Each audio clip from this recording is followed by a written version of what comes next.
Welcome to the Dan Norton Show, on which I promote Ayn Rand's philosophy of Objectivism, a philosophy of reason, egoism, and capitalism.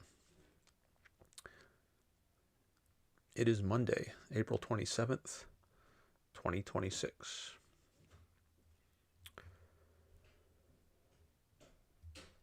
Welcome back to my once every 5 day show. A show on which you can participate by calling the number on my screen, my background, 657-233-0878.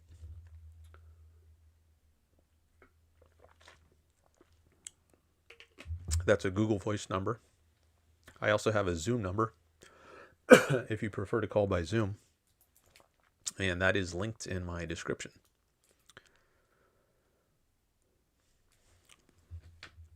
This is a show where you drive the topics.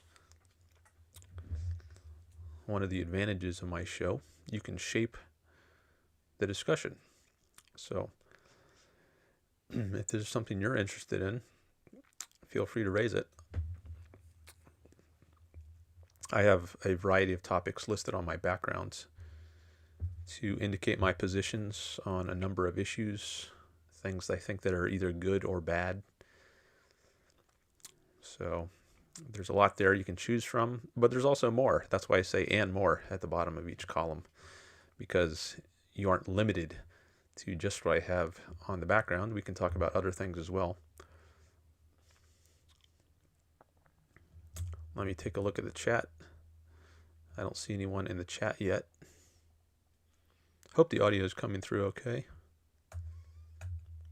I made some adjustments to my audio shortly before the show,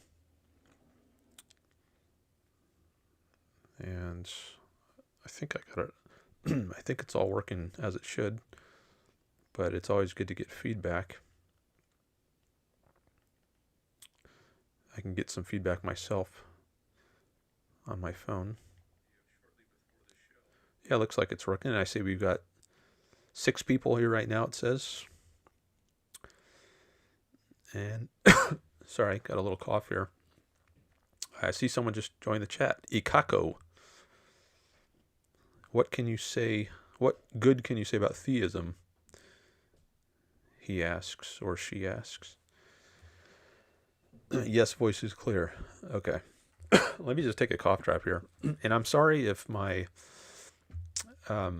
if you can hear my cough drop. Someone complained about that in the comments on, I think it was my last video. And he says, why don't you, take your cough drop before the show starts? And I replied to him and I said, well, sometimes talking is what triggers my cough. So it's kind of hard to do a talk show without coughing if talking triggers the cough. So sometimes I use a cough drop. Most of the show I don't, but now and then I feel like I might need it. I've also tried to use some honey. Supposedly that helps with cough.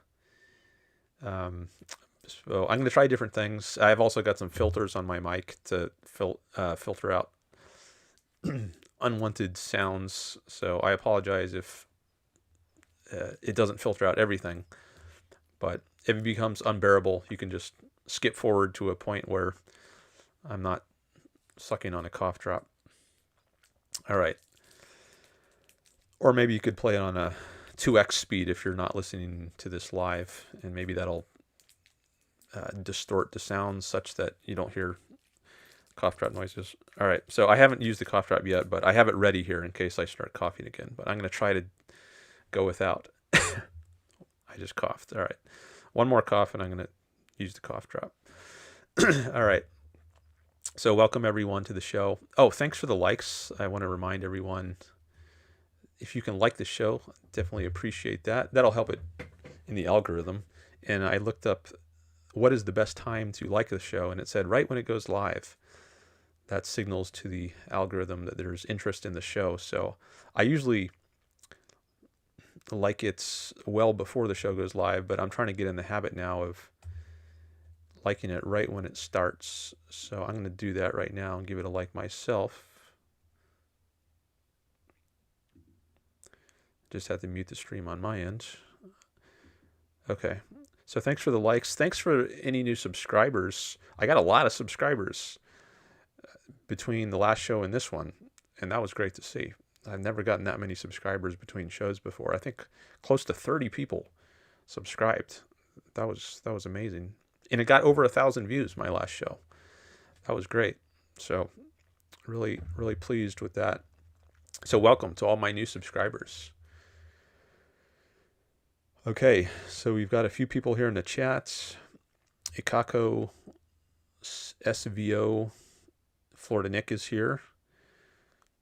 And SVO asks, what are the specific differences between objectivism and anarcho-capitalism?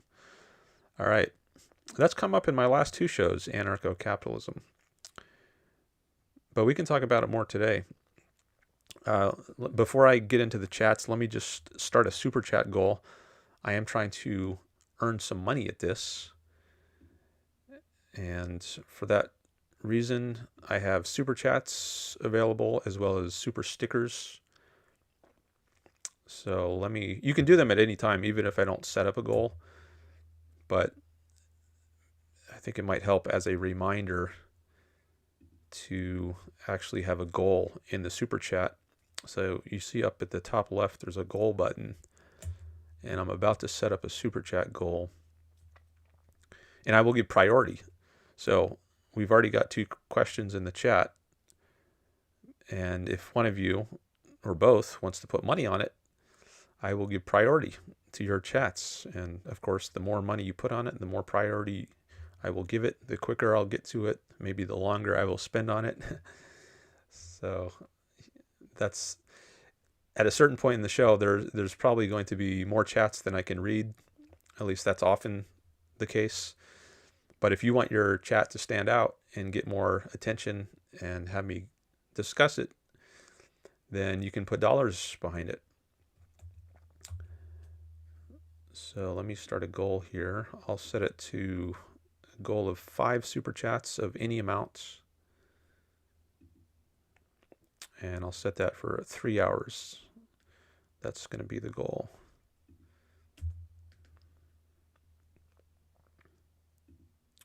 Okay, the goal is now live.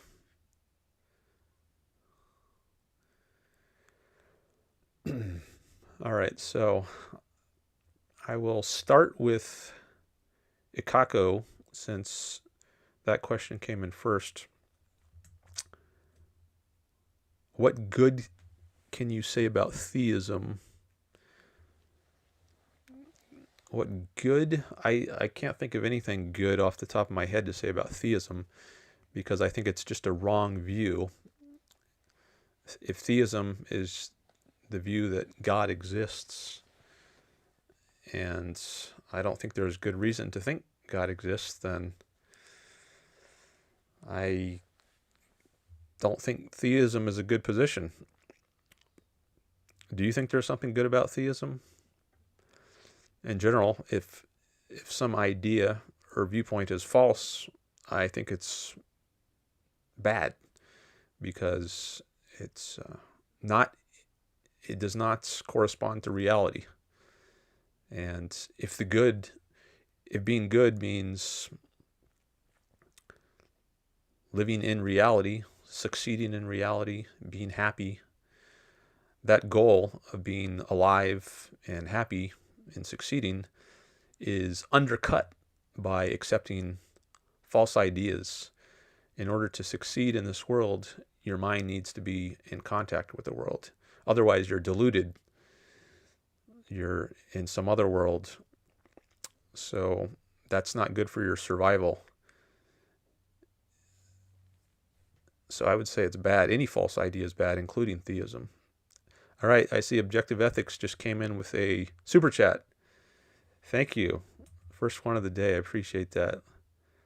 He says, I'm going to give that a heart and a like. Listening while I get ready for work. Have a great show, Dr. Norton. Thank you. I appreciate that. Objective Ethics has been a listener to the channel for a while, and he's called in multiple times. He also has a YouTube channel of his own, and he talks about various things, a lot about religion, although he himself is not religious. He self-identifies as an agnostic. And I've been a guest on his channel, as well as a participant in his open panel discussions, and I appreciate the opportunity to be on his channel. He means something different by objective in his name than is meant by objective in Ayn Rand's philosophy, so just want to point that out. All right, I just took a cough drop, so I'm sorry if you can hear that. Maybe I should have used some honey instead. Maybe I'll try that next time after I'm done with this cough drop. So there are different senses of the word objective. There's one sense in Ayn Rand's philosophy, and you could think of it as, let's see if I can give a quick sketch of it.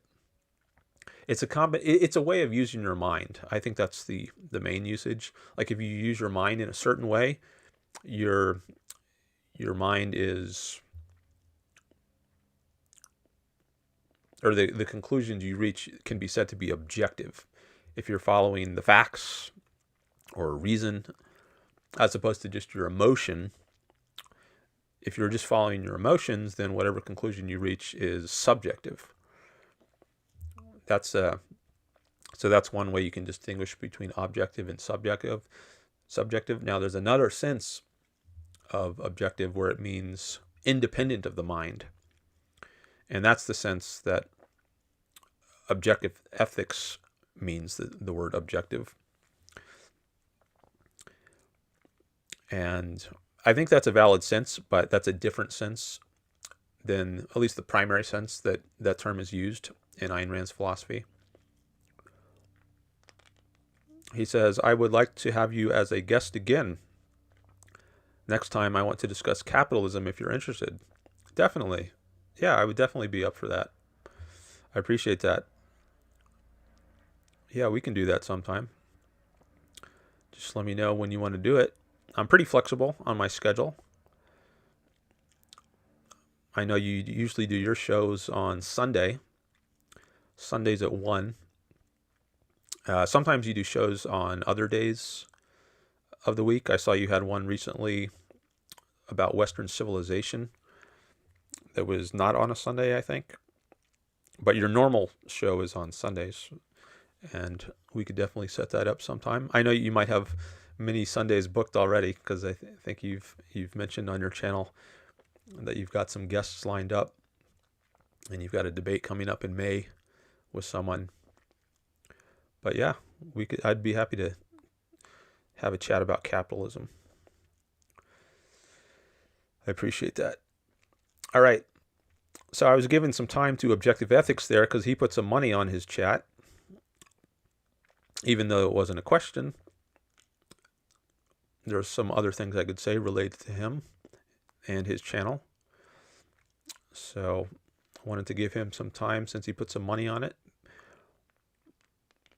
All right. Let me look at some of these other chats now. So I think the next one that came in was from SVO. He says, what are the specific differences between objectivism and anarcho-capitalism? Well, objectivism is opposed to anarchy, for one thing. It upholds a government, there should be a government, with a monopoly on the use of physical force. And so-called anarcho-capitalism opposes that. I think many people, maybe everyone who holds that idea, thinks there should be competing governments, just as there is competition for other kinds of things in the marketplace, like competing restaurants, competing retail outlets, competing software companies. There should also be competing governments. Now, objectivism rejects that. It says there should only be one government with a monopoly on the use of force. And we've talked about that in previous streams. We can get into that more today if you'd like. But that is the key difference between objectivism and anarcho-capitalism. I don't think anarcho-capitalism is really a thing. I don't think it counts as capitalism unless you have a government with a monopoly on physical force. I think that's what capitalism requires. So I don't think that is consistent with a state of anarchy. So it seems like a contradiction in terms to me, this idea of anarcho-capitalism. So that's what I'll say about that question for now. And then we have Vile Van Gogh, who asks, is truth always good?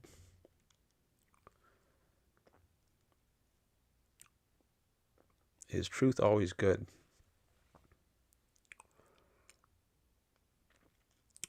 I'm trying to think of any counterexamples. I mean, my first inclination is to say, yes, it's always good. Now, you might not always want to say the truth. It might not always be a good idea to state the truth.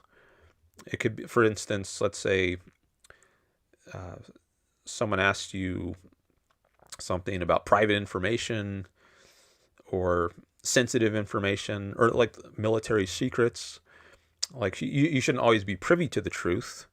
It might be violating someone's privacy to inquire about the truth in certain cases. But at least in a general way, I would say truth is good because it means your mind is in touch with reality. It's correctly seen the world. So if you think there's a context in which truth is not good, I would be interested to hear what that context is.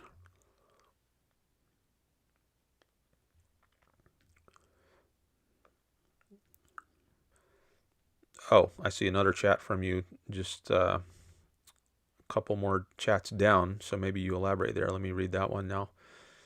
You say, truth may be always good for you individually, maybe, but perhaps not so on a group level. Okay. Why would that be? On a group level? Well, truth is something that you grasp as an individual. I don't think there is a collective mind. There are only individual minds. So what do you mean when you say truth may always be good for you individually, but perhaps not so on a group level? Let's see, do you want to elaborate on that? What would you mean by truth not being good for you on a group level? If you have a mass of people who are all deluded, I think that's bad. Like a bunch of people who think the election was stolen from Donald Trump. Maybe MAGA would be an example of many people, a group of people who are not seeing the truth about that election. Or religion, actually, that would be another example. A very long-standing lack of truth, I would say. A long-standing belief in falsehoods, belief in God. This is something millions, billions of people believe in. A large group of people. But I think that's bad. It's bad for them as individuals. And if you want to look at it on a group level, if that's different, I don't think it suddenly becomes good because you have a whole group of people believing some falsehood. Why would that make a difference? Okay, well you can follow up on that if you want to. Okay, then I see SVO. Oh, here's a scheduling related chat. Let me just jump ahead to that. He says, my schedule, Objective Ethics says, my schedule has filled up quickly. Are you available on June 28th, 4 p.m. Eastern? Actually, I don't think I will be. I have something scheduled. Is that a Sunday? But whether it is or not, I have something going on that day. But let me just pull up my calendar. You picked one of the few days that I actually know would not work for me. Typically, any random day would, but not that one. I'm looking at my calendar. You said the 28th? Yeah, that's a Sunday. Yeah, I have something going on that day, so that's Sunday. That's like the only Sunday right now on my calendar that's not going to work. Like if you picked any other Sunday this year, it would probably work, but not that one.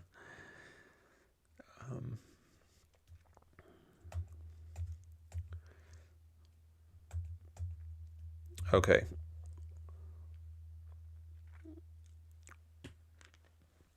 So let me go back to SVO. He says, it is probably the case that truth can be distorted when things particularly coalesce to larger groups within society out of the fear of such criticism.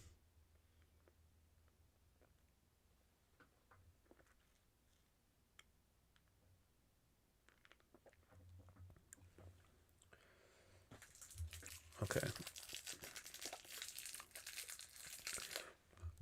I'm just going to hold on a second.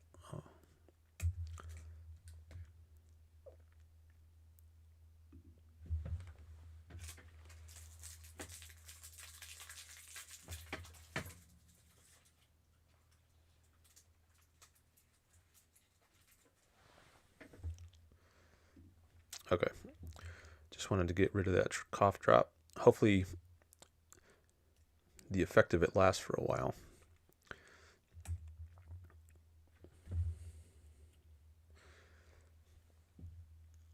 Let me read that again from SVO. He says, it is probably the case that truth can be distorted when things particularly coalesce to larger groups within society out of the fear of such criticism. Well, truth can be distorted whether you're just a single person on your own or when you're part of a group.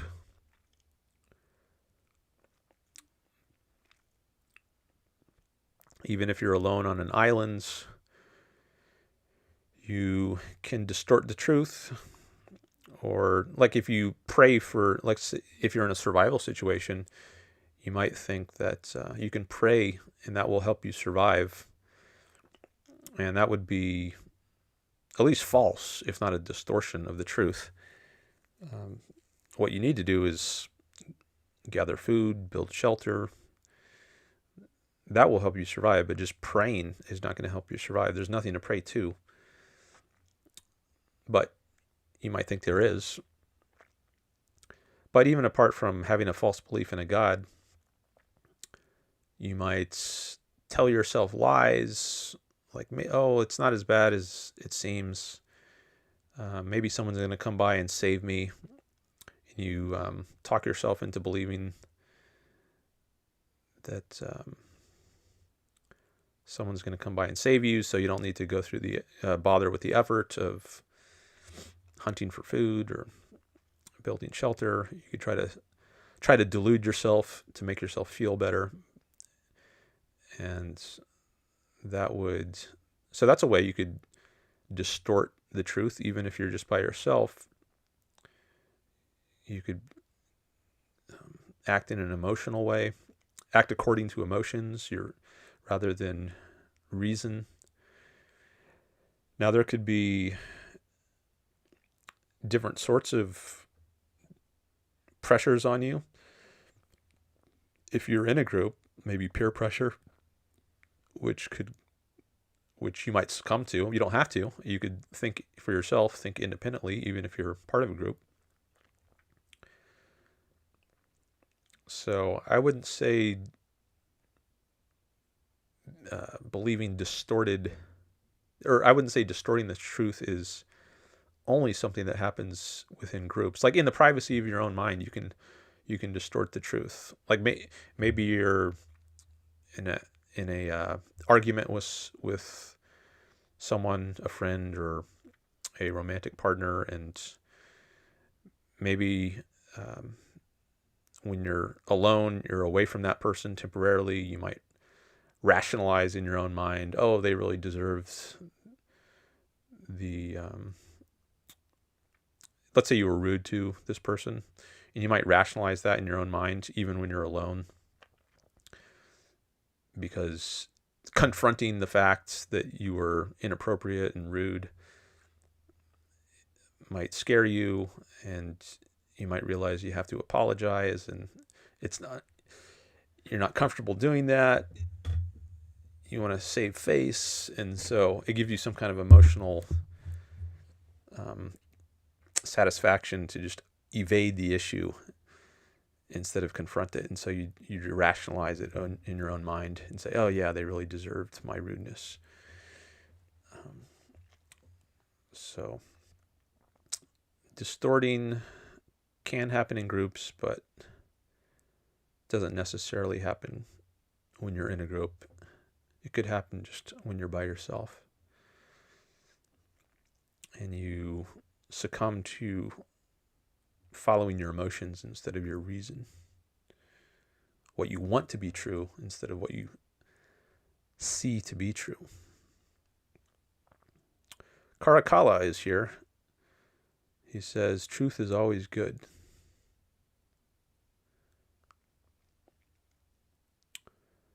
And then Karakala he says, I see you have faith under the bad category, which is objectively wrong. In many cases, when people faced similar adversity, for example, a prison sentence, it was easier for a person of faith to persist.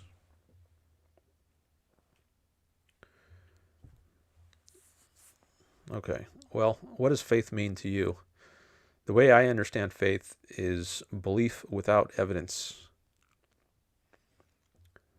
And I think it's bad to believe things without evidence. Would you agree?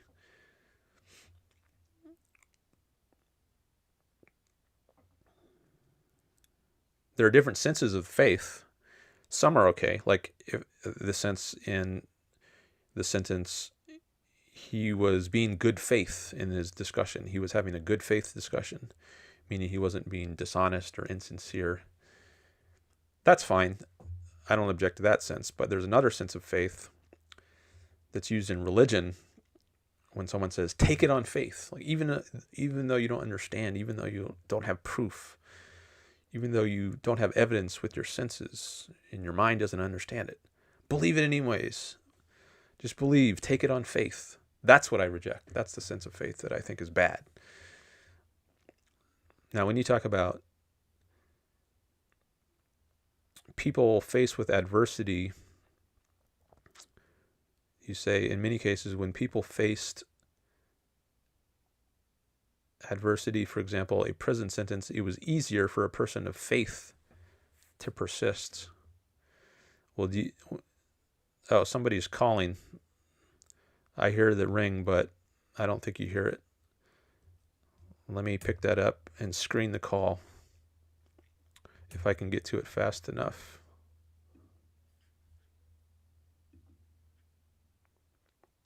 Oh, I have to allow mic access. This always happens. I don't know why. I got to refresh the page. Okay, I missed the call because I guess my Google Voice number was not,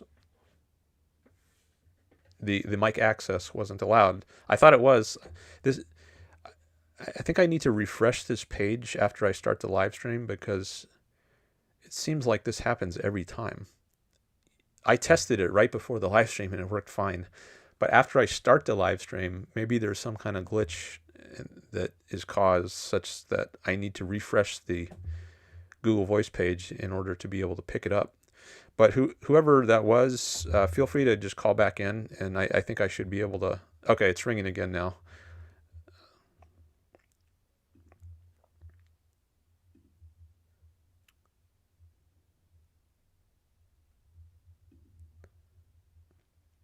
Hello, this is Jerry. Okay, can you hold on for just a few seconds while I check my audio settings? So I think right now only I can hear you, but and that's as it should be. So can you just tell me what you wanted to call about today?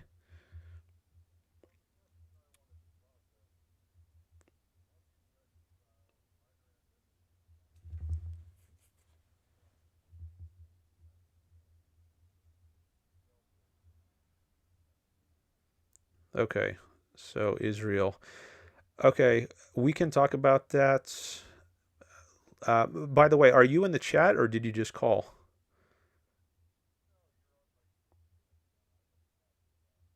Okay, sometimes I just like to see if someone is the same as someone who called, is someone who was chatting. Okay, so let me just turn on your audio so YouTube can hear your voice. Oh, okay. Well, you can't hang up. Well, if you're going to do that, um, let me just repeat the question so I make sure I got it right. So, how is Ayn Rand's emphasis on self-reliance consistent with the fact that she supported Israel and Israel had a welfare state? That's the idea.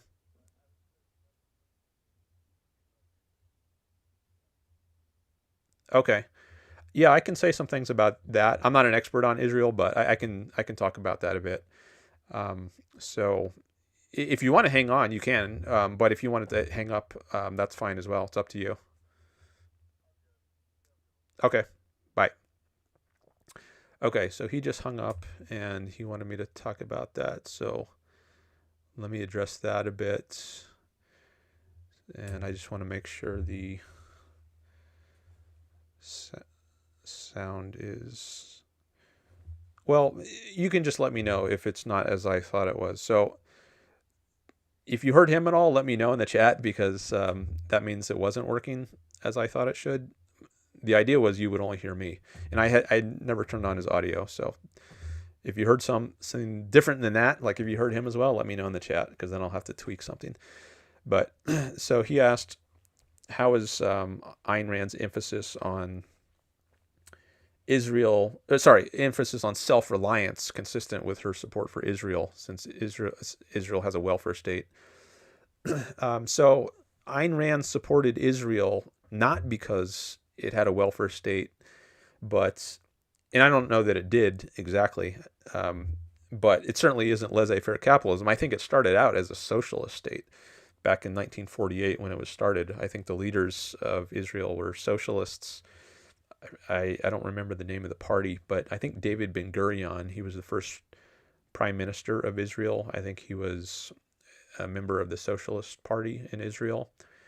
And I think for decades, maybe, they had a socialist party, maybe up until Likud.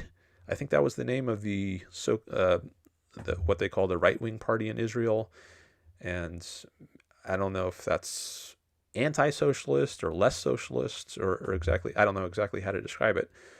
But in any case, Israel has not been a laissez-faire capitalist system, but that's not why Rand supports it, nor is it why she supports the United States. All right, when she praises the U.S., it's insofar as it's a free country, and likewise with Israel, it's insofar as it is a free country, and she respected it for being a island of civilization in a sea of barbarism. So it's surrounded by these other countries, these Arab dictatorships, and compared to those countries, it's much better.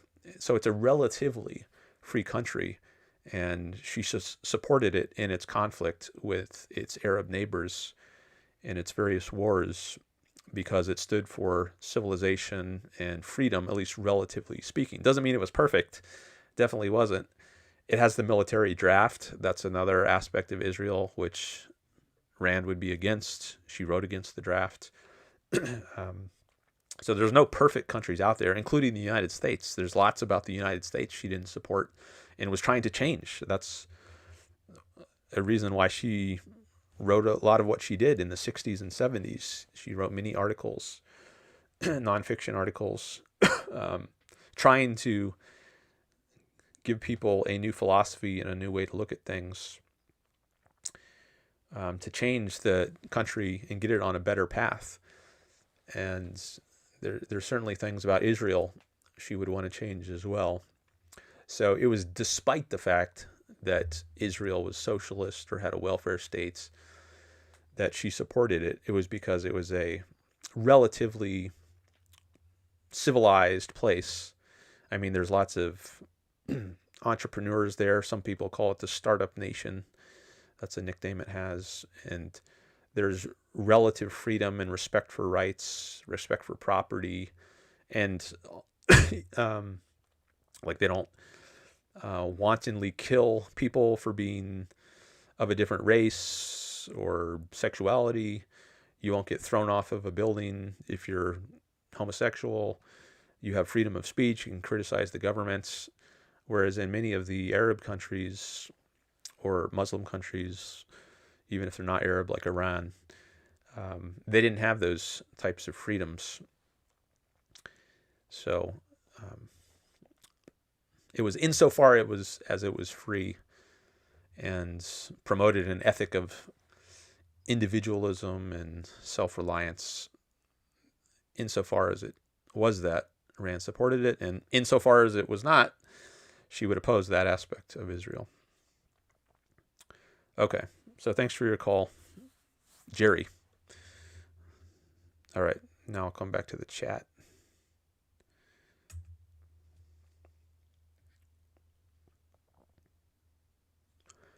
That was the first time I had a caller who just called to ask his question and then left.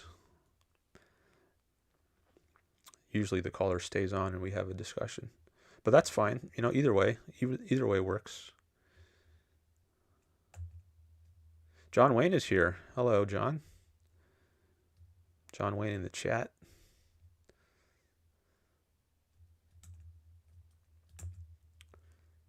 Robert Nacier is also here. Hi to you. One of my channel members. That's why Robert has a star by his name. That's a way you can support the show in addition to doing a super chat or a super sticker. You can become a channel member by hitting the join button. Oh, SVO says, I didn't hear him. Okay, good. That's how it was supposed to work.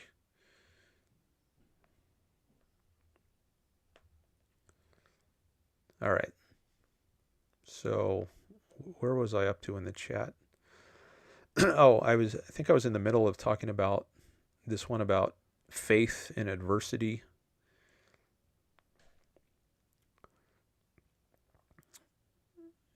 So this person was saying that in many cases when people face adversity, for example, a prison sentence, it was easier for a person of faith to persist. And I was talking about what faith means as I understand it. It means belief without evidence. That's how I understand it. So I wonder if that's how you're using it there. If you are, then you're saying it was easier for a person who believes without evidence to persist. Is that what you mean? If so, I'm not sure why that would make it easier for someone. It might be easier if you face the facts about what you do or what you did, if you committed some crime, instead of trying to evade your responsibility for what you did. Instead, take ownership of it, and maybe that will help you move on and make amends insofar as you can. So what does faith mean exactly in that context? Does that mean evading some kind of facts? If so, what facts? And I would want to hear about that, and in order to consider this further, and whether it would make sense to think that having faith, in whatever sense you mean it, is helpful. All right, and then we have another person, Girth. He asks, do you have an argument as to why theism is bad? I could understand you saying it's not what you believe, but to state that it is objectively bad doesn't make any sense to me. And then he goes on and says, for example, a belief in God or a God can and has improved objectively the material conditions for untold numbers of individuals, in part by giving them hope, among other things.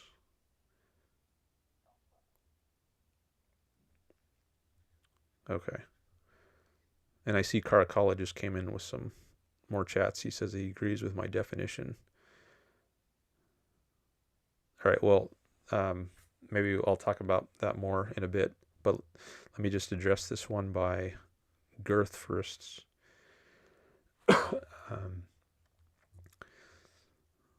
So why do I think theism is bad? Because I don't think it's true. And I think it's bad for you to believe falsehoods. I think that means your mind is not in touch with reality. It's bad for your mind not to be in touch with reality. Then you're living in a delusion. You're not living in this world, and that's dangerous. That's bad for you. Bad for your prospects of success and happiness if you're out of touch with this world. Because there is no other world. There's only this world. So if you're going to succeed, you have to succeed in this world, and that means you have to be aware of this world. To not be aware of this world, imagine you didn't have eyes. That your ability to succeed would be impaired. Having faith is similar to not having eyes. It's instead of you losing your eyesight, though, you've lost your reason, your conceptual faculty, your rational faculty. We're using so many products of reason right now to have this conversation. Think of all the technology that went into creating the internet in your phone or your computer, and this microphone I'm talking into. That took tons of thinking and reasoning. And when you are going by faith, well, you don't mention faith here. You talk about theism. But, I mean, I think it's healthier if you believe in God on the basis of reasoning than if you just believe in God as an act of faith. If you believe in it on the basis of some argument, that's healthier. Let me just get a cough drop, sorry. Because at least you're not deliberately abandoning your mind. You might be mistaken in your reasoning. Like maybe you have some argument, like the argument from design, or one of Thomas Aquinas's 5 arguments for God. Those arguments might be mistaken, but at least they're arguments. You're trying to reach the truth through a process of reasoning, you're not just believing it as an article of blind faith. That's what's really poisonous to do, to just throw your mind out. So, but you don't ask about believing on the basis of faith. You just ask about why theism is bad. So if it's not a belief you hold on the basis of faith, if it's just an incorrect belief, which I think it is at best, it might be completely arbitrary. like have no basis at all. But if you reach a belief in theism, a belief in God, on the basis of some invalid argument, I'd still say it's bad. Not as bad as believing it on faith, but still bad. Just in the way that it's bad to believe anything that's false. If you believe today is Wednesday, that's bad. Today is actually Monday. And who knows what kind of problems that might cause you. I mean, depending on the belief that you hold it's false, it could cause larger or smaller problems. Maybe it wouldn't be a big deal if you thought today was Wednesday, because maybe you have a very open calendar. You don't have it. It's not full of events, and it doesn't make much difference. But maybe it'll cause you to miss an appointment or something. But in general, when you're not seeing things the right way, when you hold false beliefs, that causes problems. Whether they're minor problems or major problems, they're problems nonetheless. And since I think theism is false, that's going to cause problems. It has implications too. Like if you believe in theism, now maybe you're going to spend a lot of time praying to this non-existent being. And that's not good for you. You're wasting time. You could be spending time pursuing values in the world. Like, what are you going to pray for? A new car? Well, praying for a new car or praying for better health, that's not going to work. You would be more successful in achieving your goal of better health by consulting doctors or doing research of your own, learning about your sickness, not by praying. So that might be one way, just one example of why theism is bad. Not only is the belief itself false, but it has implications for action as to what you should do. If you believe in a God and you believe that God has power over your life, then you might spend time trying to appease that God, which time would be better spent doing something else.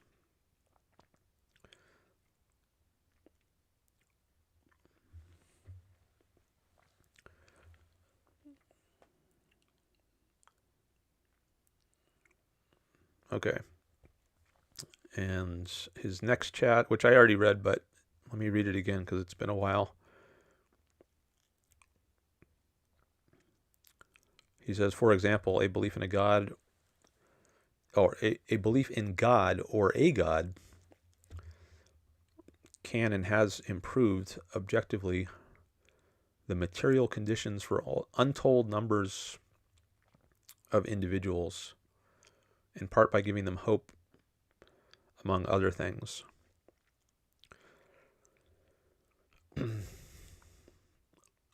Maybe it gives some people hope, but what about all the negative consequences, such as the ones that I just mentioned, all the time that's been wasted by people going to church, praying to this non-existent being, and thinking about this non-existent being when they could have been thinking about things that would result in better outcomes for their life. All that time is wasted, I think.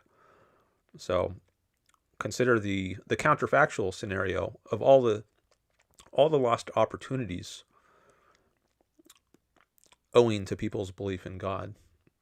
What about all the wars and the massacres, all the slaughter that has happened in the name of God, fighting for the true religion against the infidel? What about all the innocent people who have been burned at the stake? How about factoring all that in? So maybe you're only considering some isolated cases, and if you considered a broader array of consequences of believing in God, you would have a different evaluation of it.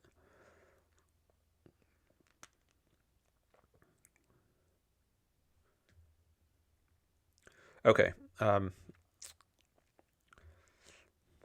could probably say more on that, but there's a bunch of other chats in here. So let me read through some more. Robert says, crying won't help ya. Praying won't do ya no good. When the levee breaks. Mama, you got to move.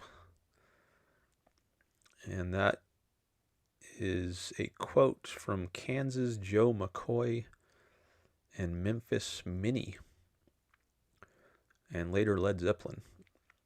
All right, that's a new one to me, but I agree with the sentiment. There's that saying, there's no use crying over spilt milk. It's in the past. Crying won't change the facts. I do think it makes sense to grieve over some things. Like if you lose a beloved child or spouse. I wouldn't say, no use crying over spilt milk, just get on with your life. There's a grieving period that it's reasonable to go through. But the idea of that phrase is that you can't change the past. But I think that's consistent with recognizing there should be a grieving period. All right, somebody else is calling now. Let me screen that.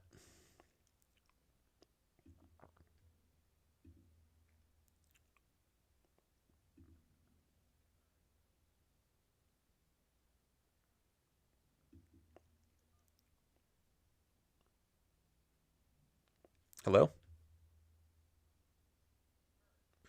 Hi, who is this?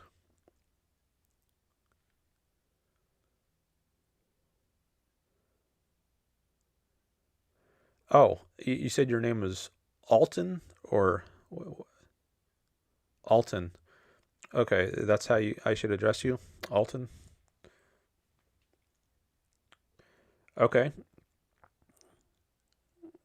All right. So you're girth in the chat. Okay. So what were you interested in talking about? The same thing as you were mentioning in the chat, or something else?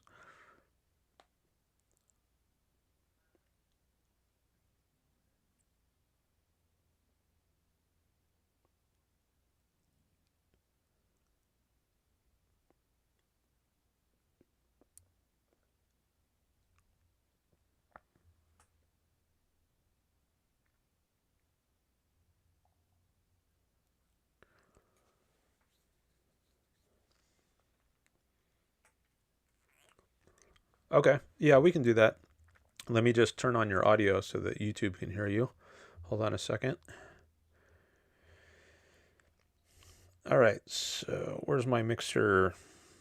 Oh, let me also, before I do that, let me open my notes page. Sometimes I like to take notes during a call and then share them on the screen. So I'm just going to pull up my notes here. I've got to minimize some other windows I have open to clear the way. Okay. All right. Alton. Is that how you spell it? All right. So I'm going to call this Call with Alton. All right. And your audio, let's see, is okay. So now I think you can be heard. All right. So Alton is here. Yeah. Let me know if you did not hear that. He just said tests. Alton, he was in the chat. He said his name in the chat was Girth, and he didn't really have time to go back and forth with me in the chat, so he thought it might be easier to do that on a live call. So we can do that. So let's see. You're the one you asked about. Hold on. Let me.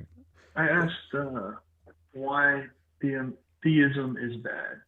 Right. That was the question you just went over.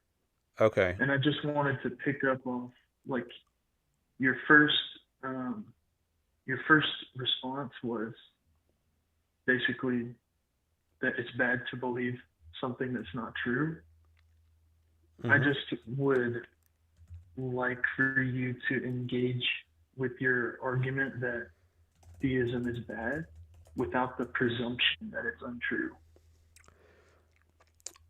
Well, I don't know if I can do that because that's the reason I think it's bad. If I thought it was true, I would say it's good. But it's because I think theism is not true that I think it's bad. Well, I think something can be objectively true or objectively good or bad, whether or not it's true or untrue. I mean, if you think it's objectively bad, I would think that there would be another argument besides that it's untrue. Okay. That's not how I see I it, mean, but we can talk about that. So what I guess I would want to know, well, why would something be, on what grounds would something be bad other than it's not true or false? See, another way of thinking of when you say something is false or not true, that means it doesn't correspond to reality. It's not the way the world is. This is called the correspondence theory of truth. That if you say, like if I say today is Monday, that's true because it corresponds to the way the world is. If I say today is Friday, that would be false because it does not correspond to the way the world is. And it's in order to succeed and do well in life, you need to have your mind correspond to the way the world is. And another way of saying that is you need to believe true things. And if to the extent you believe false things, it's going to be harder to navigate the world and succeed in the world. So I think saying that something is false is sufficient grounds, or that's a good basis, and maybe the only basis for saying it's bad to believe that thing. But if you have other ideas, you well, can go ahead. I don't necessarily disagree with much of what you said there, but I mean, like for example, it's true that Ted Bundy murdered people, but that doesn't make it good. Oh, right. But it's Like, it's it's it's good to believe that he murdered people because that's true, but it's not good that he murdered people. So the sure, fact that something is okay, but what true, I'm, um, yeah, it's not the. Maybe we have to. There's some kind of distinction here between the evaluating the contents and then the content of the thought, and then evaluating the thought itself. I'm not exactly sure how to describe the distinction, but yeah, I would say just because it's true that Bundy killed people, that doesn't mean it's good. But what is good is to believe that he killed people and to put him in jail. Because if you didn't believe that it's true that he killed people, then you wouldn't put him in jail or execute him, and that would be bad. interesting. So, so in your conceptualization, it's just bad equals false and good equals true. I don't know if I would put it quite like What that. does bad mean? And what are those? What does that mean in that context? Well, first of all, I don't know that I would exactly put it that way. Bad equals false or true equals good, but there's at least a correlation or association of some kind. But what does it mean to be bad? I think at root it means anti your life, or you could also put it as anti your happiness. Ayn Rand, who's the philosopher I follow the most, she identifies life, your own life, as the standard of value. So insofar as something promotes your life, it is good, and insofar as it undercuts your life, it's bad or evil. That's the standard she uses. And we could talk more about that. There's a So lot that goes into it, but that's the basic idea. yeah. So um, if something is take anything that most people would agree is quote unquote bad, but it doesn't necessarily affect your life, is it not bad? Well, bad is, it's a relational term, so there's no just bad period. There's only bad for someone. Like I've got this phone here, and the phone isn't. I wouldn't just say it's good. Period. I would say it's good for me. So there has to be some person to whom, or some organism for whom, something is good or bad. And there are certain things which might be good for some people, but not for others. Like my phone is good for me, but my phone is not good for you. Your phone is good for you.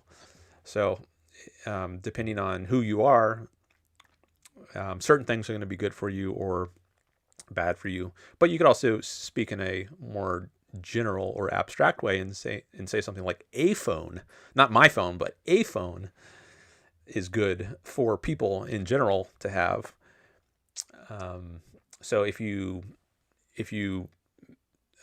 pitch it at a more abstract level rather than talking about a particular concrete thing, then the way you might express the proposition of goodness is going to come out a little different. Like I could say food is good for every living organism, but this banana right here in my hand, if I had one, would be good for me, not for someone on the other side of the earth who has no access to it right now.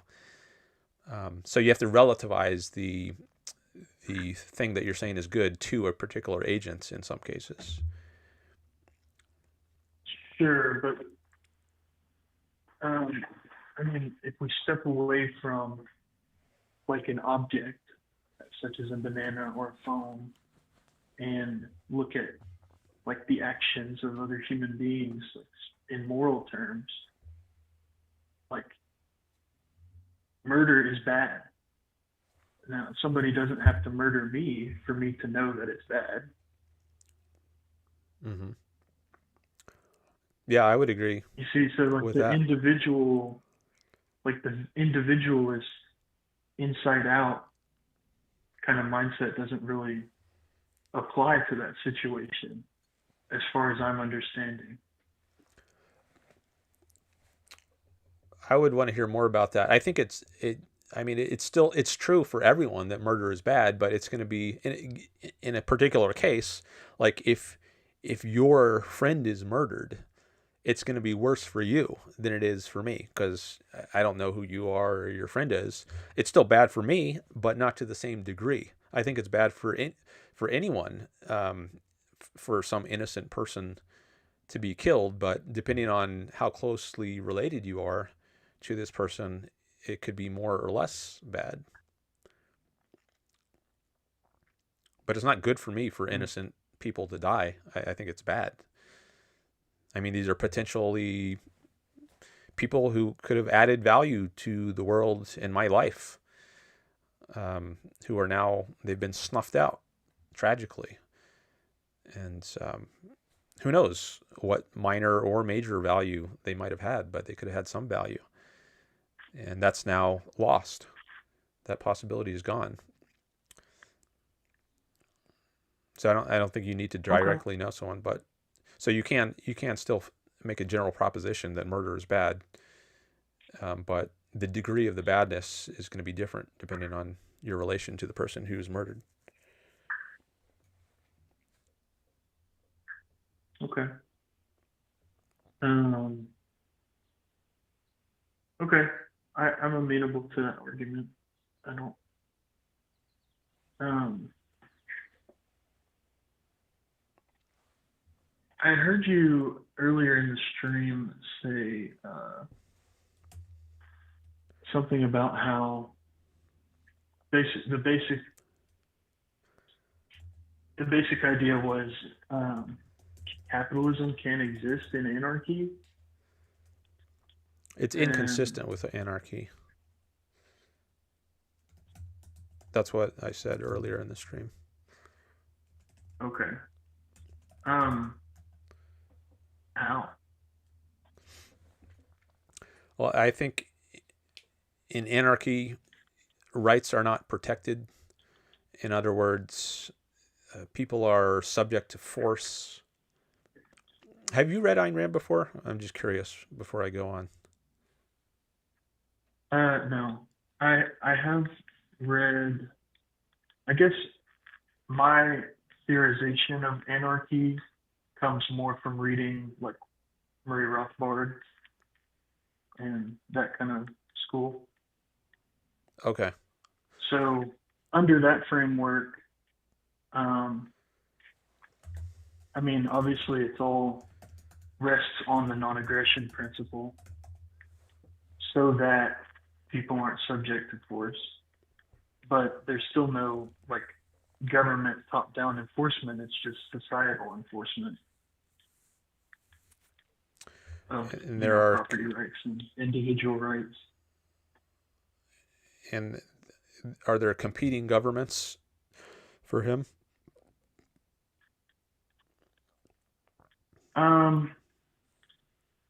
He doesn't really. I don't know if I've come across an argument about competing governments per se.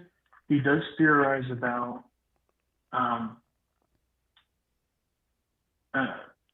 parties competing in the market for the use of force, like security companies, kind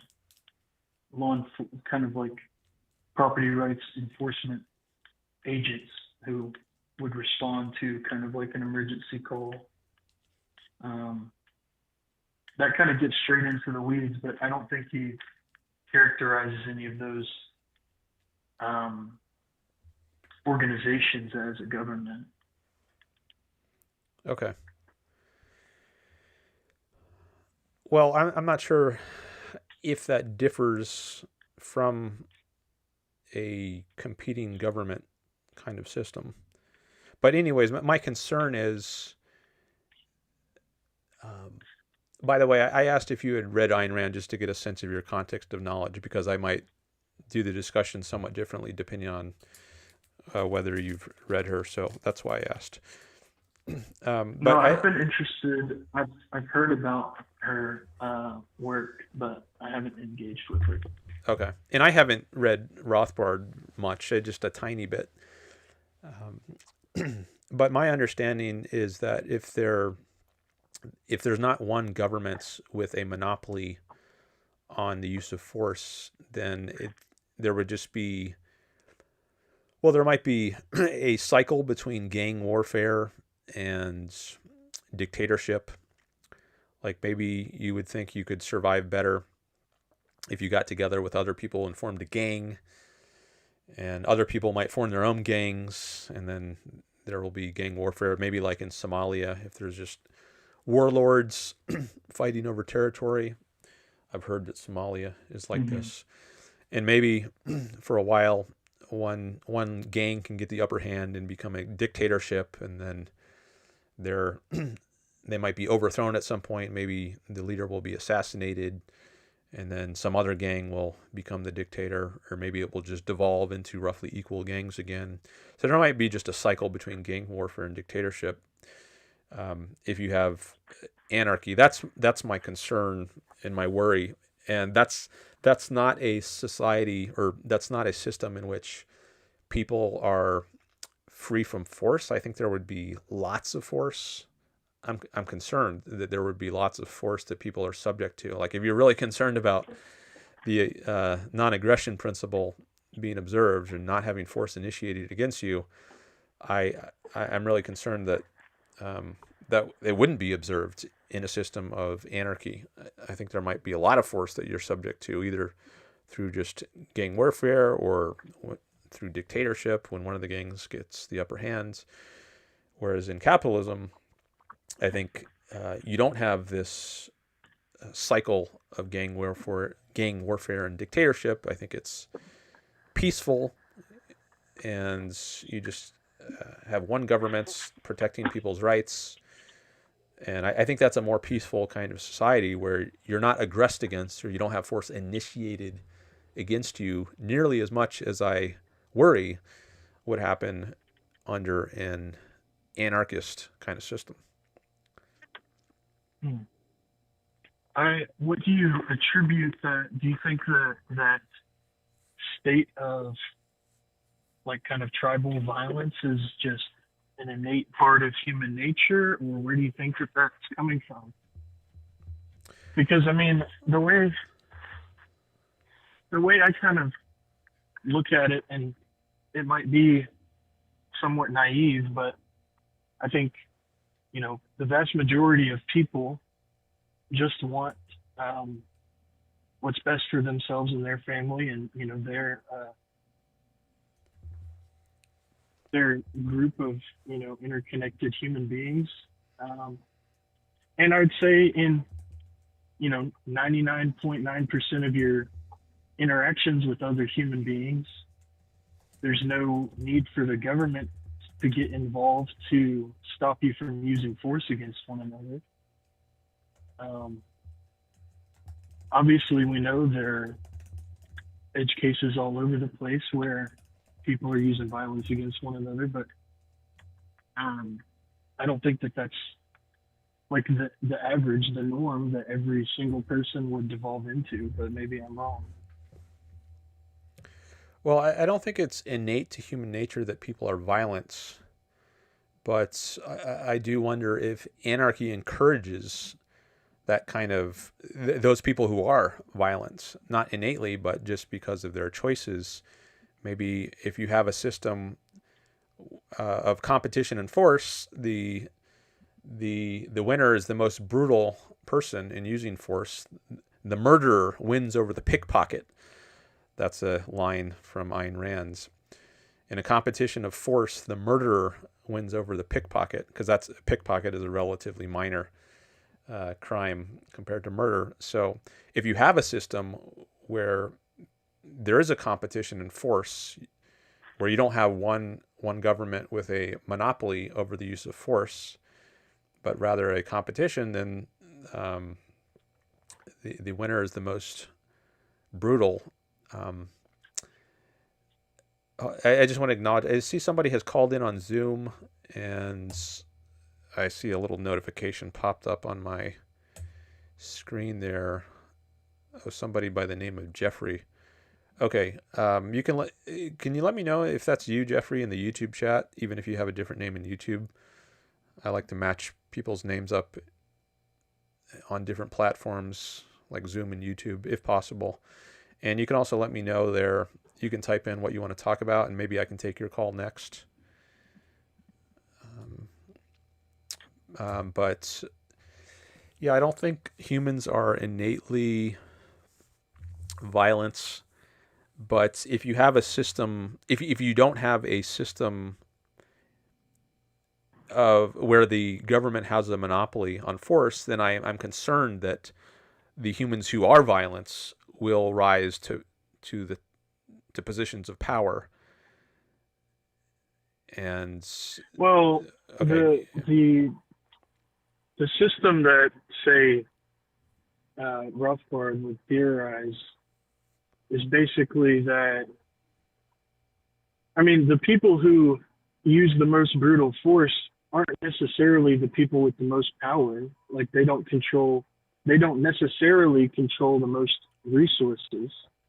Although, when you marshal that force into a centralized government and systematically steal resources, then obviously that happens. But I think the whole kind of thing rests on the non-aggression principle as most people's principle, which I feel like is already kind of the case for most people.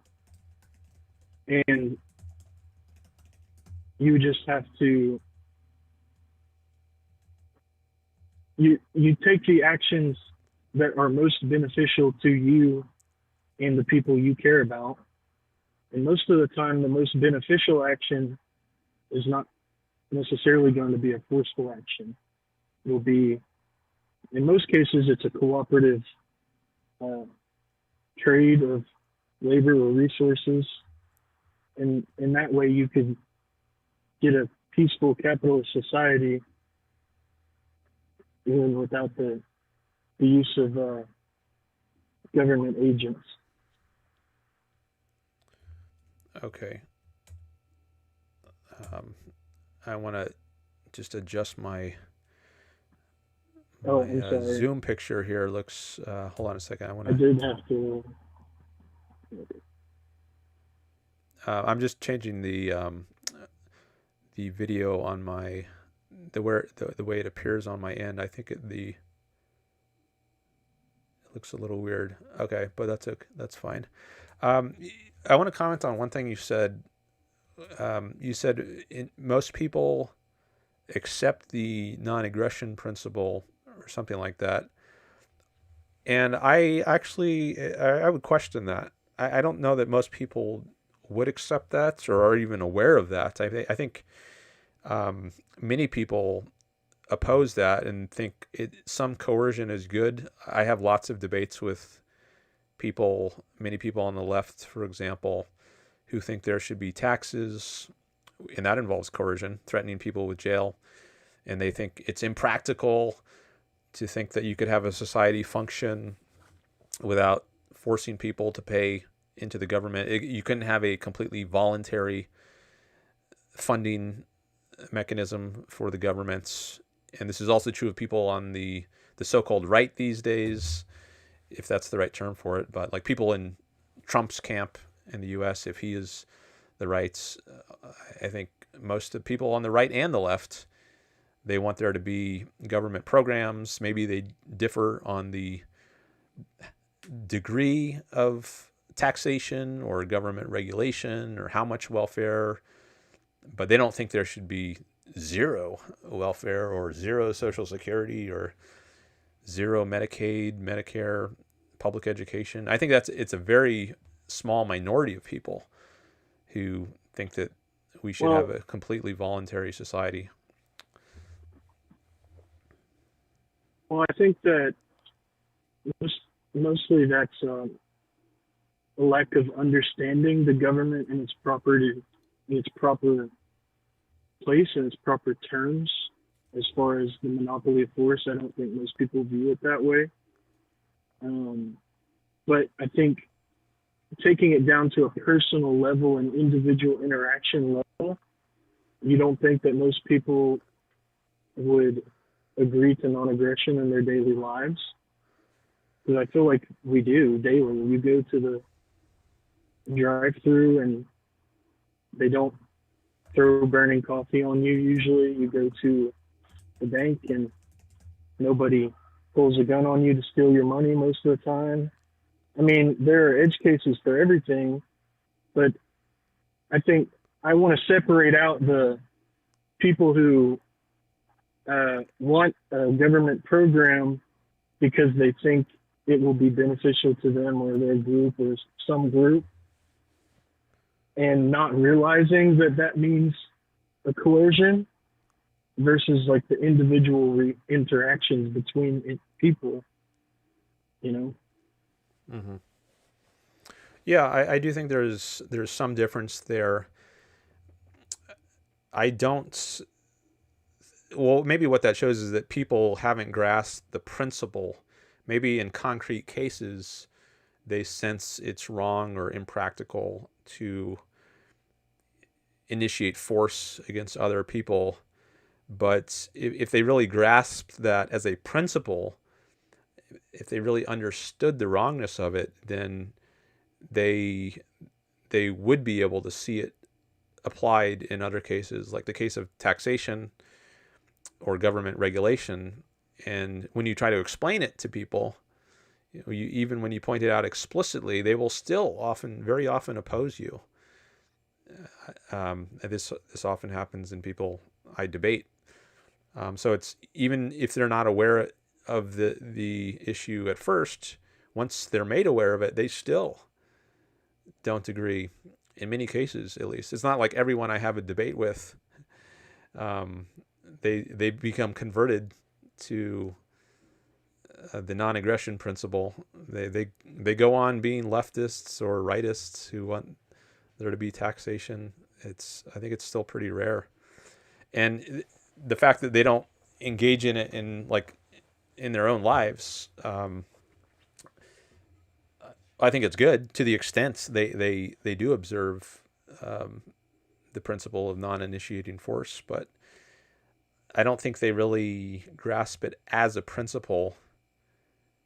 And I think that's. I don't think that. Well, I don't think that the argument to this type of society rests on everyone having that conceptual understanding, though. If the government was to cease to exist, all that would be left would be the individual interactions between people and organizations. And as we've agreed, most people and organizations don't engage in violence. So, circling back to the original, kind of question posed here, in that case, like, how is a lack of government, because anarchy has a negative connotation, but how is a lack of government completely antagonistic to capitalism?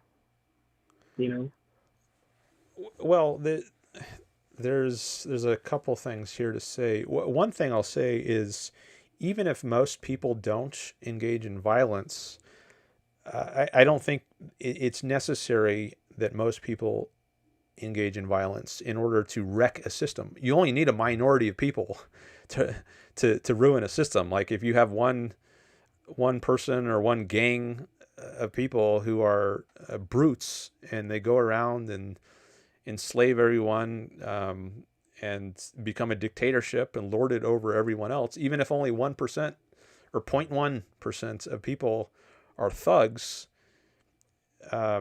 if they're allowed to run roughshod over others, then it's a rotten system.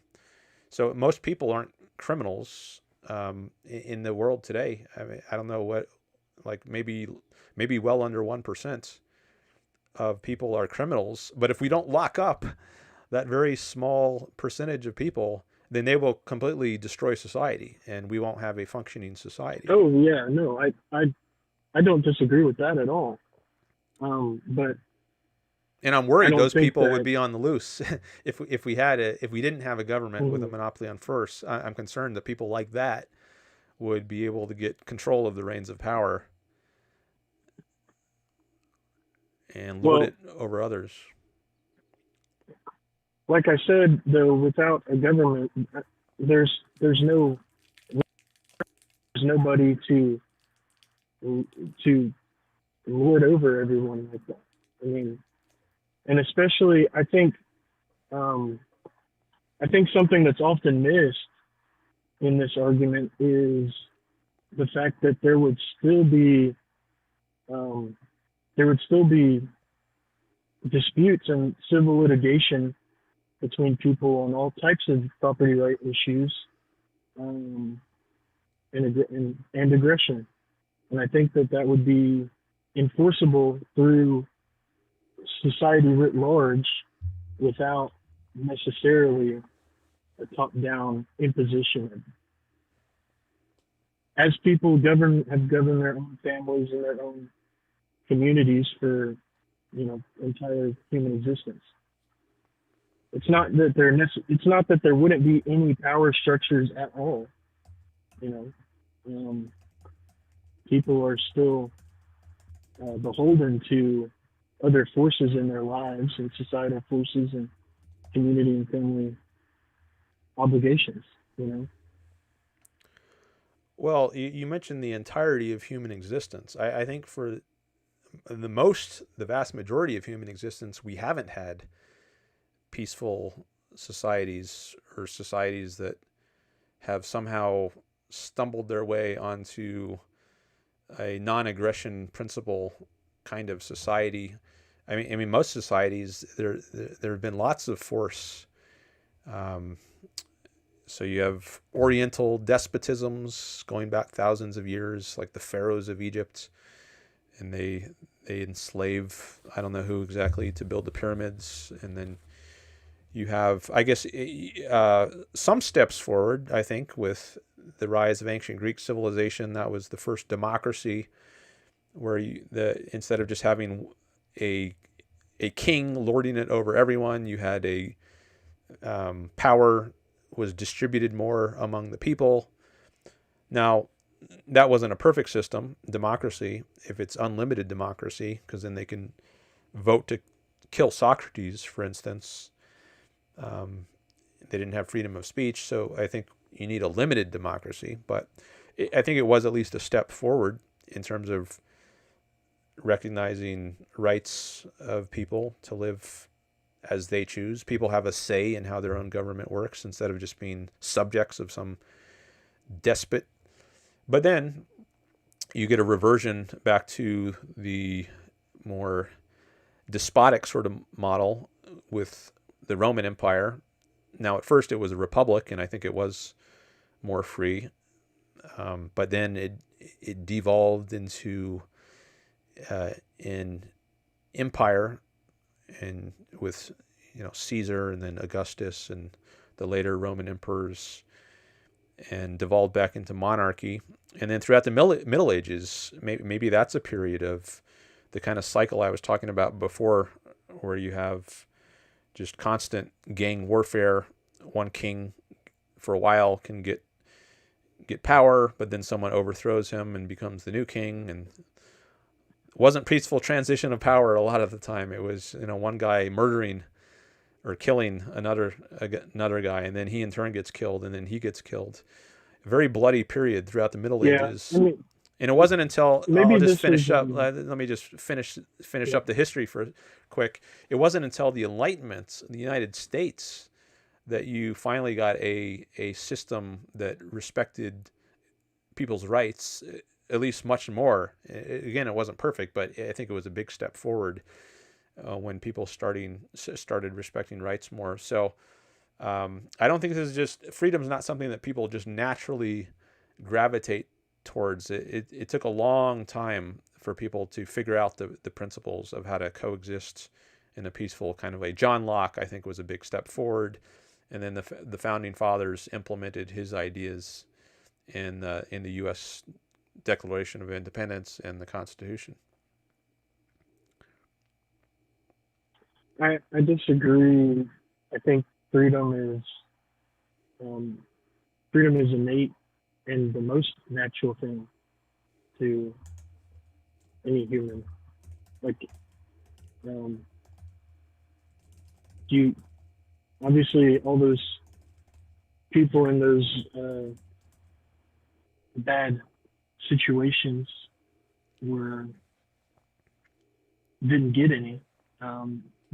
If you were an Egyptian slave or whatever. But I think that the assertion that freedom is not naturally recognized is not true. Okay, well, I don't think history supports your view very well. I don't know why you would think freedom is naturally recognized, and even today, with Ayn Rand and all that she has discovered, people, the vast majority of people, I think, would read Ayn Rand and the non-initiation of force principle, and they reject it. Right? It's not like most people are subscribers to the NAP, even after it's been explicitly formulated for them. Well, they may be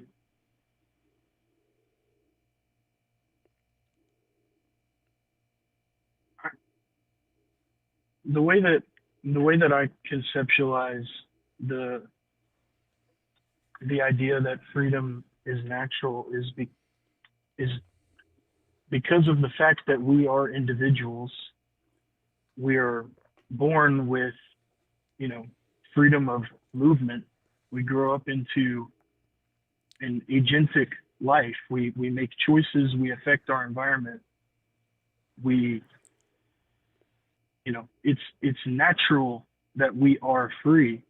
Now, I agree that throughout history, there have been systems in place that have limited that freedom. We're under one right now. But to say that freedom isn't natural, I don't know if that's correct, you know? Okay.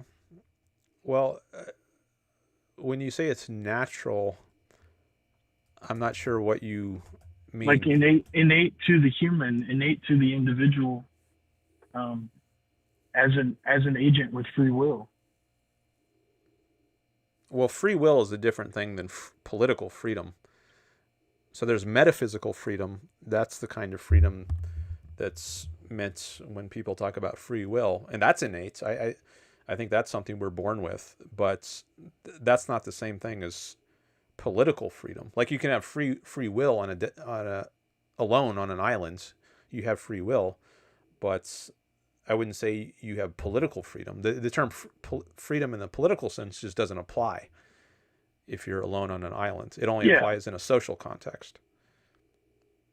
No, yeah. That's what I meant though by freedom being natural.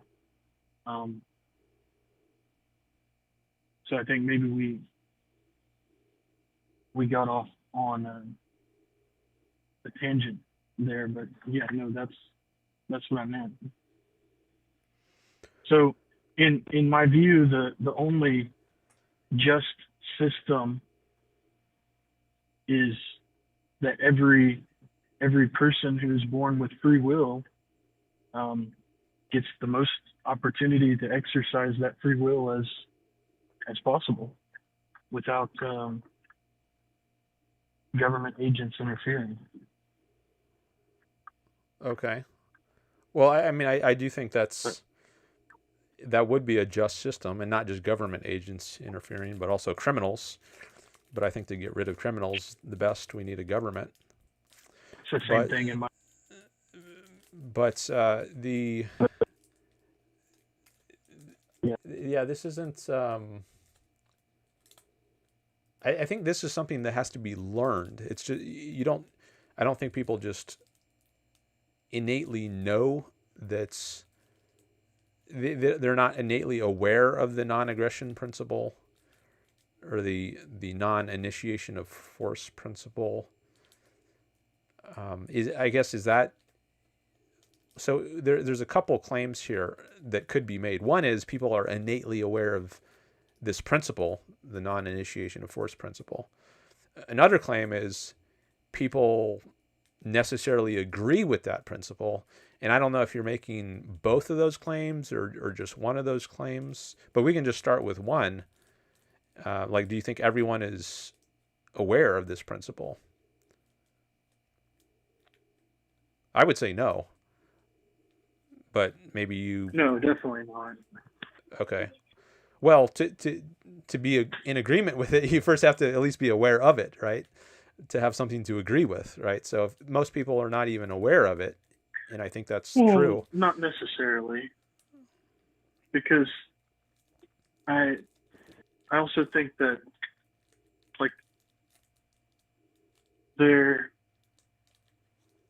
I think that there's you might heavily disagree with this, but I think there is a moral kind of structure that is innate as well, and it kind of includes non-aggression in it. Now, most people throughout history have faced circumstances where they used aggression, but I don't think that just because they don't know about the theoretical, philosophical principle of non-aggression, that it's not something that most people would agree with, or maybe not agree with in like an intellectual argument, but I think it's deeper than that. I think we are we are innately supposed to be kind of a more communal creature, you know, that is not, I don't know. But anyway, I've kind of gotta go. But I appreciate the discussion. Okay. Well, you're welcome. Thank you for calling in.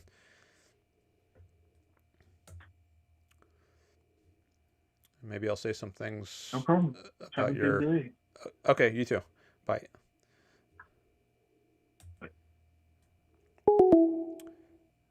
Okay. I think I'll just say something about his last segment there. After I check in on Zoom, it looked like somebody else might have called in on Zoom. Oh, Jeffrey again? Or maybe that's just a reminder, or unless that's a different Jeffrey. Oh no, it must be the same Jeffrey. All right. I'll try to get your call soon, Jeffrey, but let me just check in with the chat and say something about Alton's last segment there. And let me also silence this so the next person who calls in, you're not going to hear the ringing. Okay, so he mentioned there is a moral structure that is innate, and that includes non-aggression in it. I wrote that on my notes here. So morality is a topic we didn't get to, but I had mentioned religion and altruism up here because I thought about bringing that in. So I think maybe one thing that stops people from agreeing with the non-aggression principle is they have the wrong morality. So I think the non-aggression principle only makes sense on an egoistic foundation. So the reason to have this principle of not initiating force is because it's best for you as an individual. It's best for your own life. If you think it's good for you to be sacrificed like Jesus on the cross, then, you know, why should you be free from aggression, right? Maybe it's good for you to be slaughtered or sacrificed in some way. Why should you be protected from force if your moral duty is just to be a subject, a moral serf to other people? If you are an altruist, if you owe your life to others, if other people are the only justification for your existence, then on what basis can you claim rights to be free, to be the sovereign of your own life, to be in control of how your life goes, and you should be able to live as you decide? Isn't that kind of selfish to think you should be calling the shots in your own life rather than relinquishing that privilege to other people and letting others be your master? Now, I think religion and altruism, which is a big part of many, if not all religions, has a moral viewpoint which is completely at odds with a politics of freedom. So if the good is to sacrifice yourself, as Christianity says,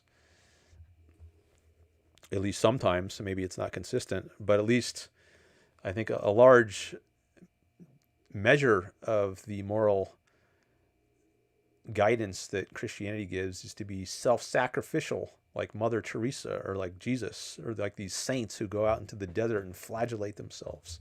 These people are held up as the moral exemplars to which we should aspire. And if we want to be truly noble and moral, we have to give up the things of this world, give up these worldly pleasures, our private property that we enjoy, and just become merge with God, right? Heaven is only beyond the grave. This world is a vale of tears. That's the medieval religious view. So it's a very otherworldly kind of viewpoint that has colored many people's morality. And I don't think that religion, I don't think that altruism is consistent with a politics of freedom. So I think that's a big reason why many people are not able or willing or both to accept a philosophy of freedom. It's too selfish and individualistic. Okay. Now I see there were some chats.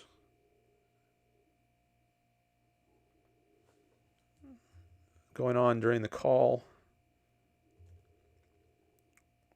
Let me just look at a few chats, and then I want to take Jeffrey's call.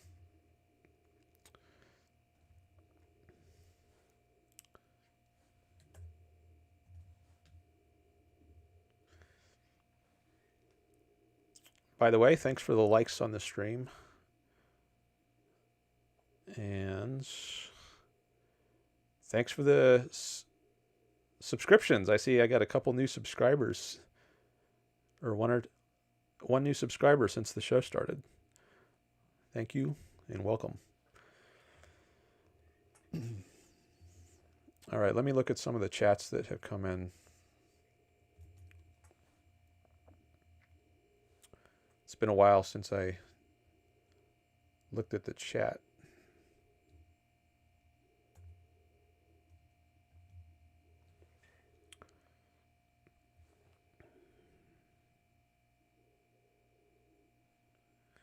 And I won't have time to read them all right now, but I'll try to read them later, at least after the show, if I don't get to them during the show.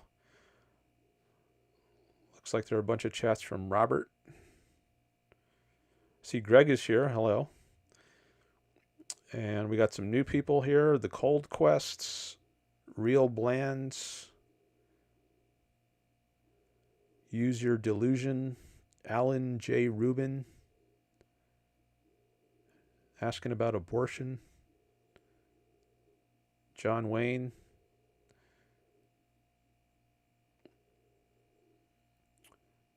Looks like those are the chatters since I last. Oh, there's also here SVO has some more chat. Girth. Okay. Well, thanks for all the chats. I appreciate those. And I'll try to read some of these later. But if you want me to give them attention, put dollars on it. You can do the super chat. I do have the super chat goal going here. So far, I have one super chat. And I have a goal to get 5 super chats within the first 3 hours.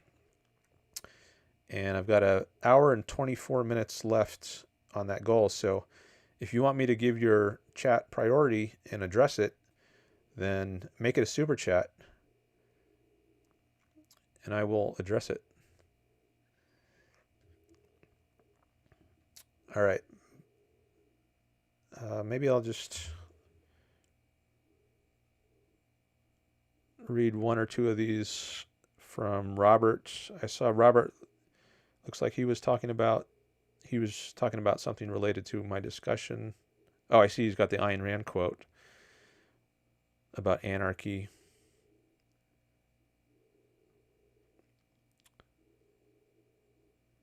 John Wayne says, I don't think people accept or care about the NAP.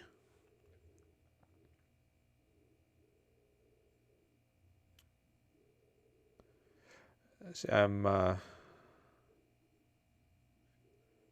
was scrolling on my phone, but I'm also scrolling now on my screen. And he also said, anarchists don't even advocate for a lack of government. Robert says, freedom is innate, in quotes. And then he says, well, it's inherent in our nature as a living being, which survives by reason, and therefore requires the freedom to act on our thinking and judgment. But that's not what most people mean by innate. They mean it's known innately. And that's the problem. We require freedom for reasons, he says. Freedom isn't natural. That, again, depends on what you mean. Freedom is natural, as in it's a requirement of our nature, but it's hard-won via reason, rational justification, and political action.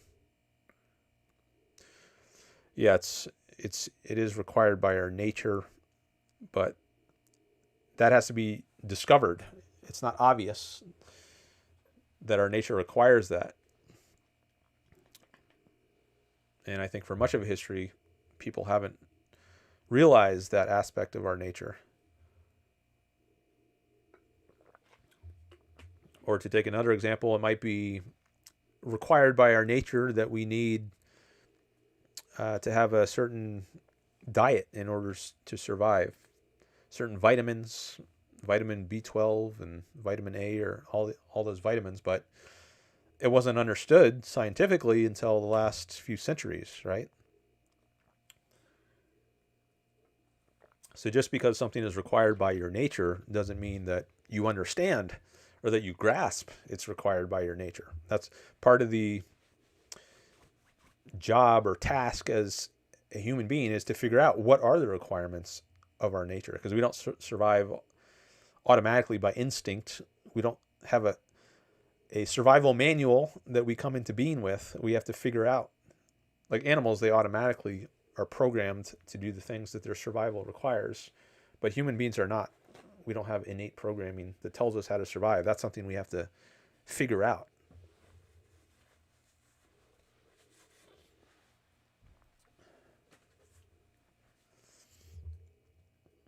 All right. Oh, Jason Adams is here. Hi, Jason. And he did a super sticker. Thank you. $1.99. He says, still in Prague. It's late. Just dropping by. Testing my proxy to send US dollars. Else it will send Czech crowns. All right. Nice. So now I consider us as being 2 out of 5. Because I count stickers as well as super chats. YouTube only counts the super chats here. But I'm going to count the stickers as well. So now we just need 3 more to get the goal. All right. So let me see if yeah, Jerry or Jeffrey, he's still in the Zoom.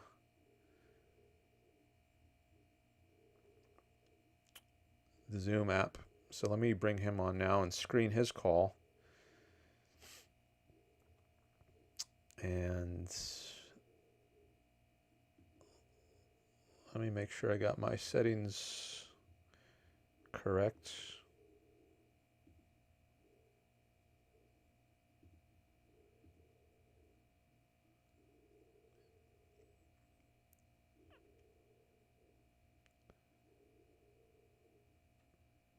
Okay. So again, I think you should only be able to hear me, not his side of the conversation at first. But you can let me know if that's not the case.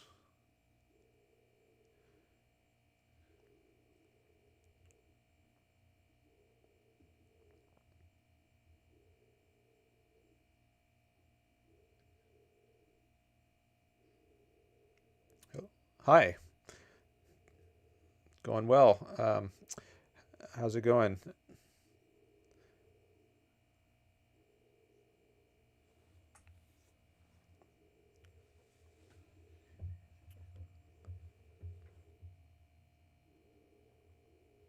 Okay. That sounds fine. Let me just, yeah, I like to keep it civil. All right, let me just turn on your audio so YouTube can hear you. Hold on a second.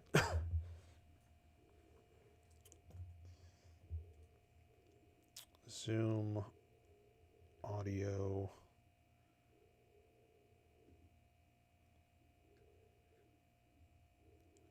Okay. I think you should be audible now. Okay, cool.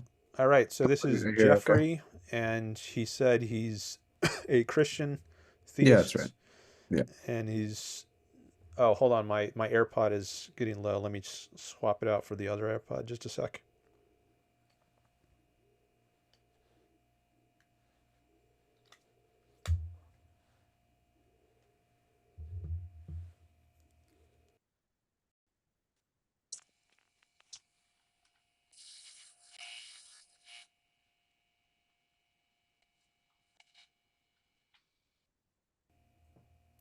Okay. So Jeffrey is a Christian theist, and he Hmm. said he's interested in talking about, I don't know, theism or ethics or Yeah. politics or Well, all if of you the want above. I'm not to, sure, do you have but anything you want to I'll ask let me you first? steer it as you want. Sure. Well, do you have any questions for me as far as like, I know Oh, you hold on a said, second. All of a sudden, your volume sounds really low. I don't know why. We got to make sure the volume is right first. can Um, you hear me? Sound fine to me. do I sound the? You sound really soft. I don't know what changed here. Let me see if I can bump your volume up. Okay. Audience, you can also let me know how the volume is, if it sounds too low or too high. Can you hear me? Sound fine to me. Do I sound the? You sound really How soft. does this I sound? don't know what changed here. I'm listening to you on YouTube right now just to see how the volume is. Sure. Okay. Audience, you can also let. Oh well, you sound better now. Okay. Did you change something? No, not really. Okay. All right. Well, I don't know what happened there, but anyways, you sound Okay. good to me now. So, YouTube audience, you can just let me know if there's any audio trouble, and I'll try to troubleshoot it. Okay. So, Sure. you asked if I had any questions for you. Yeah, sure. Yeah. Good to know. Um, have you ever read Ayn Rand before? No, I know a little bit of the philosophy, but no, not really. I've heard some critiques, but no, not necessarily. I used to be an atheist, like materialist, probably libertarian type person, and pretty the opposite of that now. So Okay. yeah. So, when did you become no longer a atheist materialist? I don't know, maybe a year and a couple, maybe close to a year and a half, a year and 9 months. Became Christian. I wasn't super heavy. I never asked the questions that at least that led me to it. And I'm just more curious as far as like from your perspective, because I don't get to talk to a lot of atheists anymore. Um, you you say a lot of things that I was curious about as far as like you make ought claims. You make claims that like this is good and this is bad. Um, and I'm just curious like how do you expect things?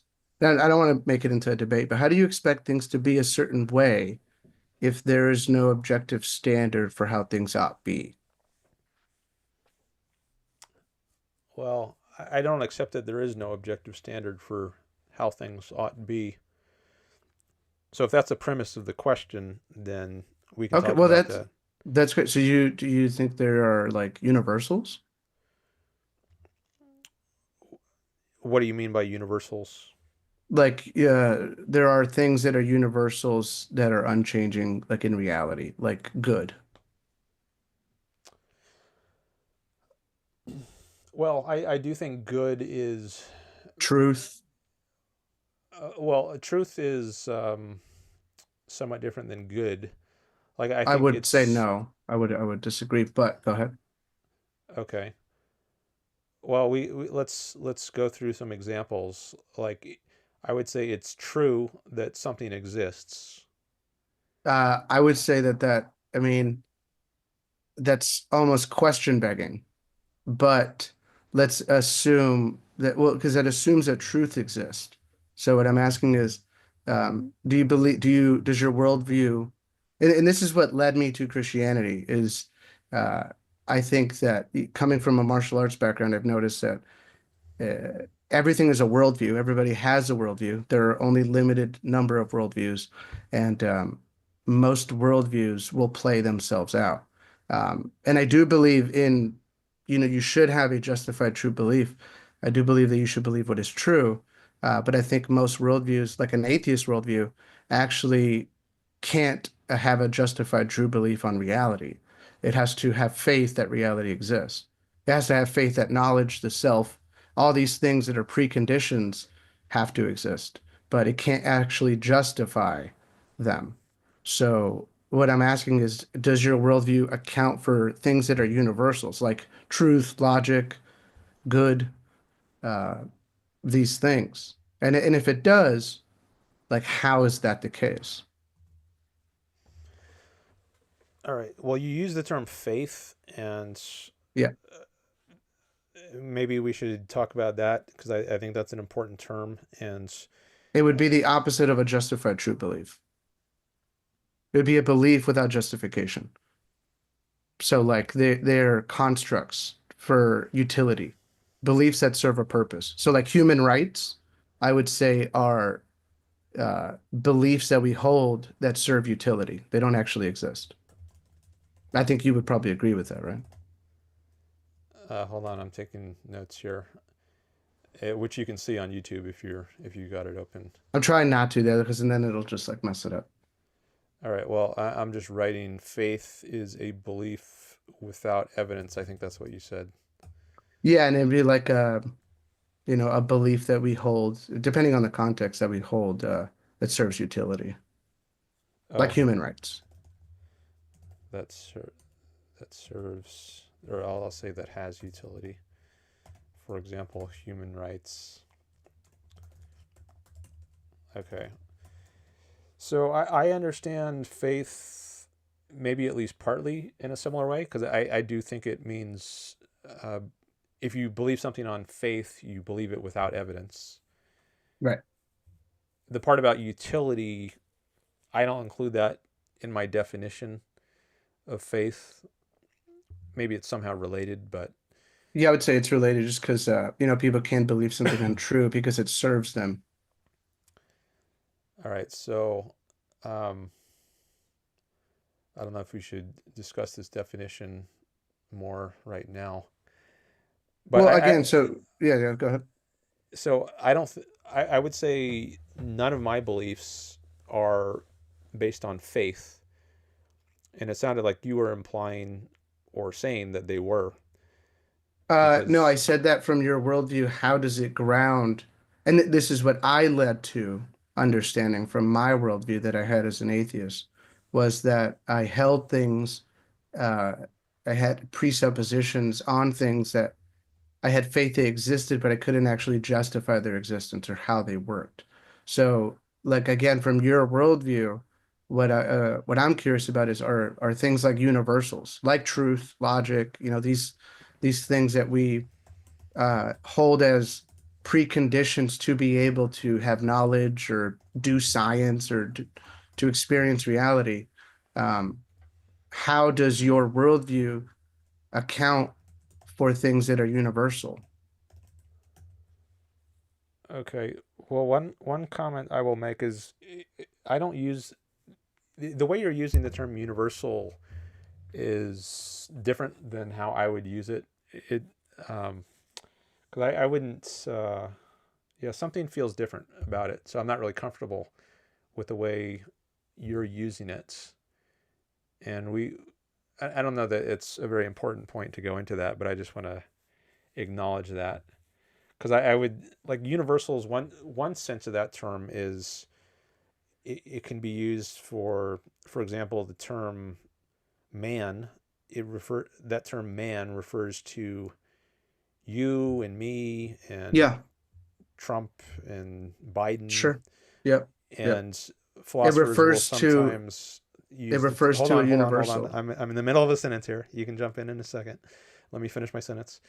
So the term universal refers to the thing in common between all these particular concretes. That's one way the term universal is used, but I don't think that's exactly how you're using it. So you can, I guess, I'll just flag, or I'll just make that point, and you can jump in now. Well, I am in the sense of like, yeah, you're right. Whenever you are using language, language does uh, presuppose universals. So, yes, like there is a universal, there is a true man, There's a true woman.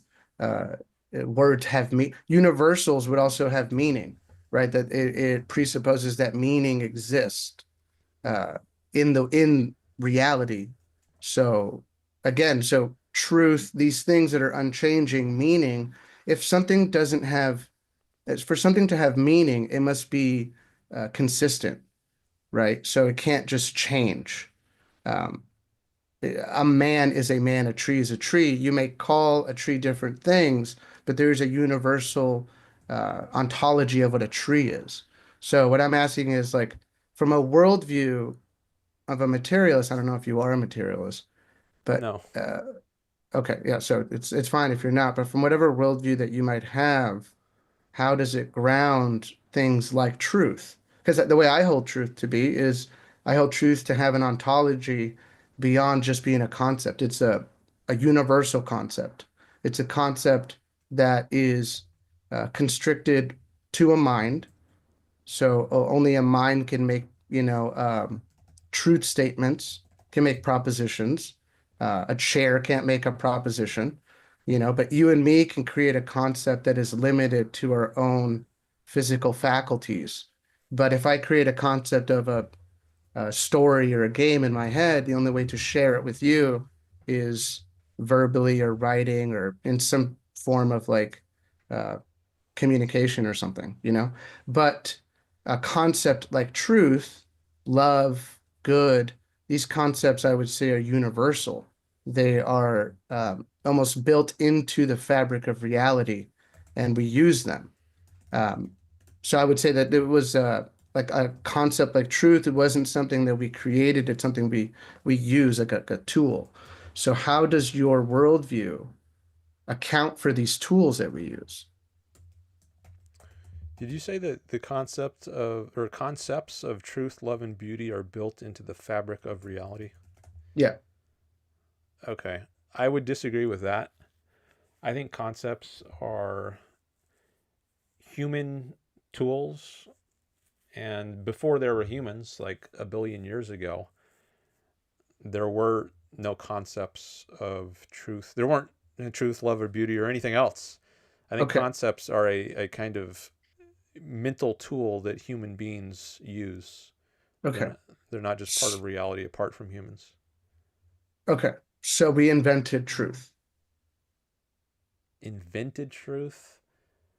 Well, that's different. That's I don't know that I would say that. I said concepts.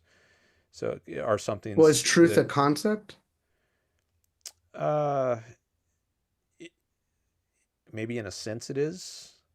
And what in what way is it not? Well, the let's let's use an example.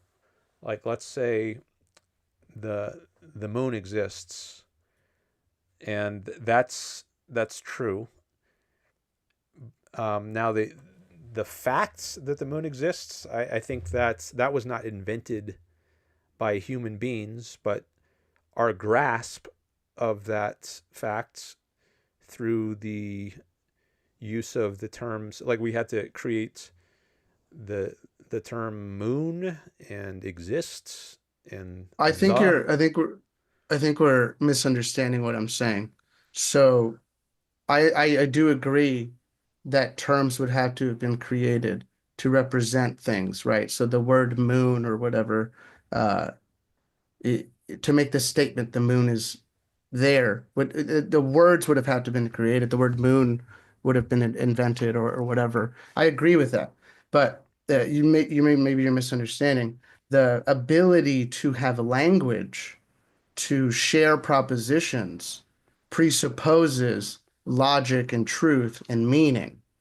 And those things that we presuppose to have language or even knowledge or truth, or knowledge or thought, presupposes things like truth and meaning, rationality, reason to exist. So, how do we invent things without the preconditions that are out overlaying reality? So, like, we can stick on one thing, but like truth, I would say again is an underlying framework of the laws of logic You could call them that if you want, but we could put names to them, we could label them, but they're preconditions to reality. And in a worldview of Christianity, you don't have to agree with it. Um, but these things can be justified, and there is meaning to the world. Where from listening to atheists talk, I can't see how they can justify anything that they say. Okay. Hold on a second. I just want to take a look at the chat. I like to check in there sometimes. They say they can hear you fine. That's good. Okay. And a couple new people in the chat. All right. Welcome. All right. So let's see. Where do we go from here? I think we might be talking past each other. It sounds like we have pretty different frameworks, and it might be a challenge to. We could even go on ethics, right? So from your worldview, you're saying things are bad, theism is bad. Why ought we believe what is true?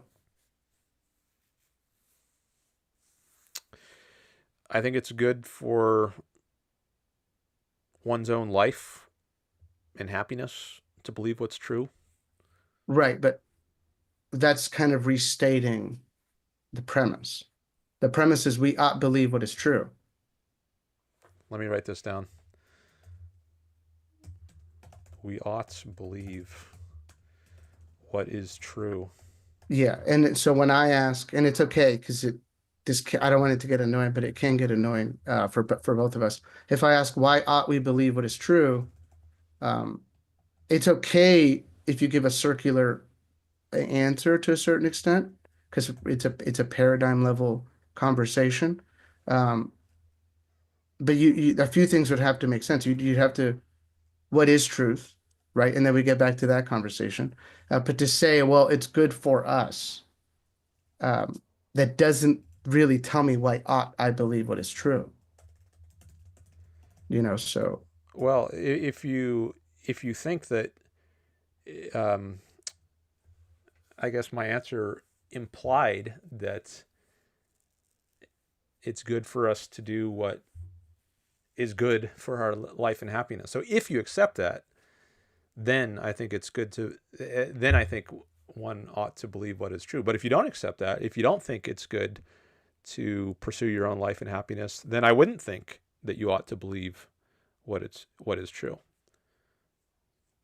So these are presupposition of my view, which is that it's one's own life and happiness are worthy ends. Right. Which gets back to you have faith that these things are true.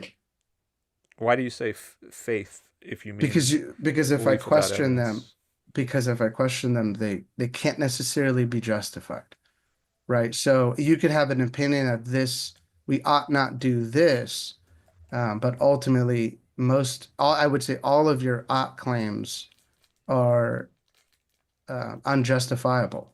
They boil down to personal cultural preference because there is no good in your worldview. Good doesn't exist. I'm not to harp on you, but if you have a worldview that can't account for good, like you were saying, massacres, I heard you say slaughter, all this happened because of Christianity or different religions. That's fine. But why are those bad? And you have presuppositions which you agreed to that, we hold these frameworks that we have to agree on to X, Y, and Z, and that's fine. But if I press you on is slaughter actually bad, ultimately it boils down to no. There is no good. So in a worldview where there is no real good, there is no truth, you will ultimately lead to like epistemic nihilism. And I think having a conversation with somebody when it comes to certain things, it is just their preference. And they want you to assume certain presuppositions to be able to function. And if you don't agree on those presuppositions, then the conversation doesn't really go anywhere. That's why I think like liberals, capitalists, socialists, libertarians, communists, they're all the same. It's all the same thing. It's just different frameworks of the same secular worldview, you know? Um, so that's why I would say that theism actually does have a justified true belief. You don't have to agree with it. You don't have to believe it, but it can account for these things, um, and to where an atheist worldview can't. So I would say it's actually a more coherent worldview. An atheist worldview doesn't even account for knowledge. It makes the atheist worldview, knowledge is impossible, ultimately. So let's say I claim that, well, to reiterate a claim I made earlier, something exists. That's impossible. That's question begging. Yeah, you would have to justify that. That's a metaphysical Okay. assertion. Like it's true in this form of a conversation, because you would have to, how do you know you're not a brain in a vat? I know from my worldview I can't. I know that truth exists.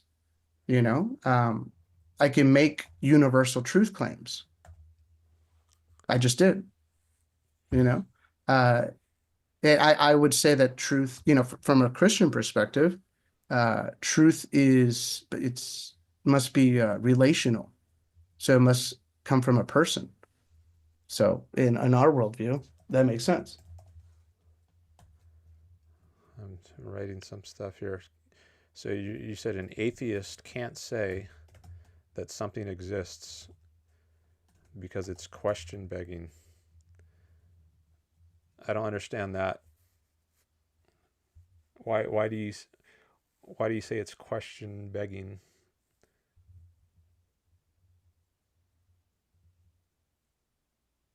Can you repeat what you said? I'm sorry. My wife just walked in.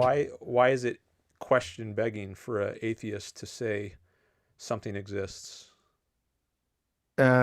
Because you would have to ground that reality exists. Personhood, truth, all these things. Well, let's define for anyone who doesn't know what it means to beg a question. So yeah, well, it's making an assertion without justification. No, that's not what it means. Okay, well, go ahead. How would you define it? It means assuming the thing that needs to be proved. Yeah, sure. That's fine. Yeah. All right, let me write that down here.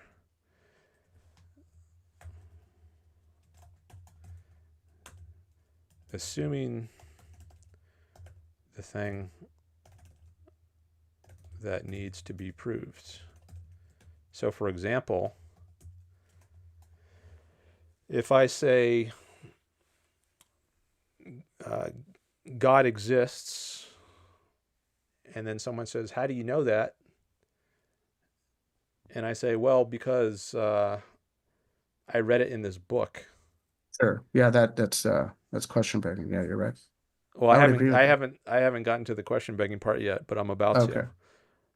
And then someone says, "Well, how do you know what you read in the book is true?" Mm-hmm. And I say, "Well, because it was written by God, and God is infallible." Yeah. So there I'm using the existence of God to prove the existence of God. 100%. Yeah. So that would be assuming the thing that needs to be proved.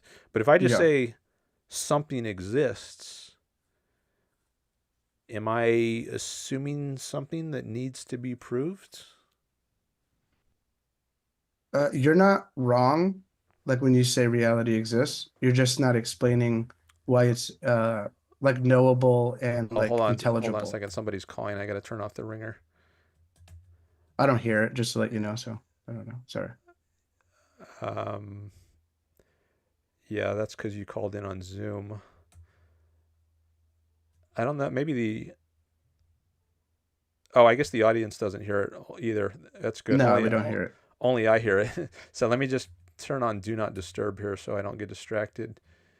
Just a sec. All right. So if that was you who called in, you can leave a voicemail, or you can type in the YouTube chat what you want to talk about, and then maybe I'll take your call next. But I'm just going to turn on Do Not Disturb. So next person who calls, it's going to go straight to voicemail. Okay. So I was You were in the middle of saying something after I had said Uh, that yeah, yeah, I did something. agree with you. I agreed with you You agree with? Okay. that you were as far as like the Bible thing, and it's true. Yeah, that is that's question begging. That's not the argument, but no, I said you're not wrong. Like to say that reality exists. Um, I'm just you're not necessarily explaining, and that's where it becomes question begging. Why it's knowable and like intelligible. Okay. What So what like, I what I don't get is that it's question begging. That's a very specific kind mhm. of You're charge, yes, and I want to understand if you think it actually is question begging. How does it assume something that needs to be proved? because your worldview, I would, from my perspective, can't account for the things that are in reality. Okay.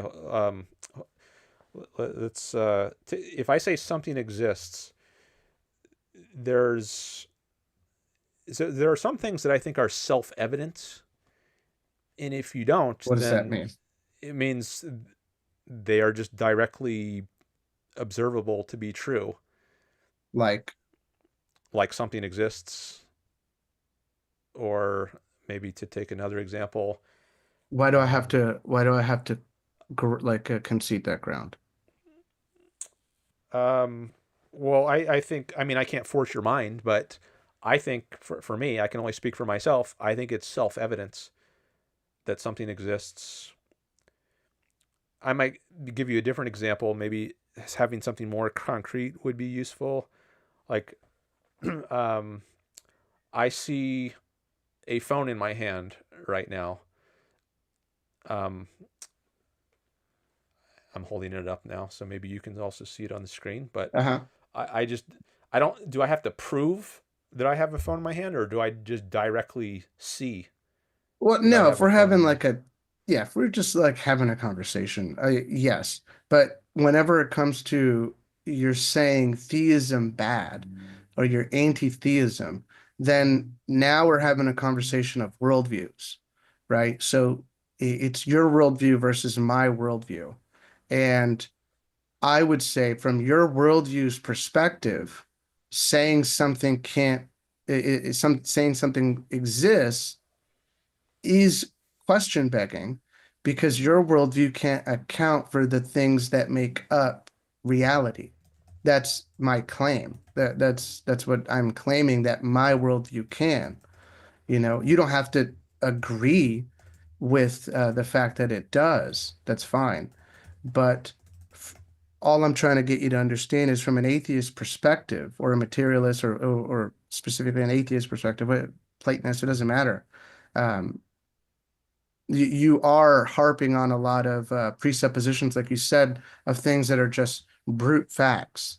And I would just disagree that there are brute facts. Reality is because it is it's circular and it doesn't actually contend with the fact that it is. Because not only is it, but there's also ought to it. There's meaning to reality. And even from an atheist perspective, you can even, I hear you talk, I hear atheists talk, they can't help but to apply meaning to things. But their worldview doesn't account for meaning. There is no meaning. There only is. All right. There's a lot of issues coming up, and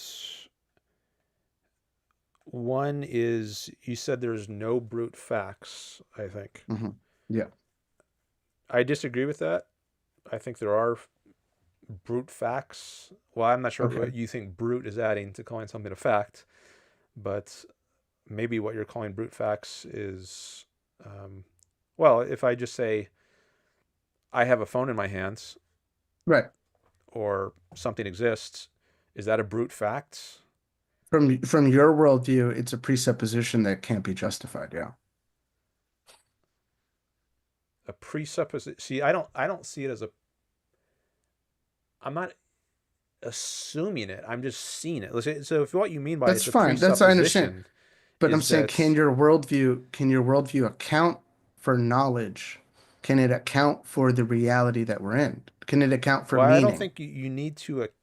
account for the reality by that, if what you mean by that is justify or explain why it came to be. Okay, then I can just say God exists. But you would want to ask, like, well, how is that the case? You'd ask me to justify it. Well, before I asked, I might first ask, what do you mean by God? Well, it just by making just But just that aside, just sure, the before we get Christian to God. that, Sure, I could just say the Christian God exists. well, hold on, hold Therefore, he on. exists. Let's slow down a bit. Um, so back on brute facts, I think there are some facts that are just the case, and there isn't and doesn't need to be an explanation of those facts. Why not? Uh, why? I mean, who's the burden on here? Like, You're making the claim that reality exists. I am, but you're making a claim that that claim has to be justified in that it's not self-evidence. I'm asking, can your worldview account for the fact that reality exists and it's intelligible? Well, what do you mean when you say, can it account for the fact that reality exists? That means the preconditions that would allow reality to exist. So, truth. But that implies that reality is not a given or maybe what you would call a brute fact. But there's no preconditions of reality. That implies that reality is not everything. Because if there's something other than reality, namely a precondition of reality, then that implies reality is not everything. But reality is everything. That's how I think. Do you agree that like reality adheres to the laws of logic, for one? Does it adhere to the laws of logic? I mean, if what you mean by laws of logic are like the law of identity, A is A. Sure. Yeah. Like you and me, for us to have an intelligible conversation, the precondition to it is that logic exists, that truth exists. Because otherwise, how would we have... I can go along with that. Okay. So how does your worldview account for the fact that truth exists and meaning exists? And they're not material. I'm not sure what you mean again when you say account for the fact that truth exists. Like, explain, does that mean like explain the fact that truth exists? Or? Yeah. So the way I hold truth, again, so like, maybe you would agree that like a concept is something that requires a mind, like an abstract, immaterial thing, and I would say that truth can be considered a concept that's immaterial. It's not material. But again, it's universal. So how, like I would make the claim that humans did not create the laws of logic. We might have put labels on them and we call them certain things. And this is where we might talk past each other. We could put a label on something, but it doesn't mean it didn't exist prior to us putting a label on it and being able to understand it and make it coherent to us. So like math relies on truth, relies on logic to exist. I don't believe that we created math. We may have created the symbols that represent what we use for math, but it's an underlying fabric of reality. And these things that are underlying reality are the preconditions to reality existing. If A didn't equal A, reality wouldn't exist. If reality wasn't coherent, it wouldn't exist. I would also assume that there is a meaning to the world. Meaning exists.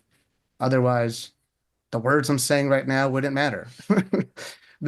Something being good wouldn't matter, or something being bad wouldn't matter. And so my worldview can account for these things because it has a relational God that loves us and is the source of truth. Yeah, again, you don't have to agree with this, but it accounts for these things.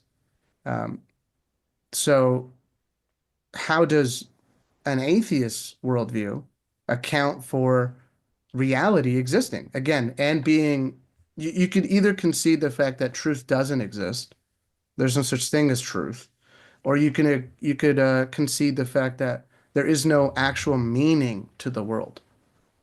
Both of those would be like contradicting statements. Okay. Well, it sounds like you're still assuming that there is a precondition of reality or But do you agree existence, that, okay, well, and I can don't think there existence, is. I don't think that's okay, coherent because I, okay, I, but that would assume that things have to be coherent. And that's what I'm asking you to justify. You're saying well, that some me, things can't be justified. I think that there would that, be hold on, some things some are things can't be self-evident. just, Yeah, okay, but that is something that's, you have to start somewhere, or you have an infinite regress, right? no, I wouldn't, no, not from my worldview. Okay, well, we might have different epistemologies here, not just different Yeah. metaphysics, and maybe Right. Well, that's yeah, exactly. Because from my worldview, there is a foundation to reality. There's the logos, there's Christ. You that. know, No, there, see, there, yeah, I don't think that's there's my a that, worldview. That's my worldview, right? So my worldview yeah. underlying reality, in the beginning was the Word was with God, the Word was God. You know, it is the source of life. He is truth, life. Uh, you're right. So it's a person. So truth is not only a concept, but it's relational. It shares with us. From your worldview, you must fall into an infinite regress if you consider these things. So it goes on forever, never able to justify. Mine does justify itself. You don't have to agree with it, but how is yours more coherent because of an infinite regress and mine isn't because it has a foundation? Okay, well, I disagree with your characterization, but we might have to just You agree to said that it was an disagree. infinite regress, not me. I think we might just have to agree to disagree at this point because if I were to, I mean, to explain my viewpoint, I would just be repeating what I've already said, and I don't want to just go in circles. So maybe we should just end it here. Okay. Well, maybe for something for you to think about, man, because maybe you're not really used to like presuppositional conversations. All right, if that's that can be your closing statement. We'll go with that. I appreciate it, man. Thanks for having me on. All right, thanks for calling.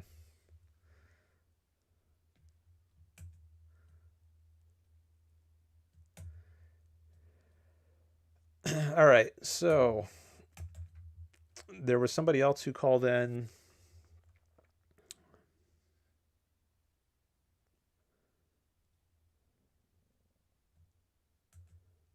And I want to see if that person left the voicemail.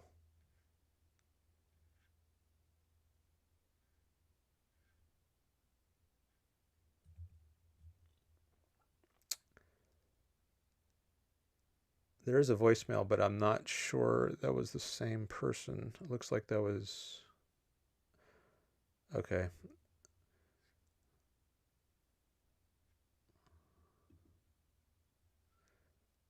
I'll turn off my do not disturb, so if somebody calls back, I should hear it ring.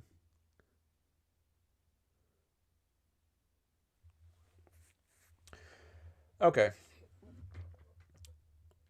So, yeah, the conversation, it felt like it was maybe not going to be very productive past a certain point. So, um, I thought maybe we should just move on to something else.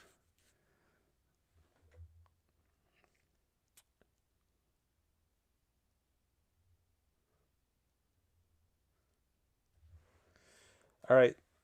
I'll look at the chat now, but if anyone wants to call in, you can always call in. And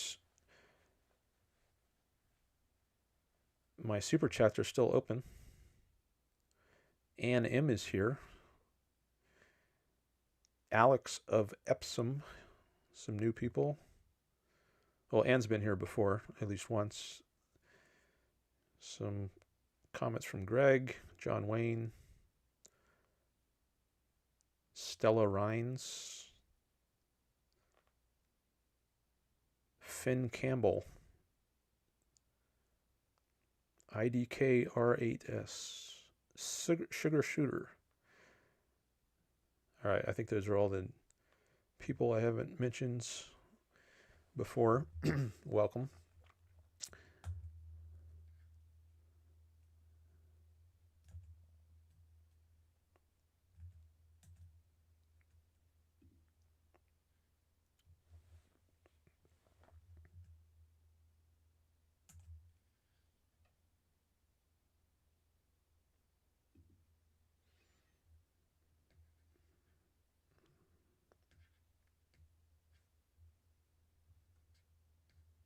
Looking at some analytics here.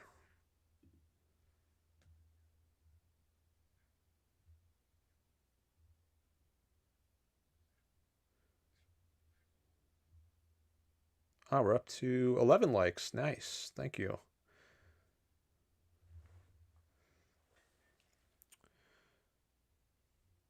Oh, ABC. Abkai says hello. Hello to you. All right, got a couple more subscribers. Thank you. I'm up to 1,115. I got a lot of subscribers since the last show. That's great. A lot of views too. Over 1,300 views. Or at least 1,300 on my last show. All right, so I want to look through some of these chats. I wonder if I should take a break first, though.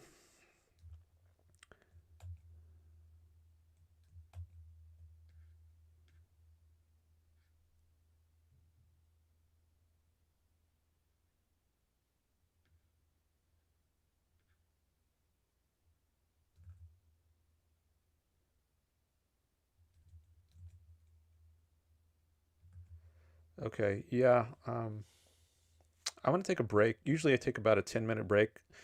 I've been streaming for about 2.5 hours now. And I don't always have a break at the same time during the show, but I think this is a pretty good time for one. Usually I do like 10 to 12 minutes. So let me just put up my break screen and type in the chat.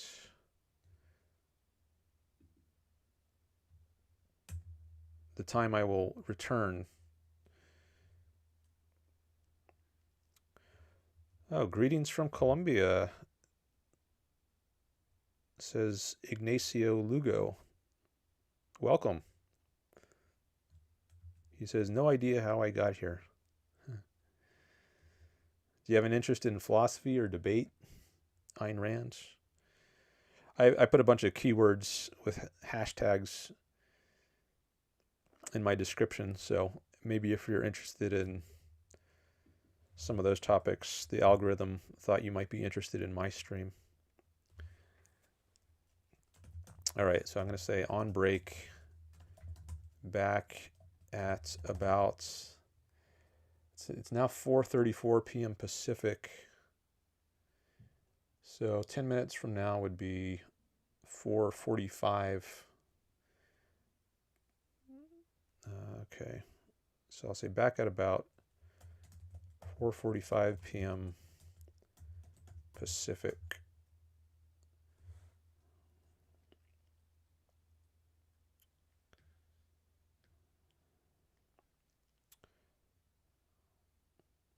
Someone asked, how do they super chat? Are you using a slur there? I don't want slurs in my chat. There should be a $sign by the chat box. I don't see one now though, but that's how you would normally do a super chat. Let me take a look. On my phone I see the $sign. I don't know why I don't see a...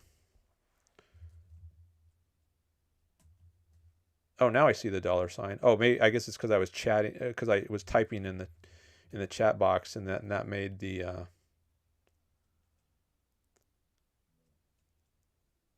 chat box larger, and it covered up the $sign. See, if I start typing, it makes the $sign go away. Oh, this person says he's black. Who you calling a slur? All right.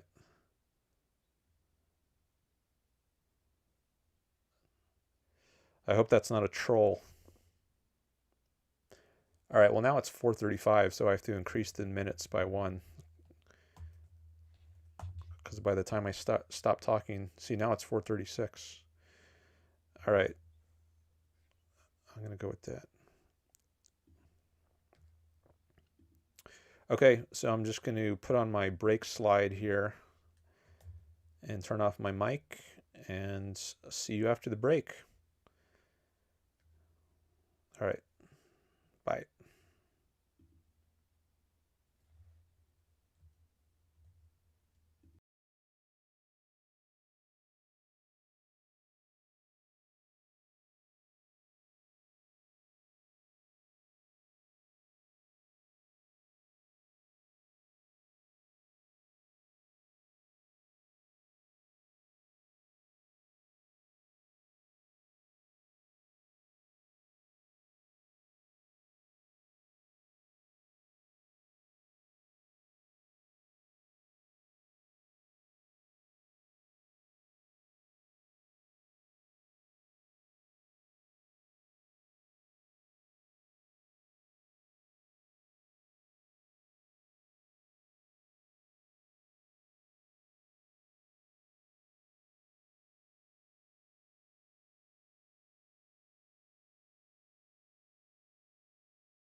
I am back. Maybe I should have said back in about 12 minutes, because I usually average a little bit more than 10 minutes. Okay. So thanks everyone for being here at the Dan Norton Show, where I promote Ayn Rand's philosophy of objectivism, in large part by having discussions with you all, either in the chats or by calling in. So thank you for helping supply the show with content.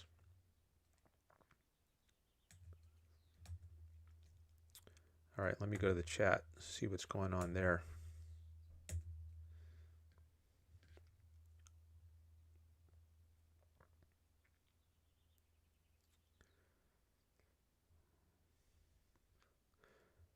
Remember, if you want me to give your chat priority, you can do a super chat. Then I will address it sooner, give it more time and attention. I might not have time to get to every chat. I probably won't if things go as they usually do. But I'll at least read them later. Usually. I usually have time to read them later. But it's hard to get to everything during the show because there's a lot. But I see that as a good thing. If there's too many chats for me to get to, I see that as good, because that means there's a lot of engagement, and that's good. Good for the channel. Zachary Parson is the new person who has come in during the break, I guess. He says, randomly found this stream. Never watched before, and not sure of your views besides what is on the screen. I am halfway through reading Kant's first critique. What are your thoughts on Kant?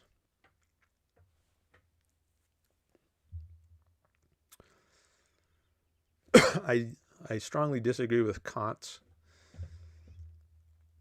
Ayn Rand, who is my favorite philosopher, saw Kant as her arch nemesis. She has a lot to say about Kant.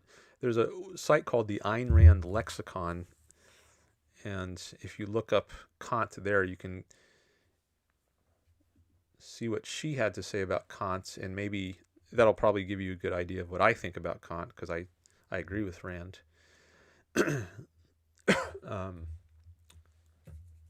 I'll pull up the lexicon here in a second. Let me just get another cough drop.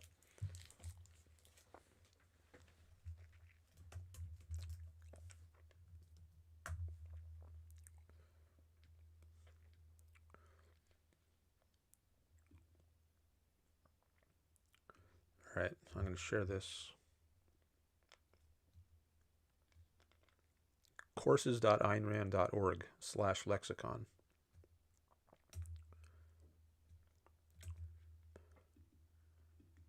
I'll put that in the chat. It's a great resource. You can see what Ayn Rand had to say about all kinds of things. It's organized alphabetically. Here it is. And I just put the link in the chat.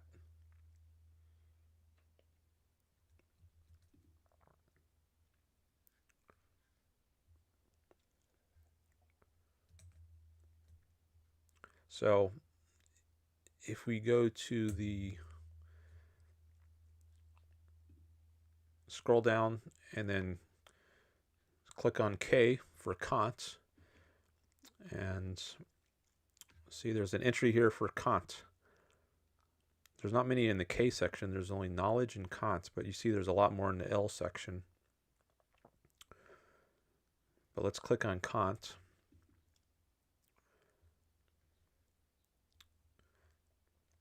The first excerpt, it's just one sentence from Rand's article titled Brief Summary, published in the Objectivist magazine from September 1971. She says, on every fundamental issue, Kant's philosophy is the exact opposite of objectivism. Objectivism is the name of Ayn Rand's philosophy. But there's more. Metaphysics and epistemology. So I'm not going to read all this, but you can see there's a lot here. Wow, this is a long entry. Look at the side. This is a very long entry. And that, some of these are from Leonard Peikoff. He was Ayn Rand's top student. He wrote a book called The Ominous Parallels. And that talks about the parallels between America and pre-Hitler Germany. You can see the cover of the book here. It's got a half swastika and the half, I guess that's the U.S. presidential seal on the left. And the book is about the parallels between Nazi or pre-Nazi Germany and America when he was writing this, which was in the 60s and 70s and maybe early 80s. It came out, I think, in 82, right after Ayn Rand died. He thought America it showed some ominous parallels with pre-Hitler Germany. So Kant was a German philosopher who bore a lot of responsibility for the rise of Nazism, and this book is about that, in part about that at least. So that's why his book appears here, because it talks about Kant. But here's another entry from Ayn Rand about Kant on her ethics, on his ethics. Maybe I'll just read one. How about I read one paragraph here? As to Kant's version of morality, it was appropriate to the kind of zombies that would inhabit the kind of Kantian universe. That would inhabit that kind of Kantian universe. I don't know what the reference of that is, because this is just an excerpt here. It consisted of total abject selflessness. An action is moral, said Kant, only if one has no desire to perform it, but performs it out of a sense of duty and derives no benefit from it of any sort, neither material nor spiritual. A benefit destroys the moral value of an action. Thus, if one has no desire to be evil, one cannot be good. If one has, one can. Those who accept any part of Kant's philosophy, metaphysical, epistemological, or moral, deserve it. Now, you said you were reading his first critique. That's the critique of pure reason. So he doesn't talk about ethics there. That's more about metaphysics and epistemology. So she profoundly disagrees with Kant. His fundamental error, or evasion, you might say, is to think that identity disqualifies consciousness. Because consciousness has a certain nature, therefore, it's not conscious. It's not aware of reality. It's only aware of a distorted perception of reality. Reality as filtered through a human consciousness. Kant calls those categories. And Rand says that view amounts to saying man is blind because he has eyes. That quote is probably in here. Yeah. This is on the... Maybe I should read that paragraph. Yeah, I'll just read one, maybe this last paragraph from her book, For the New Intellectual. Even apart from the fact that Kant's theory of the categories as the source of man's concepts was a preposterous invention, his argument amounted to a negation not only of man's consciousness, but of any consciousness, of consciousness as such. His argument, in essence, ran as follows. Man is limited to a consciousness of a specific nature, which perceives by specific means and no others. Therefore, his consciousness is not valid. Man is blind because he has eyes, deaf because he has ears, deluded because he has a mind, and the things he perceives do not exist because he perceives them. He's only aware of the so-called phenomenal world. This is me now, adding on. So true reality, which Kant called noumenal reality, is cut off from human beings. We can't know noumenal reality, the true reality. We can only know phenomenal reality, the world of appearances, the way things appear after the true reality has been filtered through our distorting means of perception or conception. So Kant drove a wedge between consciousness and existence. And that's very dangerous. We talked about that earlier in the stream, actually, when I was talking about truth. What is the value of truth? And I said, well, that's how we survive in the world, by grasping the way things are. If we only grasp, or if we hold false beliefs, then our minds are not perceiving reality.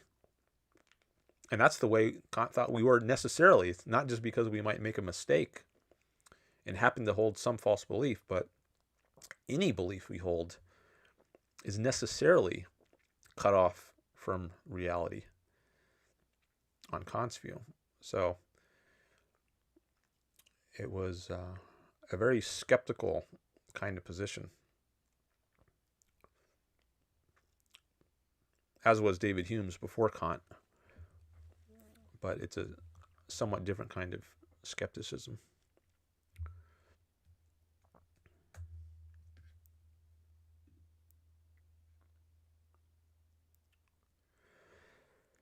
Okay, let me look at some other chats.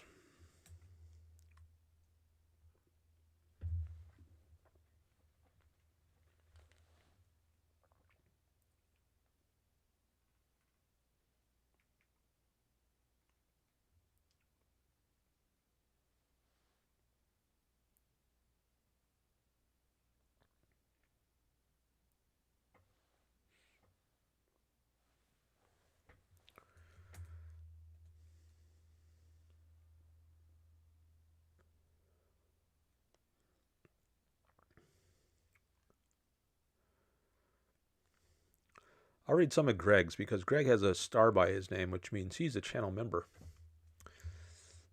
And to show some appreciation, it's only 99 cents if you want to be a member of my channel.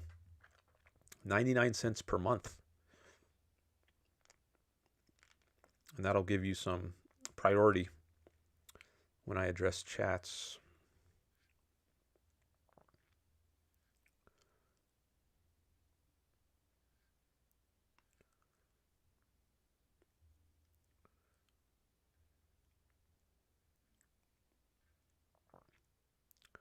Greg says, thinking is not a means of perceiving reality.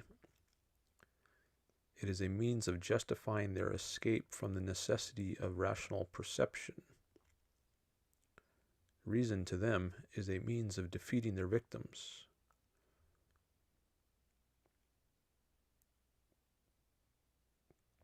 I guess that's in reaction to something else before.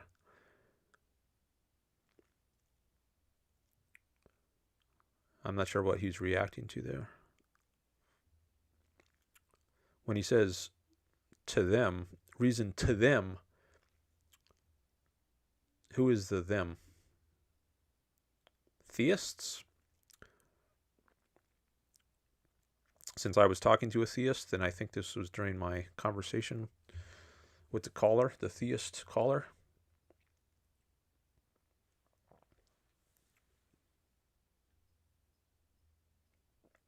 Reality isn't sufficient. The caller was suggesting that there were preconditions of reality. And I was saying, no, that doesn't make sense. Reality is everything. Or you could also use the term existence. Maybe he would also say there's preconditions of existence. But I would say, no. Existence is everything. There is nothing apart from existence, such as preconditions of existence. Do the preconditions exist? If they exist, then it's incoherent to say that there are preconditions of existence, because that would imply there's something apart from existence that exists as a precondition of existence. But if existence is everything, which that's how I take it to be, it's the broadest term, then there can't be something apart from it, like preconditions of it, that have to be existing in order for existence to exist.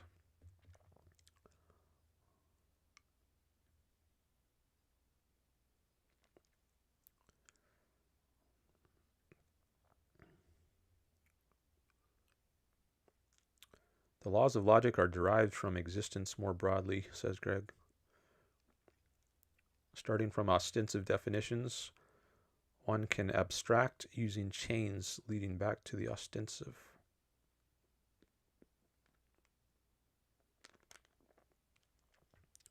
Ostensive means directly observable. Ostend is to show. I think it's a Latin term. I think it's based on a Latin term.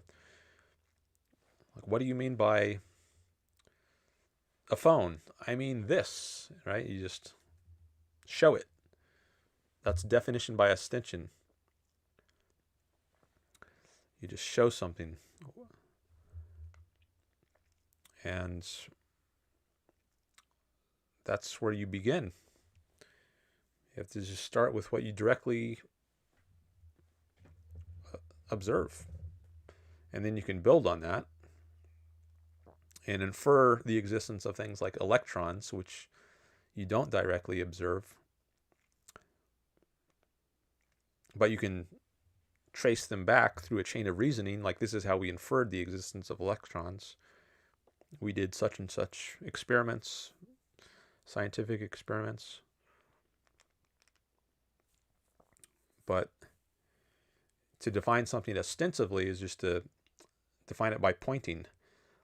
Like what is the smell of a freshly cut lawn? You could define that by just saying, go over there to where that guy just cut the lawn, sniff the grass. That's what it is. Right? I didn't use some language. I mean, you can try to define smells using language by likening it to something else. Like you could say, well, what does an orange taste like? Well, it's kind of like a lemon, but it's not that sour. So, and it's more sweet, but it has kind of the texture. Well, I guess maybe texture is different than taste, but you could try to liken it to something similar. It's kind of like this, but a little different. It's less sour. But that's not defining by ostension. Ostension would be, here, sink your teeth into this orange. That's what it is. That's what an orange tastes like. That would be definition by ostension.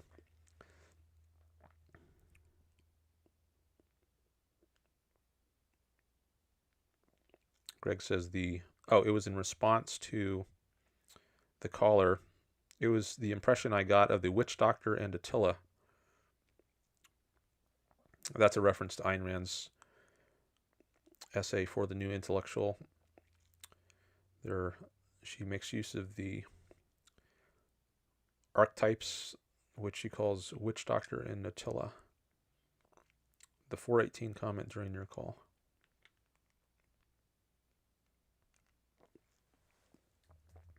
Oh, is that timestamp on there? Ah, yeah. See, it says 418 here.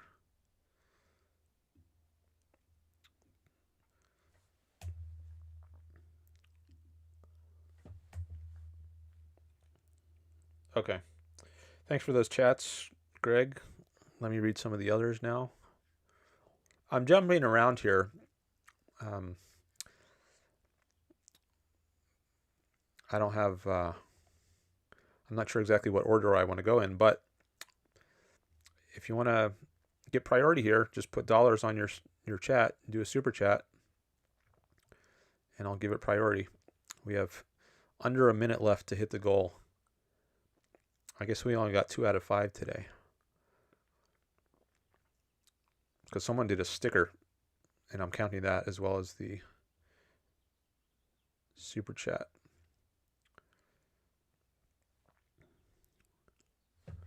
Actually, maybe, I wonder if there was another super chat that I was forgetting. Let me go into my live streaming tab.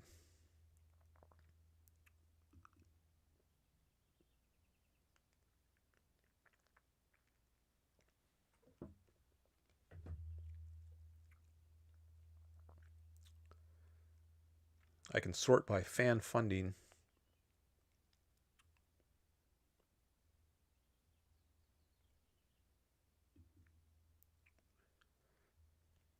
To see all the super chats and super stickers together.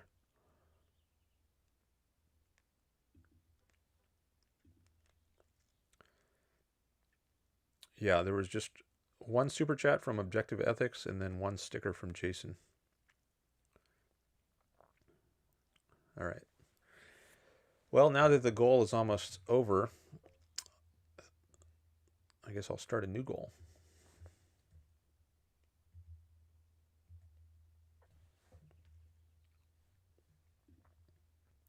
Ended.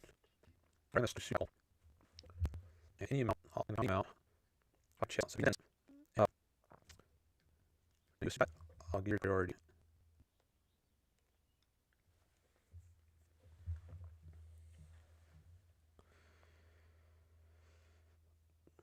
You can also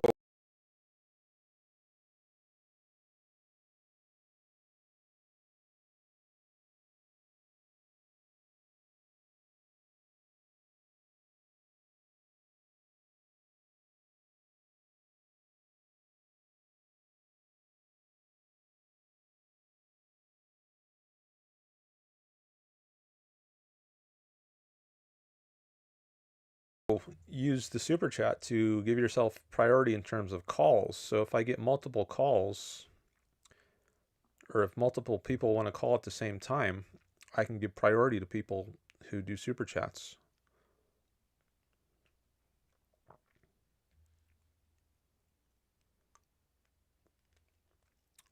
Alan J. Rubin says, thoughts on abortion.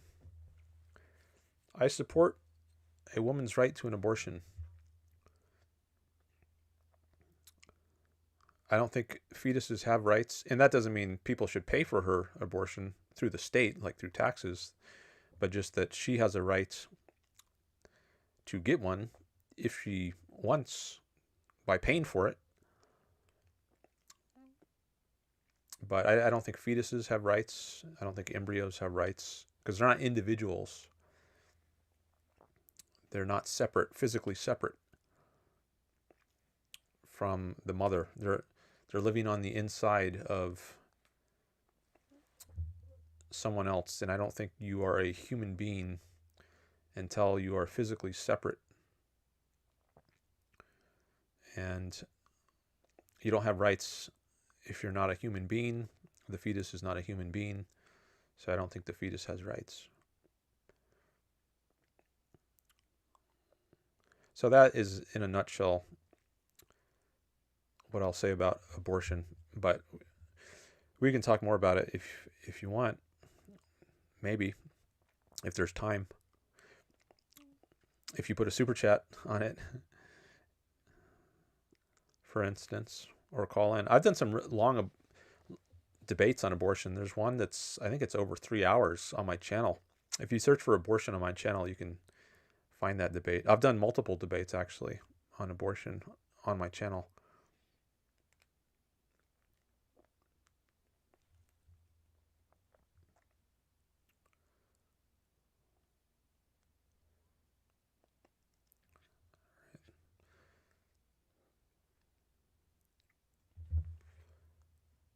The Cold Quest. So was that Jeffrey? Someone was asking about, I think Greg might have asked. Are you Jeffrey? Yes, he says. Okay, so the Cold Quest in the chat is the same person as the Jeffrey who called in. And Greg is having a discussion with him.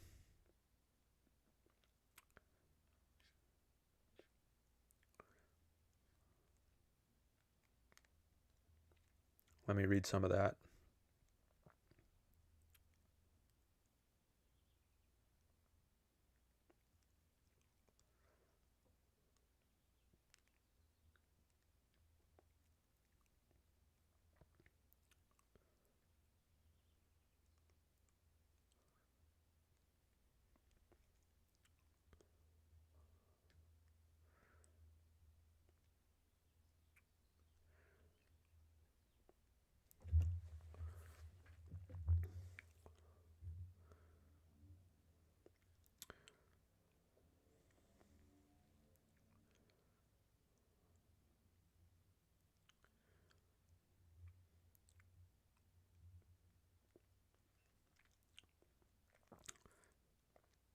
Jeffrey thought it was a fruitful conversation. I know he didn't. Well, parts of it were fruitful. I always get something out of every conversation. I might get clarity on some little thing. And I think I got something out of the conversation, but at a certain point, it feels like it's not going to generate more fruits, or at least whatever further fruit it generates might not be worth the trouble, because maybe there's also rotten fruit that's coming out of the conversation. So I think it was somewhat fruitful, but it was just getting to a point where I thought the fruit might become sour. Maybe I shouldn't be using metaphors. It was just, I didn't think it was going to be very productive if we kept going. It might just get frustrated or irritating, and I didn't want it to get to that point, because I like to enjoy my conversations. I'm an egoist.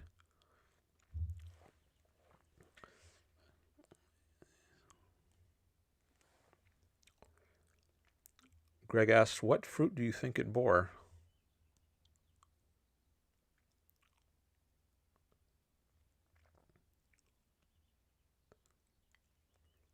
His worldview depends on assumptions,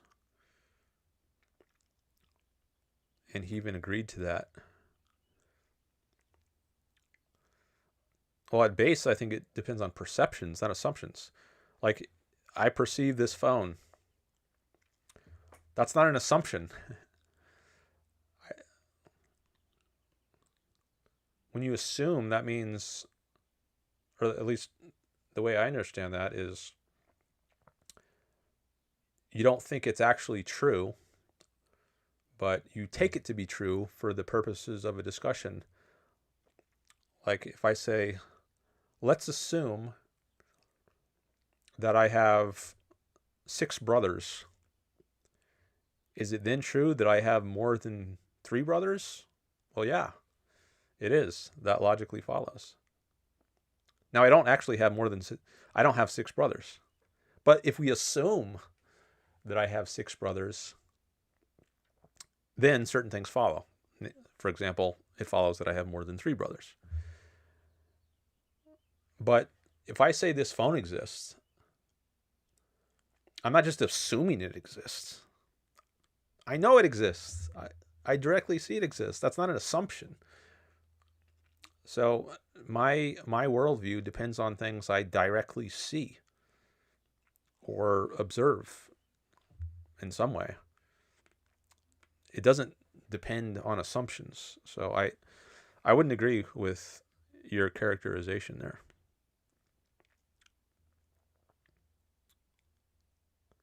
And what you directly perceive doesn't need to be justified.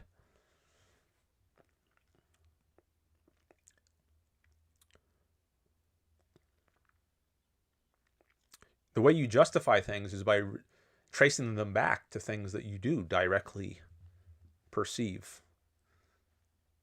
But if you had to pursue what you directly perceive, then where's the end of it? That's when I think that's when I brought in the point about infinite regress. Like, where do you stop there? I think the place where you stop is with what you directly perceive. That doesn't need to be justified. You could say it's self-evidence.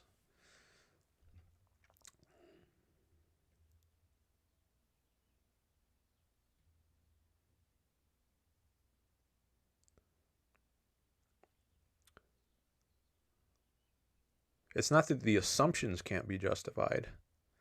It's that the direct perceptions can't be justified. Direct perceptions are not assumptions. It's not like me saying, assume that my brother that I have 6 brothers.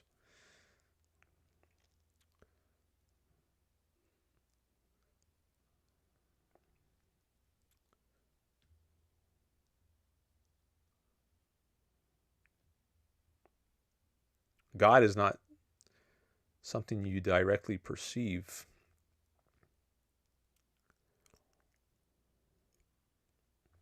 If God even has coherent meaning.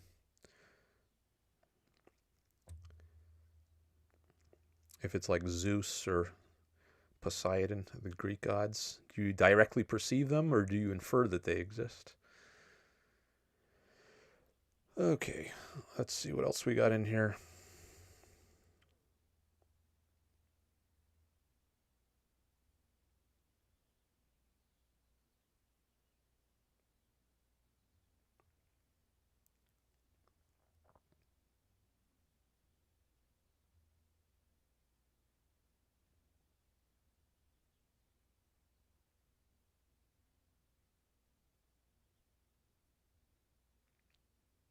Bacon Gaming says hi.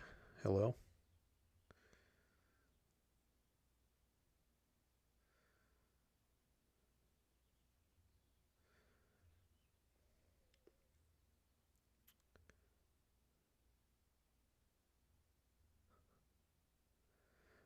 Only individuals have rights. That's my view. The fetus is not an individual, so it doesn't have rights.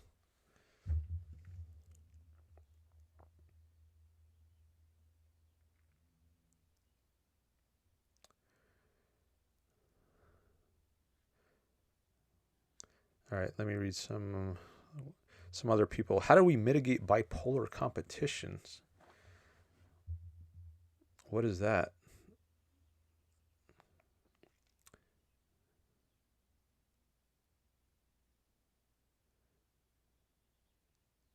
By the way, there's an entry on abortion in the Ayn Rand lexicon. You can see what Ayn Rand had to say there.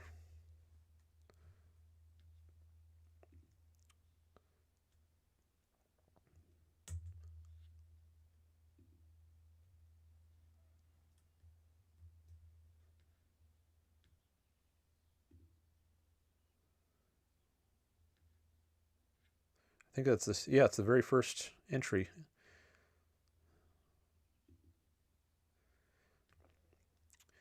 An embryo has no rights. Rights do not pertain to a potential, only to an actual being.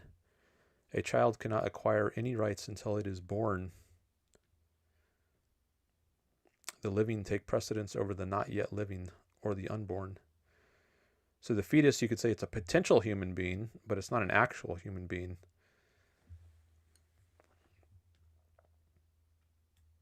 All right.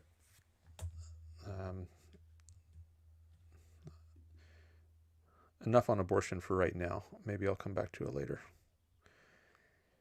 Depends partly on you all, what you want to discuss, and what people put dollars behind.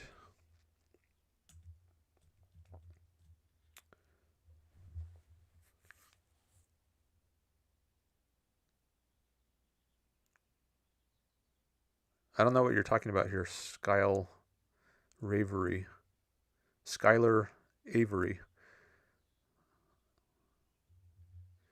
I don't know if you're still here.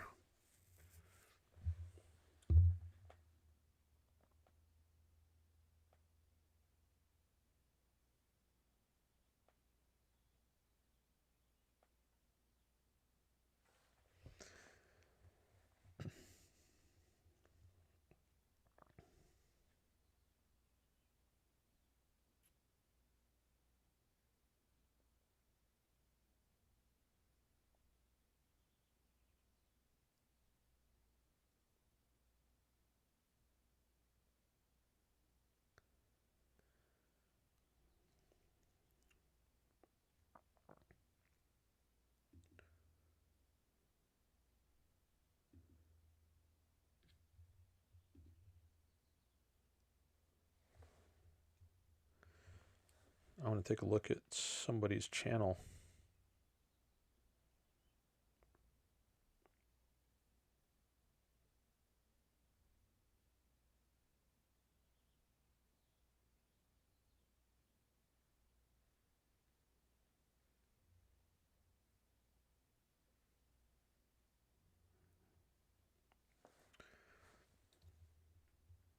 Whoops, I closed the lexicon.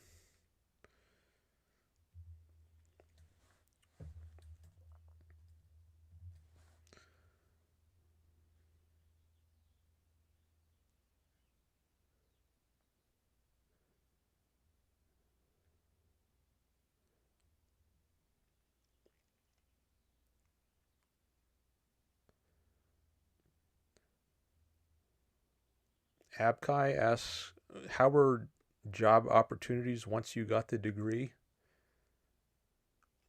Do you work anything outside of this? I do work outside of this. I won't say what, but I do some things outside of this to support myself. But I'm hoping I can eventually make enough money just from my YouTube channel that I won't have to do anything else. That's the goal. And you all can help me with that. If you value my work of promoting Ayn Rand's, or if you just find my channel interesting, enjoyable to listen to, you might also consider supporting my channel. Philosophy is a very difficult market to make a living in. There's a lot more PhDs than there are jobs. A lot more philosophy PhDs than there are jobs available. So it's very hard to find a well-paying, secure job. But I didn't try, actually. I didn't go on the job market because I had decided partway through grad school that I would rather do something else.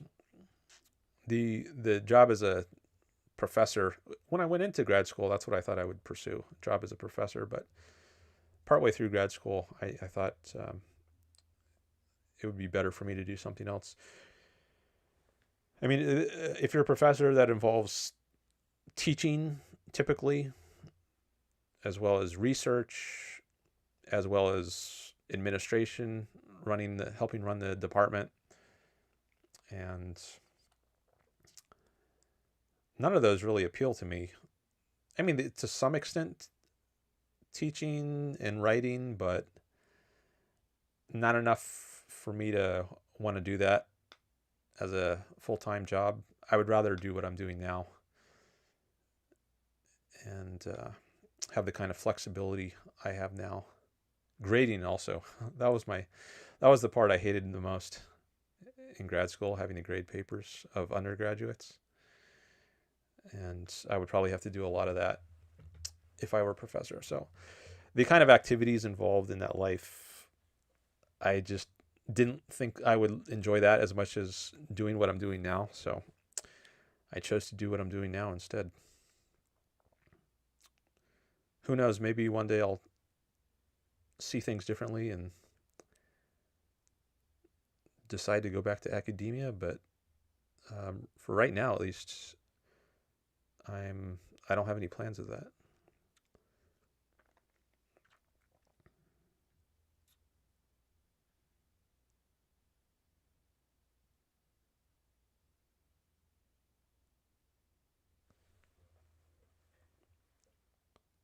Oh, Ghosty is here. Hello.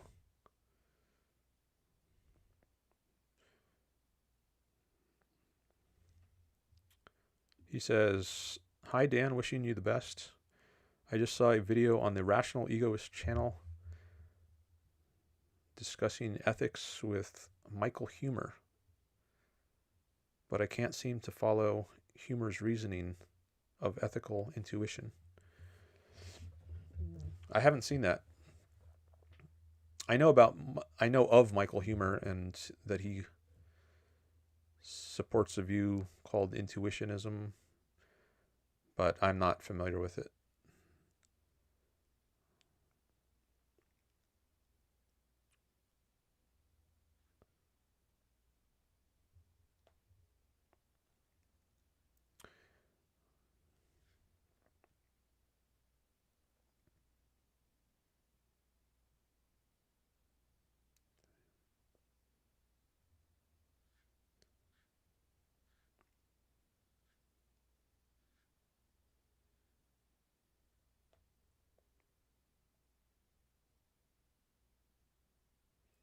Bob Funkmiser. Hello. He says, the stream popped up on my feed, but I don't know anything about Ayn Rand. Where's a good starting point for me to learn more? Which book of hers should I start with? I think Anthem is a really good one to start with. It's a short novel or novella. You could read it in a few hours. But there's also the Ayn Rand lexicon. Might have some plot spoilers if you start with the nonfiction, though. But let me pull that up again. I accidentally closed it. But let me let me bring that up. I'll put a link to it in the chat again.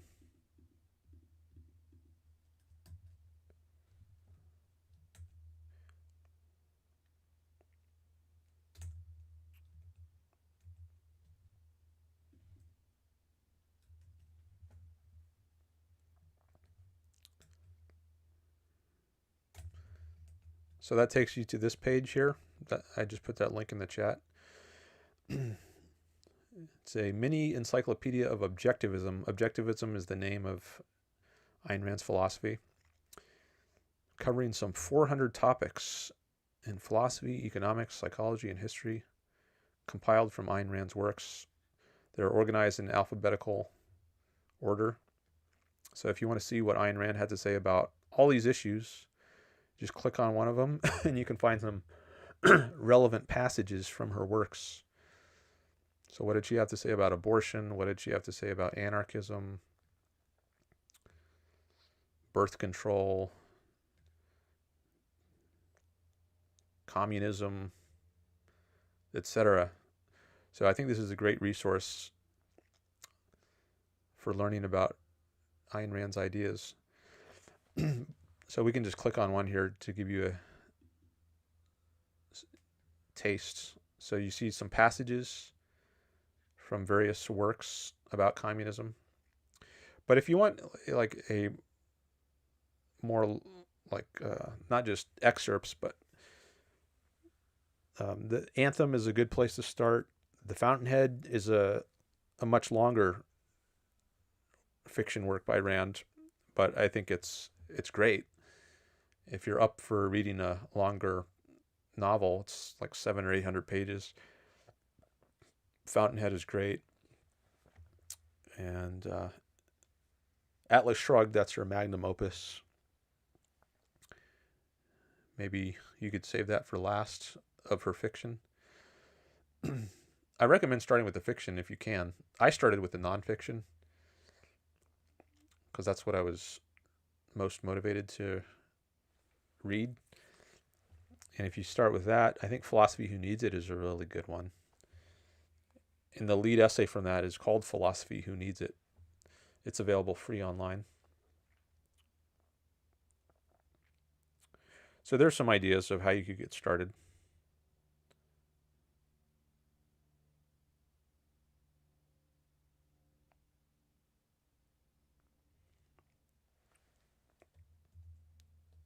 Oh, I forgot I wasn't sharing the lexicon on the screen when I was talking about it. Sorry about that. I think I still had the chat up. But this is the, I'll just go back to it for a second. This is the lexicon with all the topics arranged in alphabetical order.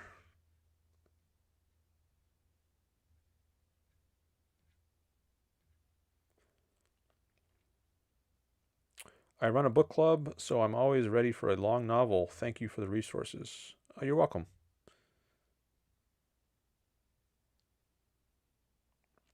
What's the best to go about practical epistemology?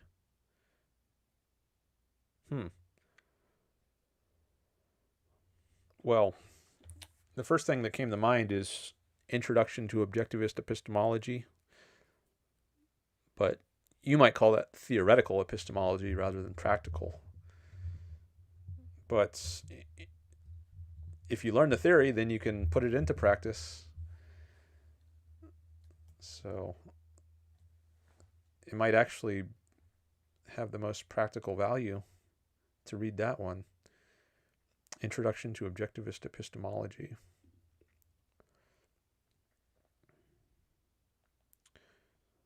There's also a talk given by an objectivist philosopher, Gregory Salmieri. I think it might be titled Knowledge is Work. He's given multiple talks or courses on epistemology, and I think he does good work. And you can look him up, Gregory Salmieri, Salmieri.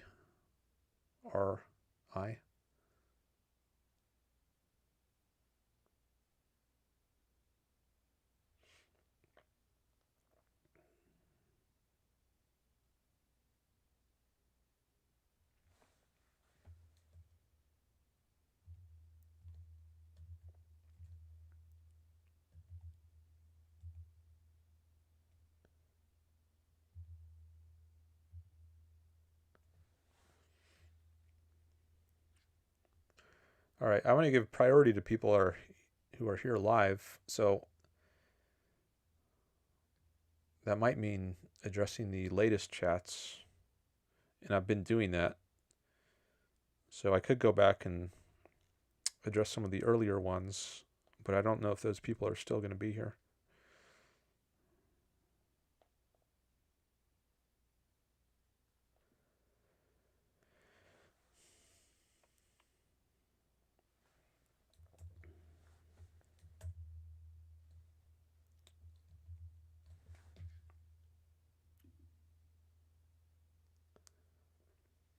I'm checking my analytics. Oh, great. It looks like a lot of new people have come by. Wow. Over 300 people have come by the stream today. That's great. I think that's maybe the most ever by this time in the stream. It usually gets above, recently it's gotten above 300 for my streams, but that's not by like 3.5 hours into it. Usually I think it takes longer than that, so that's good. I can show you my analytics here. There's my, see, that shows me hour by hour and minute by minute how many people come by the stream. So this is when I started live streaming today. It says 99 people came by between 2 and 3 p.m. Pacific. And then between the next hour, over 100 people came by. And then 70. And this shows minute by minute how many people in the last 60 minutes. It says 46 people came by. That's good.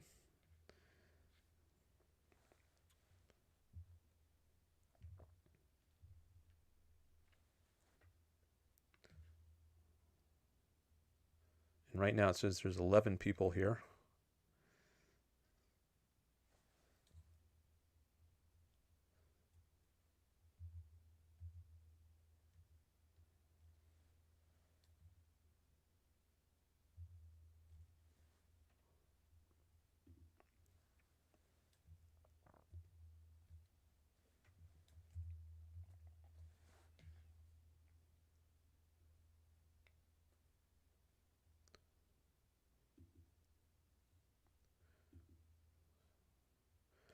I'm going to see if I got any new subscribers. Okay. It's still at 11:15.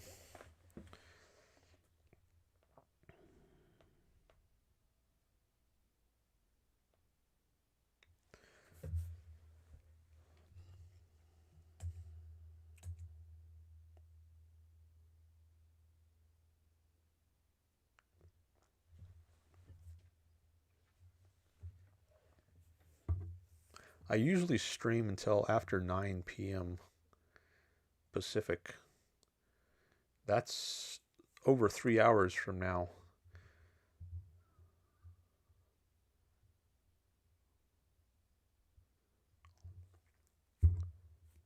hopefully I'll have enough material to last me that long.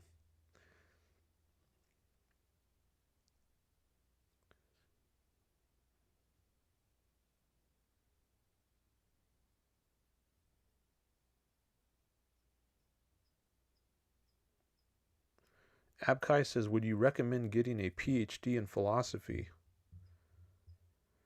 It really depends on you and what your goals in life are.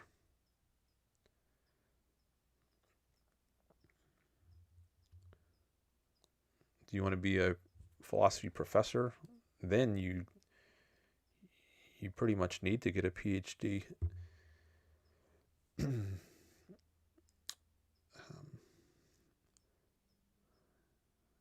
Maybe unless you're a genius like Saul Kripke. I think he was, or at least perceived as a genius. He did work in logic, and I think he might have just had an undergrad degree, but I'm pretty sure he didn't have a PhD yet. He was this very well-respected logician who taught in a university. I'm looking him up right now. American philosopher and logician.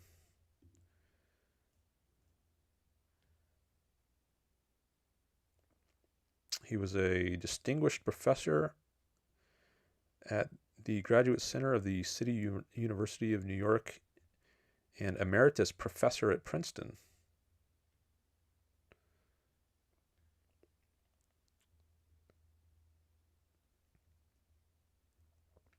Education, Harvard University, bachelor's. So I guess he got a bachelor's at Harvard, but that was it. It doesn't show that he got a master's or a PhD. But that's like almost nobody does that. So if you want to be a philosophy professor, you probably need a PhD. But is philosophy something you're really passionate about and you would want to do it professionally? If so, getting a PhD could make sense. But it really depends on what are you most interested in. What kind of life do you want to have?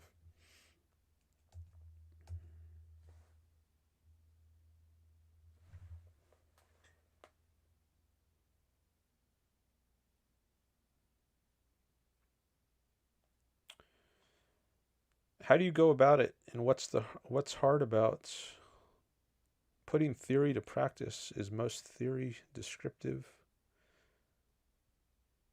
So there really is nothing to put to use. Okay, let me... maybe I'll come back to that. I want to read this one from Nick, Florida Nick first. He's got a star by his name, so I give him some priority. That means he's a channel member. You too can become a channel member for as little as 99 cents per month. Just click on that join button on my channel. Nick says, hello, Dan. Glad your channel is getting so much attention. What do you think is the appeal of religion in the modern world and also throughout human history? The appeal of religion. Well, it might be that it provides some answers to questions people have about the world. And they might not be correct answers, but at least they're answers. And some people might feel uncomfortable not having answers to certain things. Like, what's it all for? What's the purpose of life? What should we do with our life here?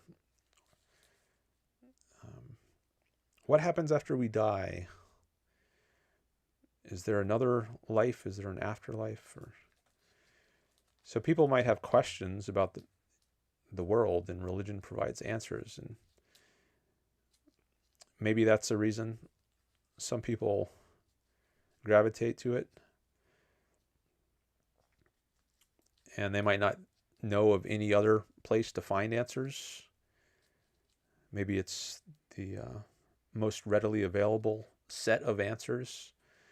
Like, many people are raised religiously, and they might not be exposed to philosophical answers like the works of Plato or Aristotle until college or ever. Some people might never read those, but pretty much everyone is exposed to some religion growing up, and it provides some answers. And we need answers. We need some kind of guidance, and religion provides that. So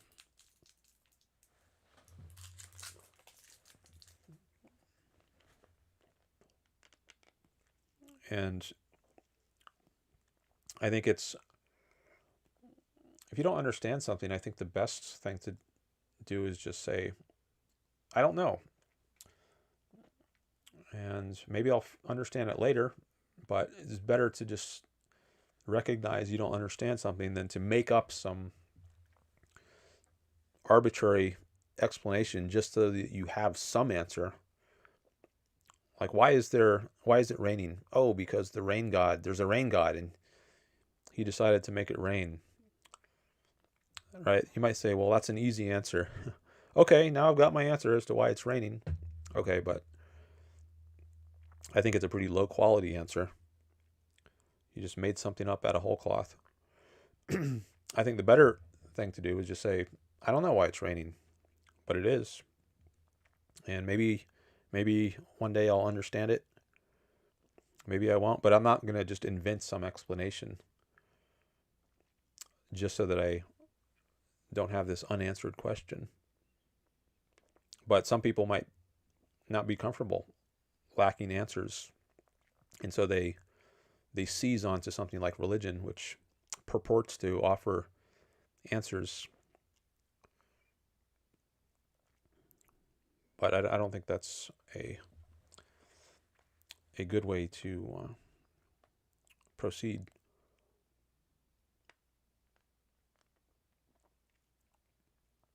And some people might think that secular attempts at finding answers have failed and maybe are bound to fail. And so only religion can possibly provide answers, at least to some questions. But I don't think there's good reason to think that secular attempts are bound to fail. We've gone to the moon, right? That shows we've had some success, quite a bit of success, understanding the world. Some people might say, okay, well, yeah, we can get scientific knowledge, but knowledge of right and wrong or good and bad, we can't get that without religion. I don't believe that, but some people will maintain that. But I think the basis of good and bad comes from pleasure and pain. That's built into our nature. We don't choose to have a pleasure-pain mechanism. It's just something we're born with. But I think that provides a basis for the ideas of good and bad or right and wrong. And I've talked about that many times in previous videos, but I'll just mention it.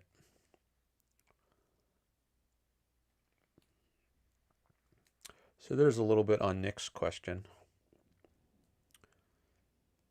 Frederick is here, hello, as well as Two Burnt Soup, who says, religion is appealing because it explains the unknown, makes someone feel like events have a purpose and serves as a convenient way to encourage people to do good things.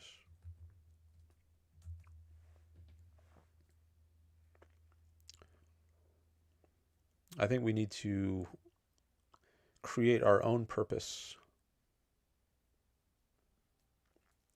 Like my purpose is to promote Ayn Rand's ideas. That's my main or my central purpose in life. I see that as my career. But you have to find your own central purpose. Do you want to be a dentist, a computer programmer, an athlete? Everyone has to find their own purpose. But I think that relates to the point about pleasure. You know, what gives you the most pleasure and satisfaction? So you might enjoy different things, but enjoy them in different amounts. Like maybe you enjoy philosophy some, but what you're really passionate about, you're most passionate about, is engineering. So maybe for you, it would make most sense to pursue a career as an engineer. And maybe you could still do some philosophy, maybe pursue it as a hobby. But you have to think about what gives you the most enjoyment in life and use that as a guide to what your purpose in life should be. But I think it's clear that whatever your purpose is should be whatever brings you the most enjoyment or pleasure in your life.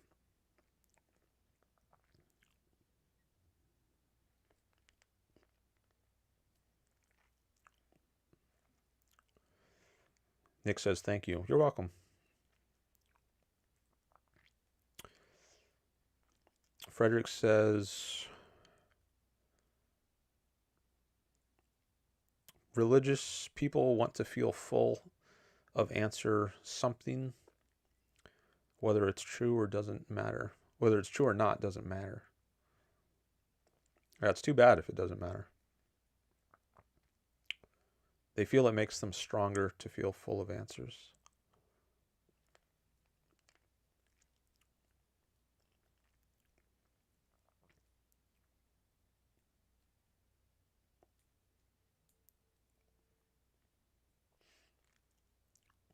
And I don't think religion always encourages people to do good things. Actually, I think it encourages people to do bad things sometimes. Like when it says to believe things on faith, I think that's awful.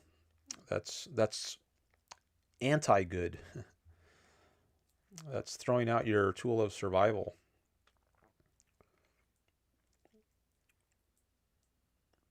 Faith is belief without evidence. We talked about that earlier in the stream. And that's bad. But there might be some elements of good, like the golden rule, a kind of reciprocity. Treat others the way you want to be treated, or don't treat others the way you don't want to be treated. And I think there's some sense to that. What profit a man to gain the whole world if he lose his soul? There's a line like that from Jesus. Like, if you have to sell your soul to become rich, you haven't really profited. If the way you become rich is by losing your self-respect, losing your integrity, then you're not really benefiting. So I think there are isolated elements in religion. There's some examples from Christianity. But I think it's also got a lot of bad, very bad, like believing things on faith, advising people to do that, and to sacrifice themselves, put others ahead of themselves.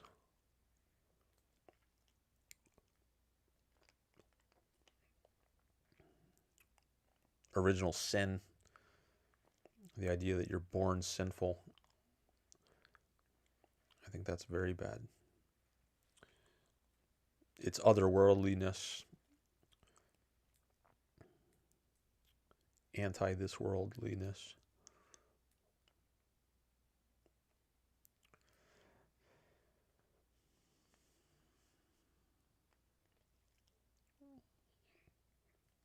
Josh C. says, "Hey Dan, longtime fan, first time asker.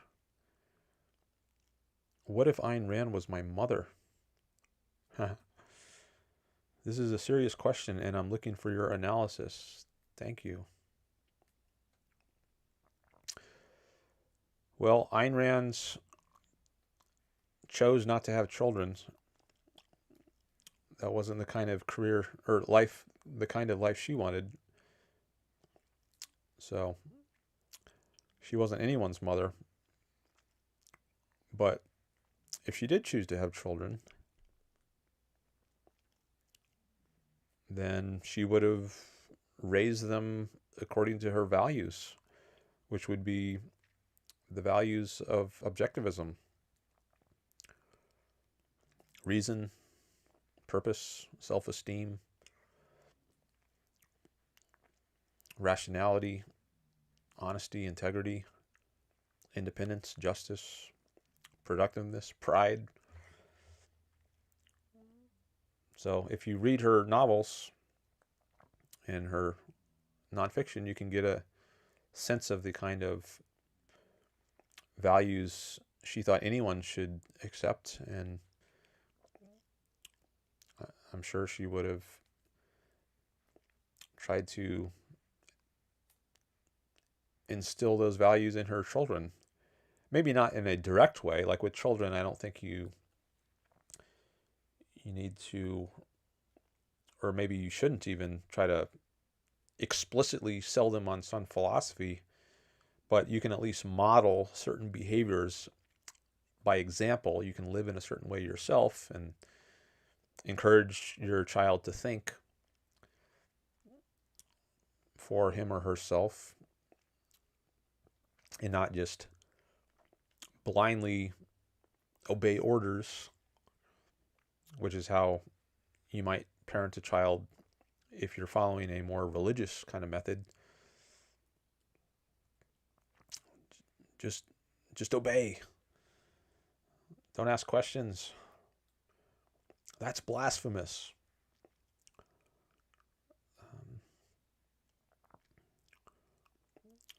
So there's a little on how I would think she would have been as a mother.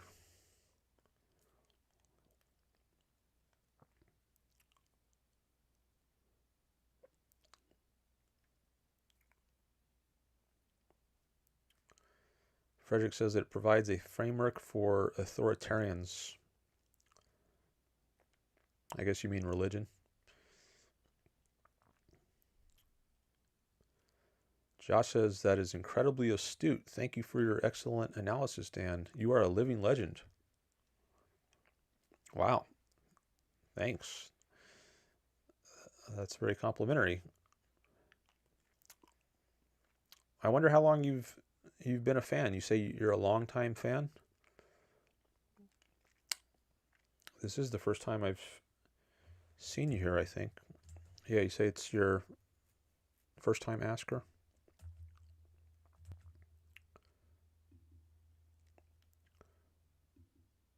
Let me take a look at your channel.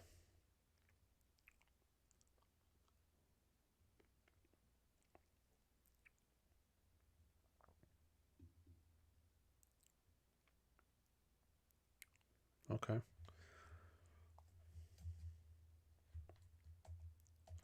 Well, welcome to the show. Thanks for your question and your kind words.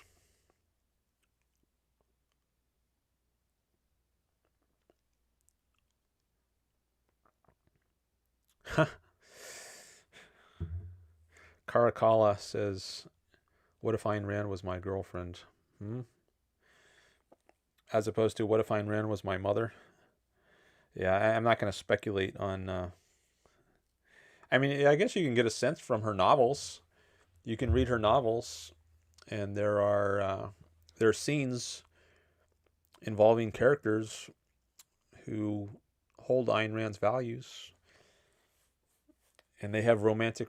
And these characters are involved in romantic relationships. So if you read her novels, that can give you some sense of how she might have been as a girlfriend.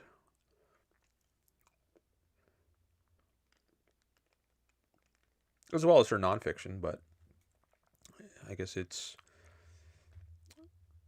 in a way more concrete if you see it in a fictional character. And you can also learn about her life. I mean, there's a documentary movie about her life called Ayn Rand, The Sense of Life, that came out, I think it was 1997 or 1998. And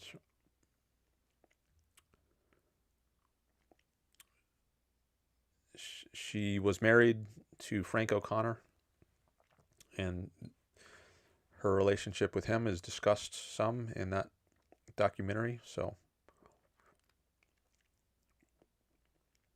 that can also provide a sense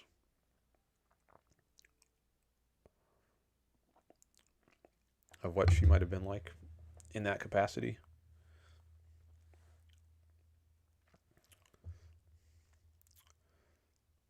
Smart answer. Great show.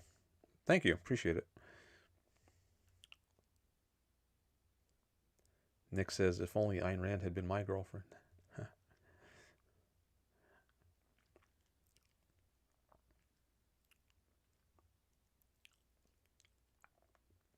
She did have an affair at one point in her life, at least according to reliable sources.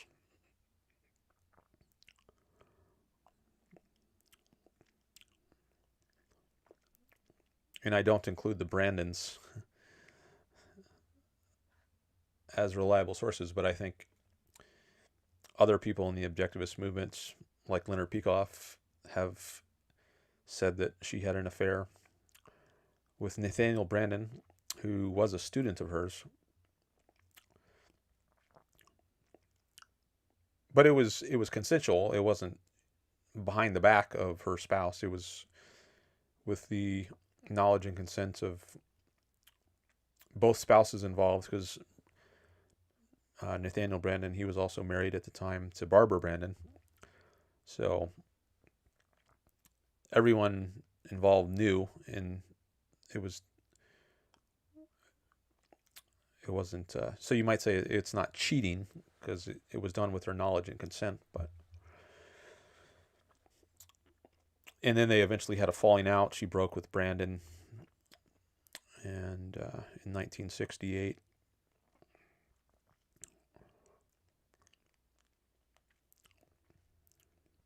But that was another aspect of her romantic life.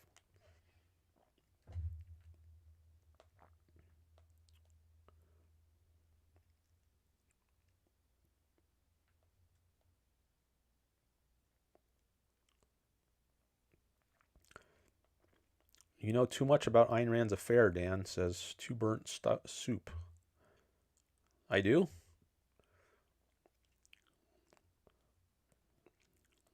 Why is that too much? I've only said a few sentences about it. That's too much. Maybe she didn't want anyone to know about it, because I think it didn't become public knowledge until after she died.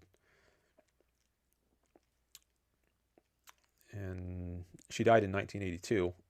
And I think when it first became public knowledge, maybe was, or at least publicly alleged, was in Barbara Brandon's biography, which came out in 1986. And I don't know at what point Leonard Peikoff, who was her top student and heir to her estate, he acknowledged an affair in the Sense of Life movie, actually, that I mentioned, Ayn Rand, The Sense of Life, that documentary that came out in 1997 or 1998. There's at least a small segment in that documentary about the affair.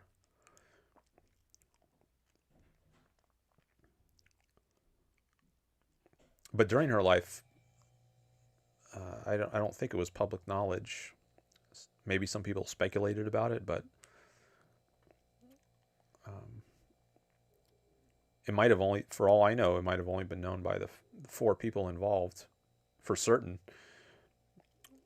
Ayn Rand and her husband, and Nathaniel Branden and his wife.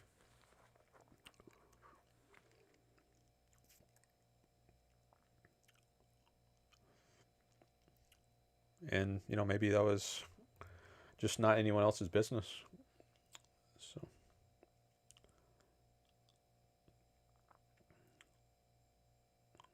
So maybe it was appropriate for them to just keep it amongst themselves.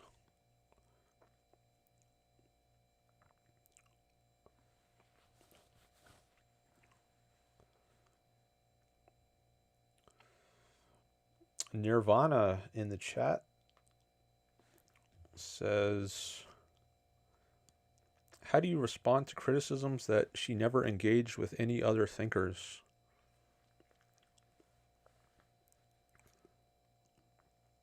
I don't know that I've heard that criticism before. I don't know why someone would say that. I mean, she writes about other thinkers a lot. She has a essay called For the New Intellectual, for instance, where she goes through the history of philosophy and addresses many previous philosophers and how they influenced the course of history and the course of intellectual thought. So I don't know what you mean by she never engaged with other thinkers. Why would someone say that? So that would be how that's my first thought about that.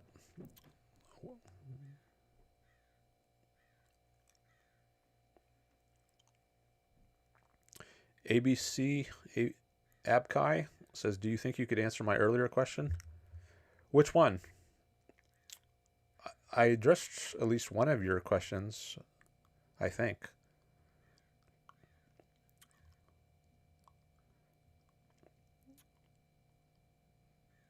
Oh, you mean this one? How do you go about it? And what's hard about putting theory to practice? Is most theory... There's a typo there. Is most theory is descriptive. So there really is nothing to be put to use. So you're asking about epistemology there?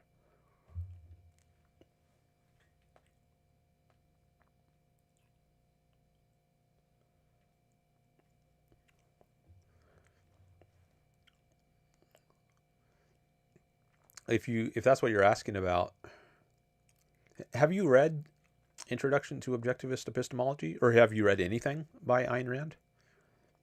I want to get a better sense of your background here. But if you do read that book, Introduction to Objectivist Epistemology, I think you'll learn a lot from that about concepts in particular. And concepts are core to our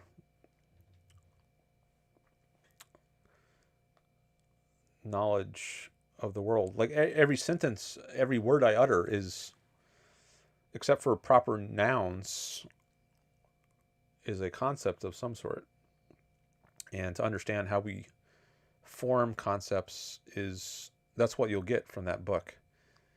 And sometimes concepts can be malformed. There are corrupt concepts. She uses the term invalid concepts sometimes, and also anti-concepts. So she doesn't take it for granted that just because someone utters a word like extremism, that it's a valid concept.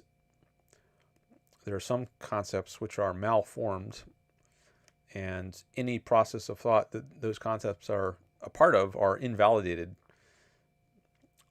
Like if I say he's an extremist, extremism is bad, those thoughts are invalidated by the fact that they include a concept which is malformed.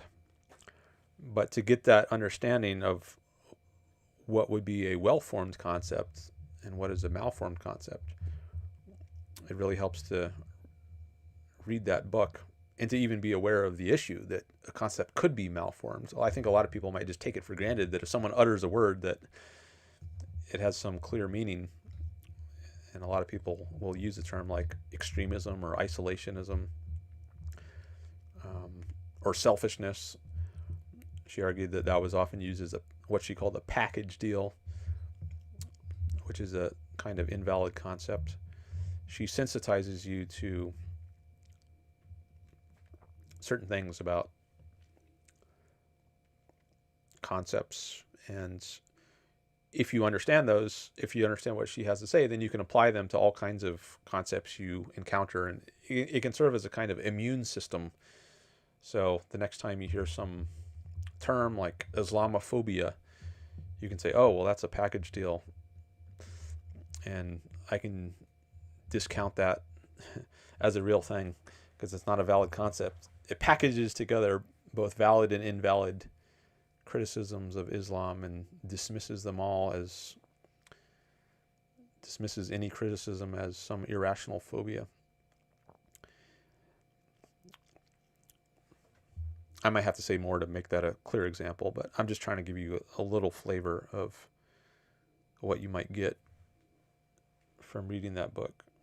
God also, speaking of a concept that came up earlier in this live stream, we had a theist call in. She says that God is an invalid concept.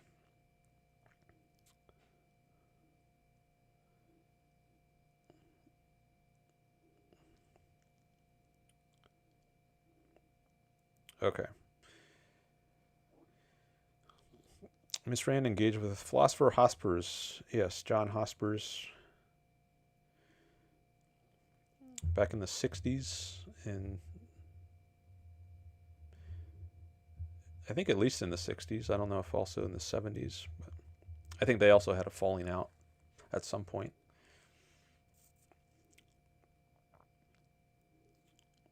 He became the first presidential candidate of the Libertarian Party, John Hospers, back in, I think it was the 1972 election.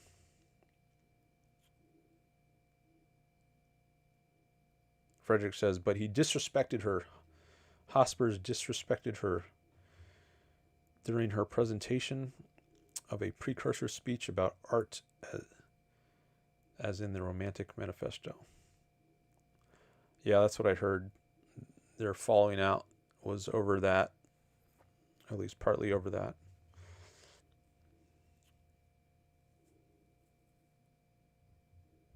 Yeah, there's at least a 15-second delay. I think normal delay is 15 to 20 seconds. But it looks like I answered the one he was asking about because he says yeah in the chat. I think that was in response to my question as to whether he was asking about epistemology. You can also mention a timestamp. You see the timestamps here? You can say, my question at 5:56, and that'll help sometimes.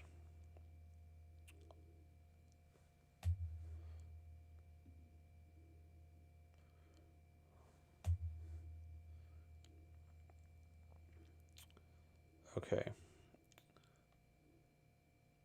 Why is altruism bad? Asks United Division. My My chat just crashed. Had to reload it. Well, what does altruism mean? That's the first thing we need to settle.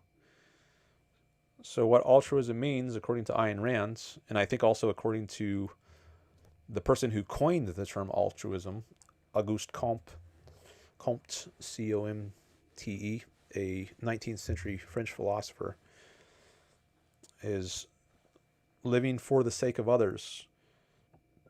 Not for your own sake, but putting others first, ahead of yourself. And why is that bad? Well, why is that good? I think it's clear. Maybe, I don't know if I should say self-evident, but it's clear why I should want to live for myself. But why should I put something ahead of my interests? Like, I want to enjoy my life. I want to be happy.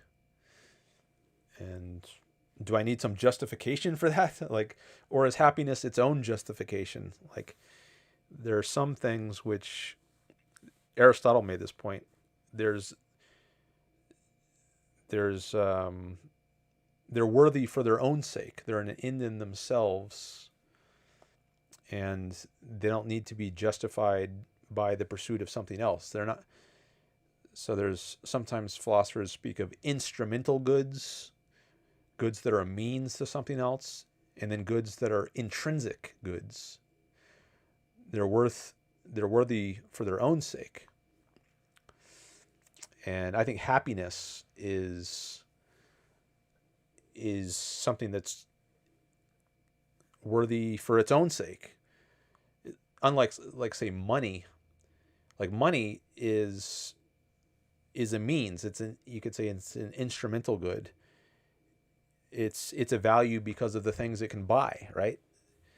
And those, like, you can buy, what can you buy? You can buy a car with money, you can buy food with money, you can buy vacations, and all those help you to enjoy your life. But the money itself isn't the final good. It's an instrument, a means to some other good. But if we're talking about happiness,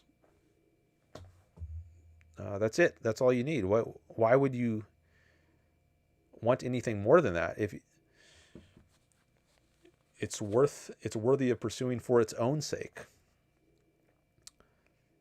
And that's,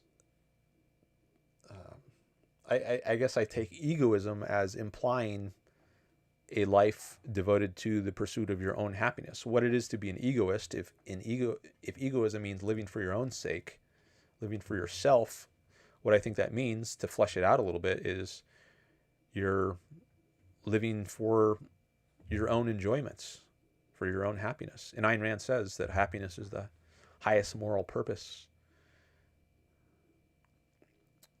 in life. And I agree with that. I think that makes sense. So, and if altruism denies that, which I think it's saying there should be something higher than your own life, higher than your own happiness, you should put that first. Why? I just see no justification for that. Whereas it seems clear to me why someone would make their own happiness and well-being their highest good. So if a viewpoint says don't do that, don't make your own well-being, your own happiness, your own life the highest good, then as altruism says, then it just seems to contradict something which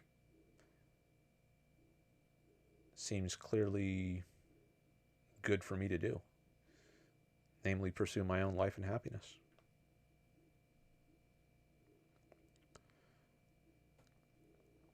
You say altruism can bring happiness? Okay, but is that the justification of altruism? Do you mean happiness to yourself?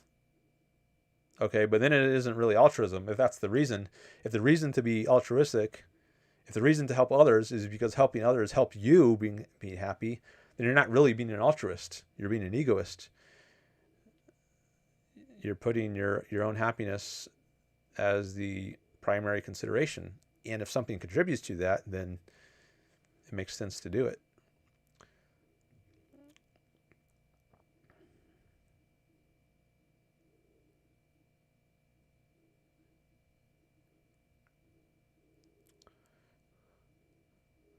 Somebody is speculating on my own state of happiness. All right. Not sure I want to engage with that. I don't know why you say that, but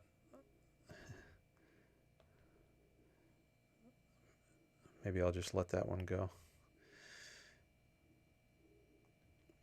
All right, we've got Nirvana, Roman Catholics Exposed, and United Division Artworks have contributed some more chats, as well as Two Burnt Soup.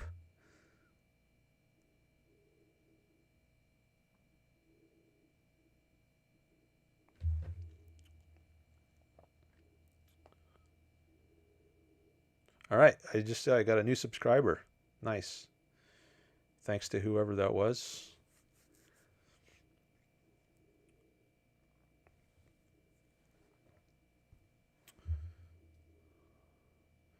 I've got 4 new subscribers during this show so far.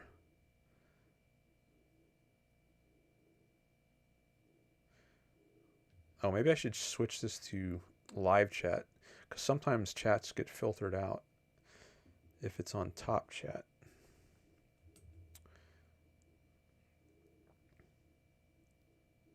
Oh, somebody's calling. Let me see if I can pick that up.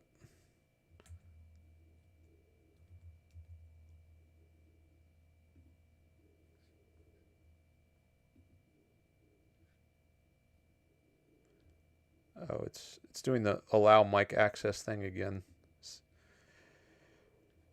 All right, I have to refresh the page.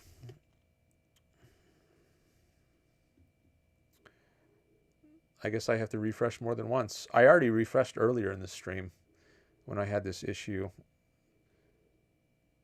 but I just refreshed it again, so maybe the refresh only helps for a certain amount of time, and then I got to do it again.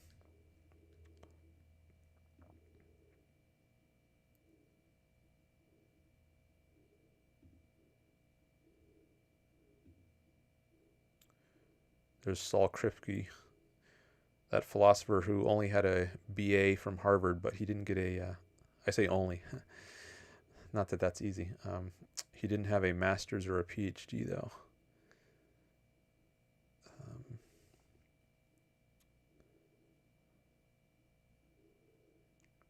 You can try calling back in. Sorry I missed your call, but I had to refresh my Google page, my Google Voice tab.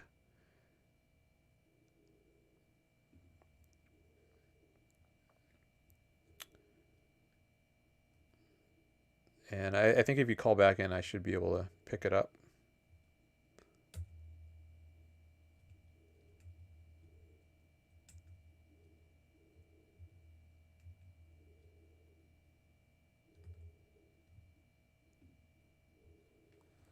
Okay, it's ringing again.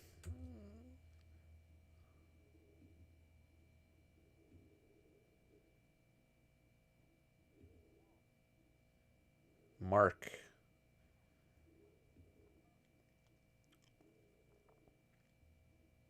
Hello. Yes, it is. This is Mark.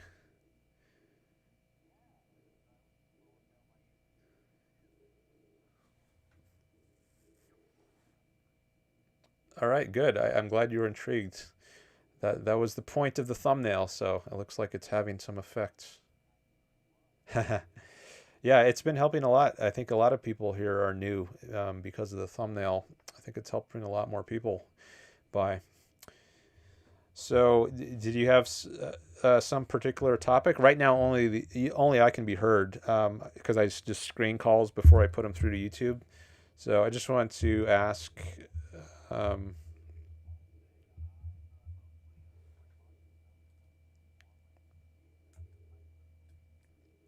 Okay.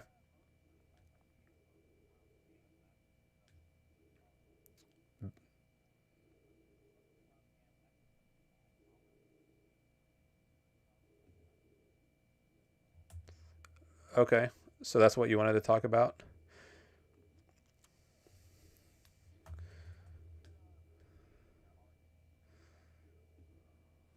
Okay. Yeah, we can get into that. Let me. Yeah. Yeah. Yeah, we can talk about that. Let me just put your audio on so that people on YouTube can hear you. Um, what was your name again? Oh, Mark. Okay. I'm just gonna. I've got some notes that I share on the screen because it helps me keep track of things. Let me just turn your audio on here. Okay, you should be audible now. For all fair, I don't have any experience with your channel prior. I saw the thing. I figured I'd call. Okay, yeah, that's fine. I'm happy to talk to people who are completely new, as well as people who are regulars. And whether you agree or disagree, that's all fine, as long as it's civil. I like to have civil No, conversations. I'm a pretty civil person, I'd say. Actually, quick question. You seem to be very heavy on the atheism. Were you religious prior to finding atheism? No, I wasn't raised religiously, and for maybe about a year or two in high school, I considered agnosticism. But then right after high school is when I first read Ayn Rand, including her arguments for atheism, and I thought they made sense. So ever since then, I would say I was an atheist. I mean, I'd say I'd place myself closer to the agnostic category. I grew up an Orthodox Jew, actually. Okay. Which is But so you feel that Ayn Rand's arguments are compelling enough to throw any possibility of doubt out the window? That's pretty impressive. Yeah, I think she makes a good case. It's pronounced Ayn, by the way, Ayn Rand. Ayn Rand. Have I been saying Ayn Rand? I think you said Ayn. Ayn. Ayn rhymes with mine. Ayn rhymes with mine. Yeah. Sounds good. Atlas Shrugged. Yeah, that's her magnum opus. What were the others? Well, popular among the Milton Friedman types. Her most famous were The Fountainhead and Atlas Shrugged. She's most famous for her novels, but she also wrote a lot of nonfiction and covering a wide array of topics: epistemology, that is the theory of knowledge, and ethics, politics, aesthetics. So she had a lot to say about a lot. Just like Julia Savola? I'm not familiar. Oh, okay. Never mind. Okay, so where do you want to go? You mentioned. Where do I want? I mean, okay. So, what is your blanket argument against leftism? Because you did in the title, thumbnail kind of just put it in the straight up bad category. Yeah. So and, I mean, it's good bait. But I'm curious to hear what you're just straight up. Sure. Yeah. So you mentioned before I put you through to YouTube that you're interested in talking about leftism and why I put it in the bad category.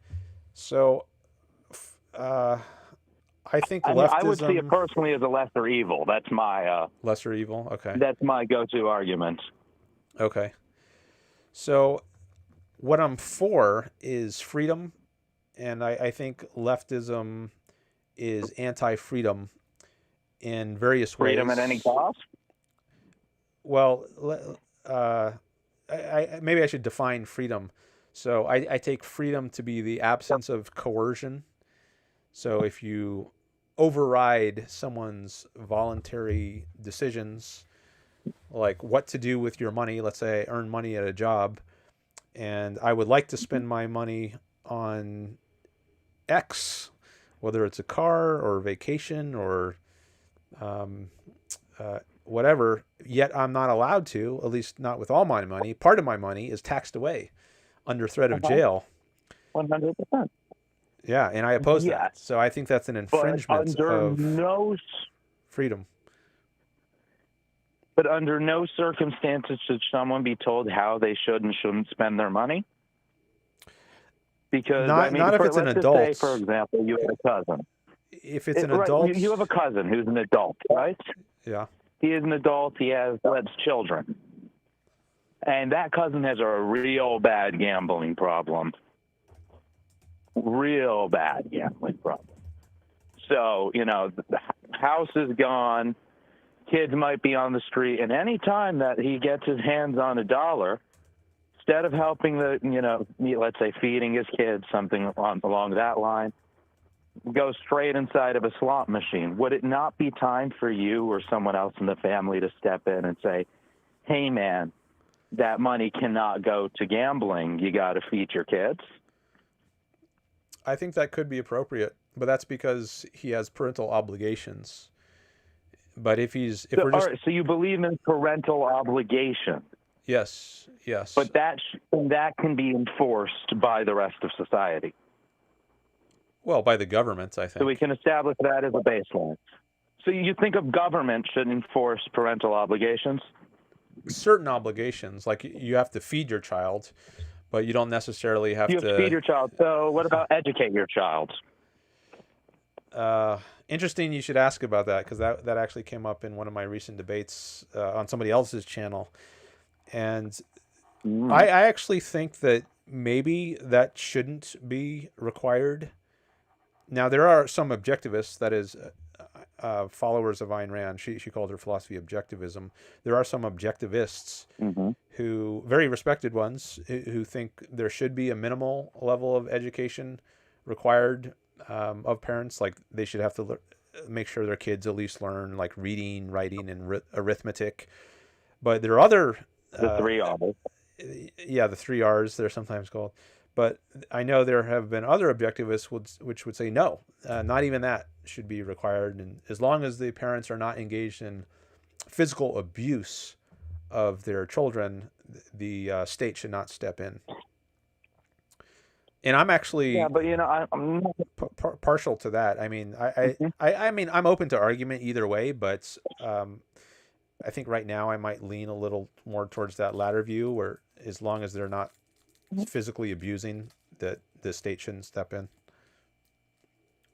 But we've set a baseline of there is X amount of abuse to where we need a state to step in for that. Yeah, but physical abuse. Correct? Physical abuse, yeah. All right, so physical abuse, so absolutely. But mental neglect, maybe other things. Well, that's where I think it gets kind of woozy. That's where I worry it gets a little woozy. Is a standard of living? That's a standard of living, I guess, but that's kind of hard to define. What I like about the physical aspect is that it's clear. Like, there's this principle in objectivism of not initiating physical force. And I think that provides a clear guideline of how social interaction should go. Like, if I frown at someone on the street, maybe that causes them to have hurt feelings, but I don't think that should be against the law. Like this, I don't think the state should step in and say, "Oh, you hurt somebody mentally, you hurt their feelings, so we're gonna fine you." Certainly. But physical harm, if I punch somebody or if I steal their wallet, then I think that's a very clear crossing of boundaries, and that can be used as a basis for punishing the person. Sure, but we need someone to enforce that, correct? Yes. So, but who pays for that? Well, I think the government would be funded by voluntary means. That's an issue of government funding. The government would. I think that leads to a very, very quick path to corruption. Okay. I think, a voluntarily funded government will do what the people who are funding it, the very specific few, are interested in having it do. Okay. So it's kind of similar to what we're starting to have going on now with super PACs. Okay. I've certainly heard this objection before. And let me think, what can I mean, I don't know where to start. Maybe I need to work on my response to this objection, but that's all right. Hey, but I need, I prefer when debates go like that. There's nothing I hate more than when it's a Charlie Kirk style. You read a script with rebuttals previously, yeah, and so now you just kind of have to corner them into those small pockets because dialogue that's tree. exhausting. It means that you know it's like 6 to 10 things total. So yeah, I'll just think off the top of my head here, as I sometimes need to do. So one point which is often brought up in this kind of discussion is bribery. Like people with a lot of money, they can just bribe judges to rule in their favor, and they'll buy out the judges, and then we get a system of corruption. So, but I mean that's I mean I don't think that, for one thing, I don't think that goes away if we do have taxes where you're forced to fund the governments. I mean, you could still, as we have today, right? Maybe you can bribe a judge. There are some corrupt judges. So I don't think there's any system that will. Certainly, but if one guy, right, you know, one Michael Bloomberg, for example, comes along and provides $10 billion of funding for the police that year, police are doing what Michael Bloomberg asked them to do, no matter what the case is. I don't think so. So you don't think so? Yeah, and here's an example which I often bring up in this context.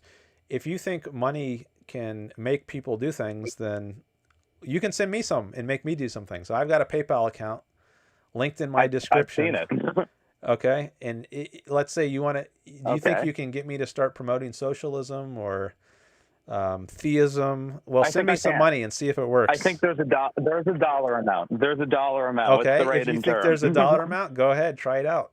Go get George Soros. What's the dollar? Or whatever billionaire you want. I mean, and see if it works. Last billionaire I met was Robert Kraft, actually. All right, get whoever you want. That was a while back. You can use whoever you want. See if you can make me promote socialism or theism, and you know my PayPal account is always open. Well, I wouldn't. Why would we want you to promote theism, Doug? To prove your point that I'm not the Wilkes brothers. There's no need. It would be a way of helping you prove your point that you can get someone to do something. You said there's a number at which I would do it. I'm telling you there's not. So I don't think you can.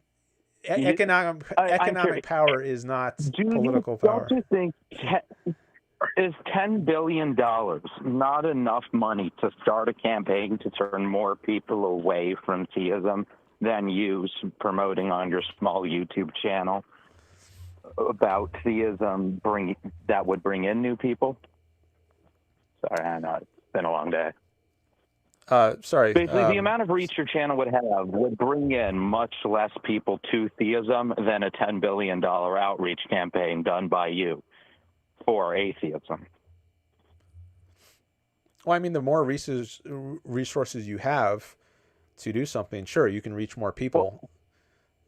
Well, I'm saying if you had $10 billion, even if you were forced to promote theism on your YouTube channel, you could successfully turn many more people away from theism with the $10 billion atheism awareness campaign. Well, what I'm saying is you can't I think force your net me would be more atheists. I don't think it wouldn't be a force, but it wouldn't be a gun to your head in a physical sense, but in a metaphor.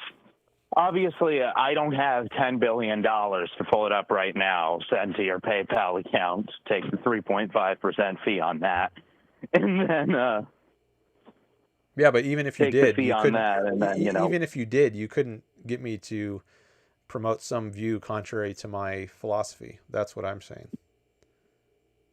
Well, I mean, that's what what I'm saying is that we can both stand here and say X or Y, but since there's no, infinitesimal amount of money in the equation to deal with, we don't really know what your response would be.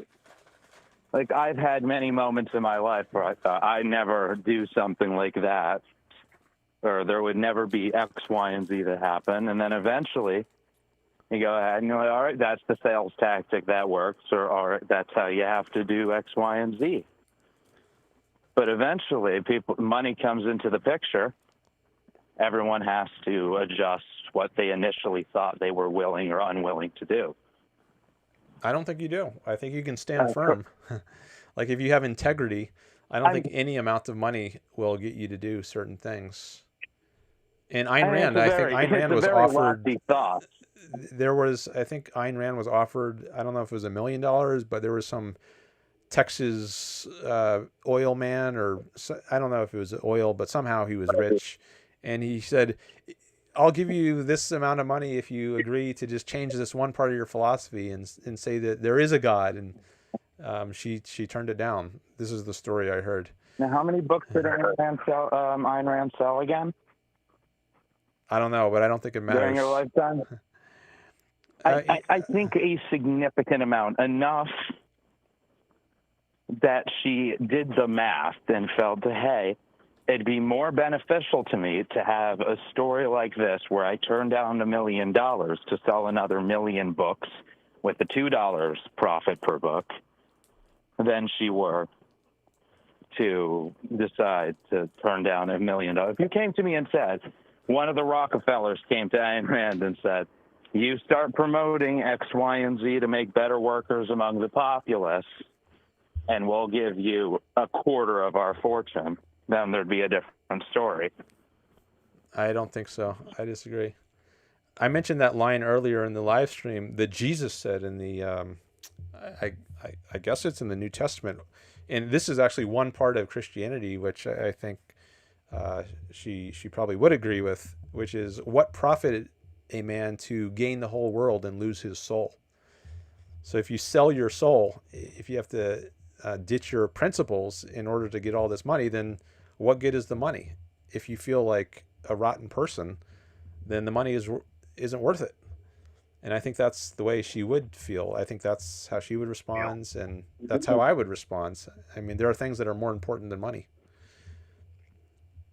I mean, I find that basically anyone with money, often having to do horrendous things to get it, often manages to delude themselves into believing they were the good guy, regardless what happens. So, I mean, as far as I see it, I think if there was a $10 billion check coming to your account, you would find a new way to justify how you still have integrity regardless of what you're doing next. Okay. Well, I disagree with you. It's very easy for you to say right now.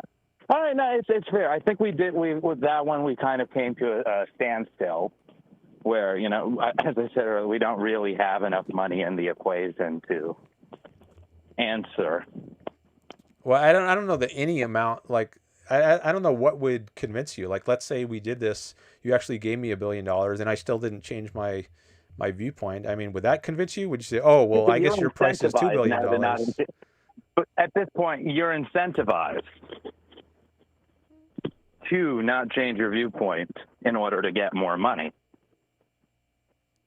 I'm not holding my viewpoint because I think it's going to make me the most money. I'm holding it because I think it's true.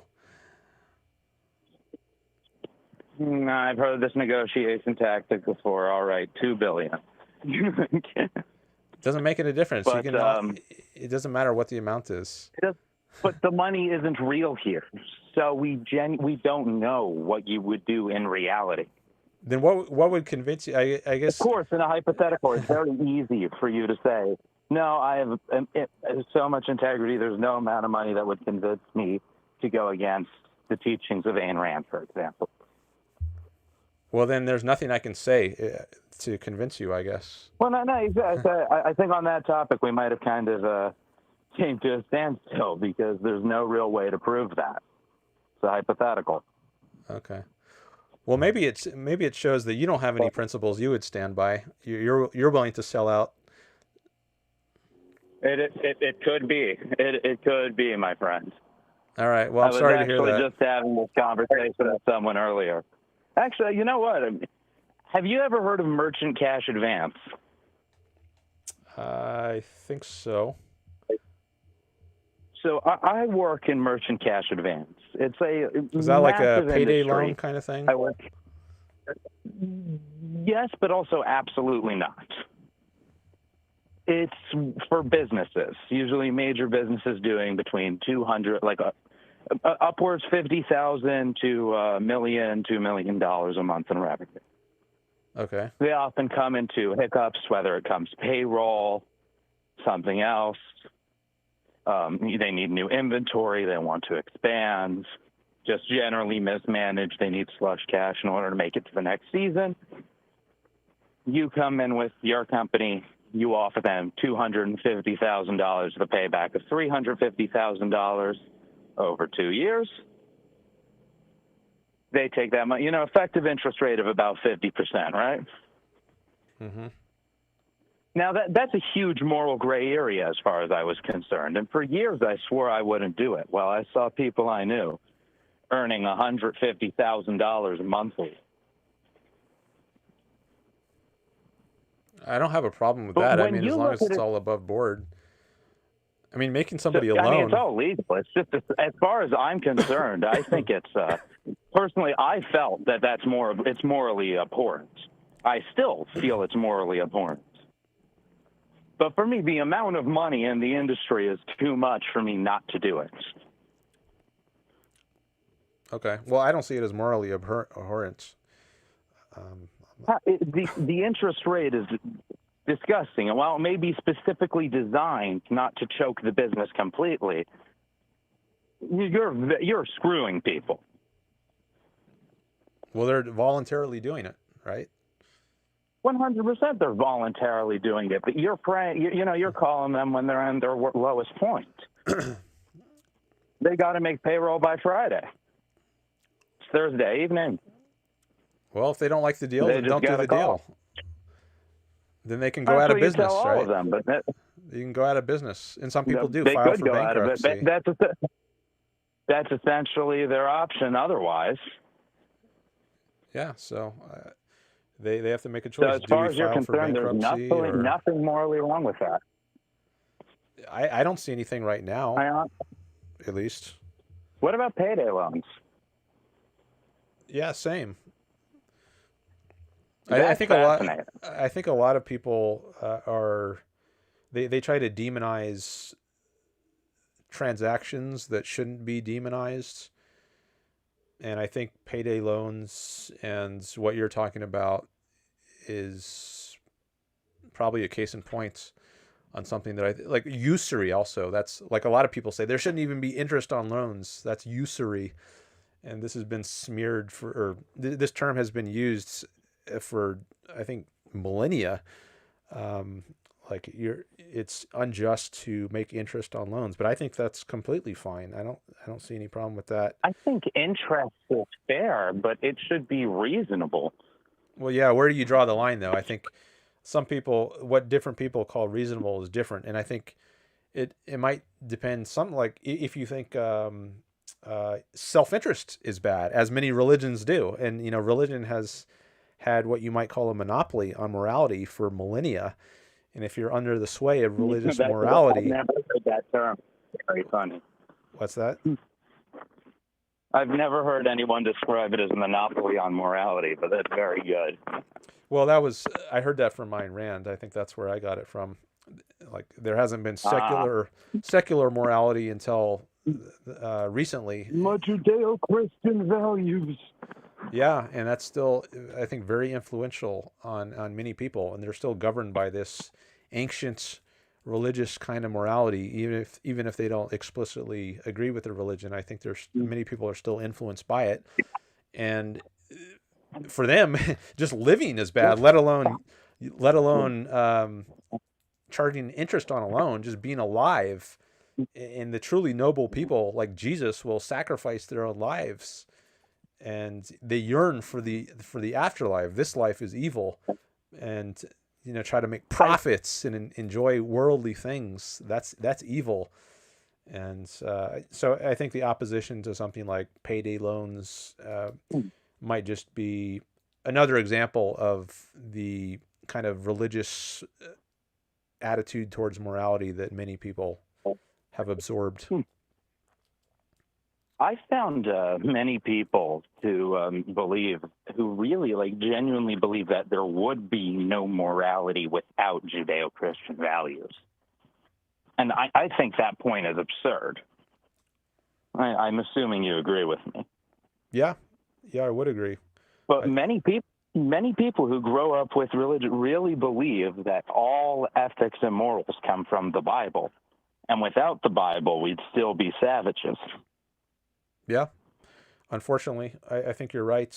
And part of my goal here on the show is to give people another way to look at things and see how maybe there actually could be ethics without religion. By the way, I want to say I want to say thank you to Greg. I see Greg just did a super sticker for $1.99. Thanks, Greg. Oh, thanks, Greg. keep supporting this channel. This guy's cool. Yeah, he's one of my members. Oh, hell yeah. So how often do you do these live streams? Every 5 days.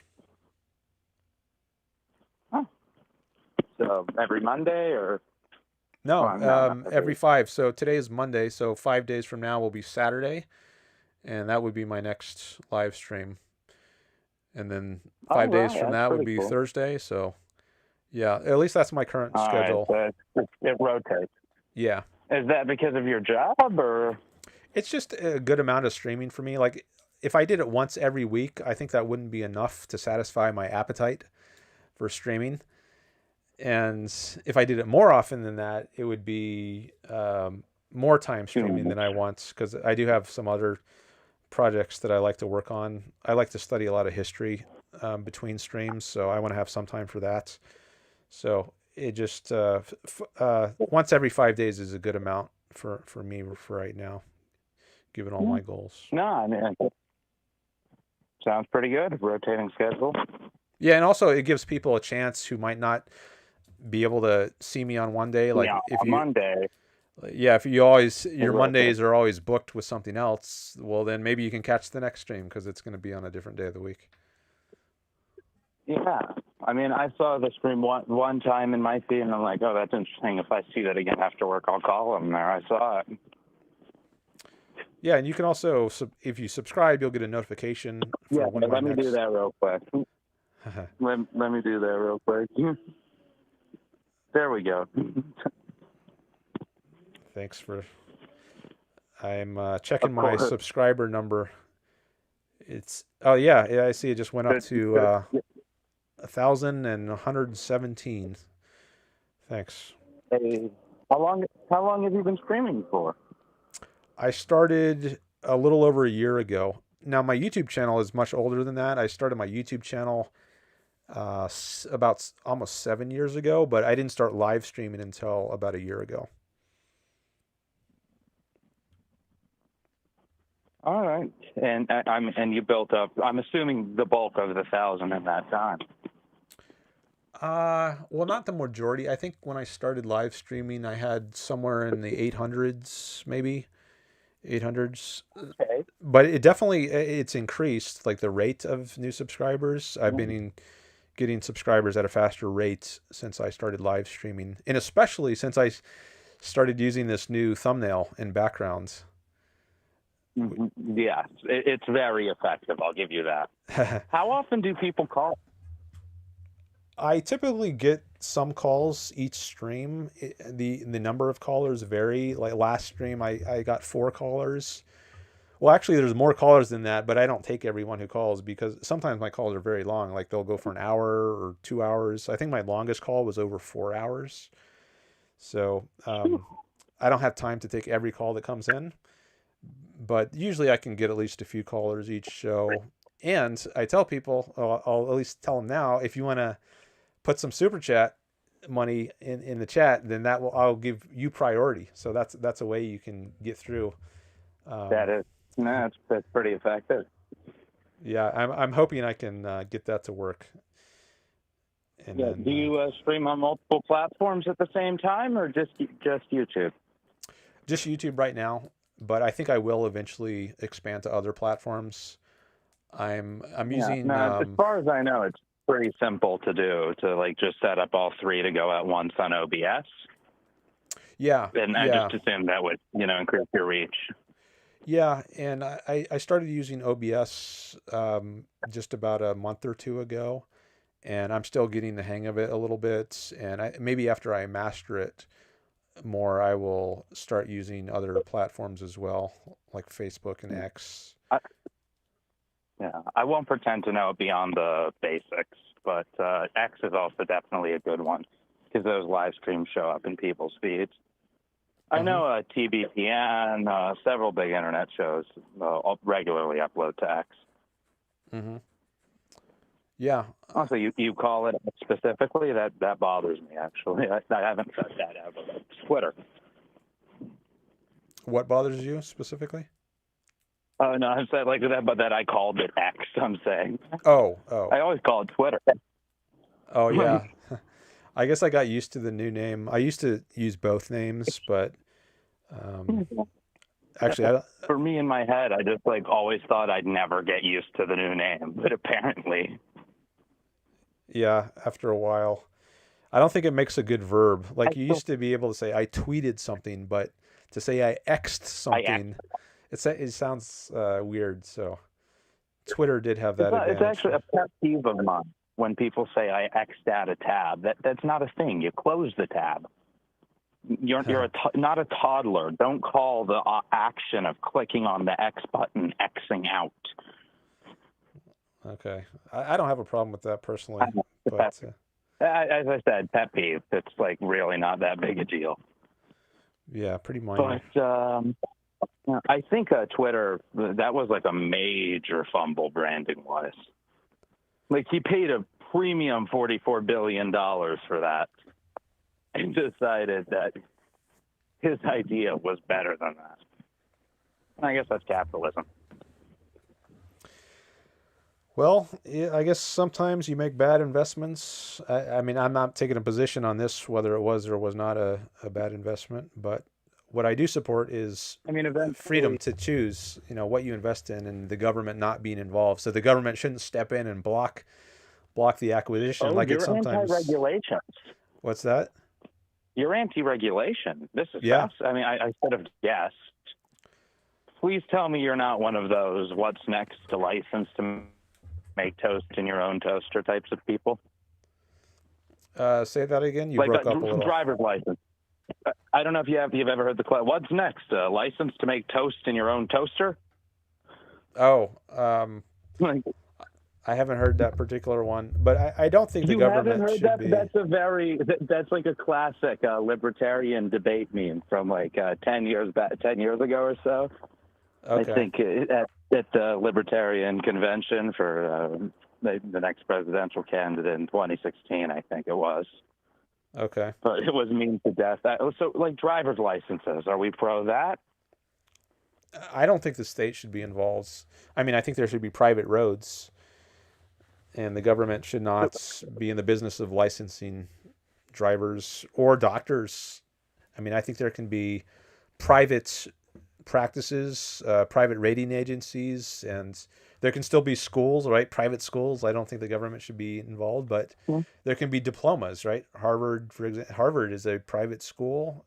I mean, I think there is government intervention there, and there shouldn't be. But people should just be allowed to get into massive vehicles and drive around at reckless speeds without intervention.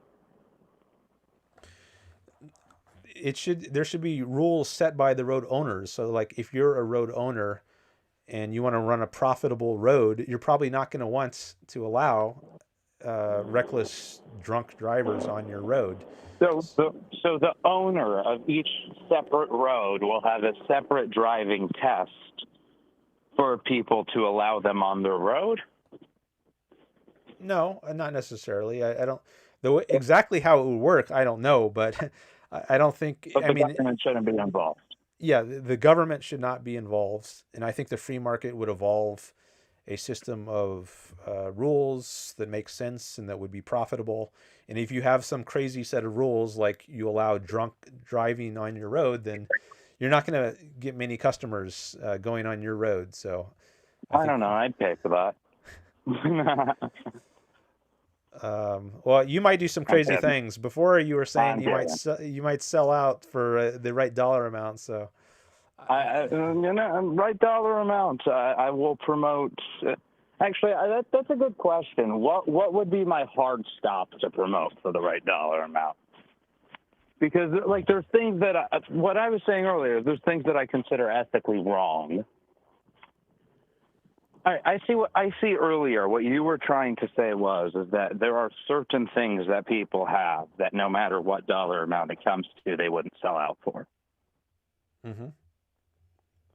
Okay.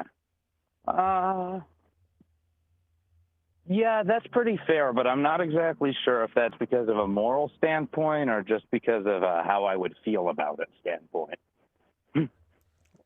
Well, I think it could be both. Like, I don't think the moral, what you think is moral, is related to how you feel. So yes, but like here's an example that are objectively moral. Like it is objectively moral to give charity, for example, right? It also makes you feel good. No, I wouldn't say it's objectively moral. I mean, I think it depends. Is the charity You wouldn't say it. Is the charity promoting your values or not? Like I might think charity. Like I have a very simple charity helping someone who's in need. Like I don't really think that's giving to an org or whatever. Yeah, I don't think it's necessarily moral to give to that charity. Yeah, because so helping someone, like you see a homeless guy, you hand him $5 so he can get a bottle of water and a snack at the store. That's not necessarily moral. Correct. That's my view.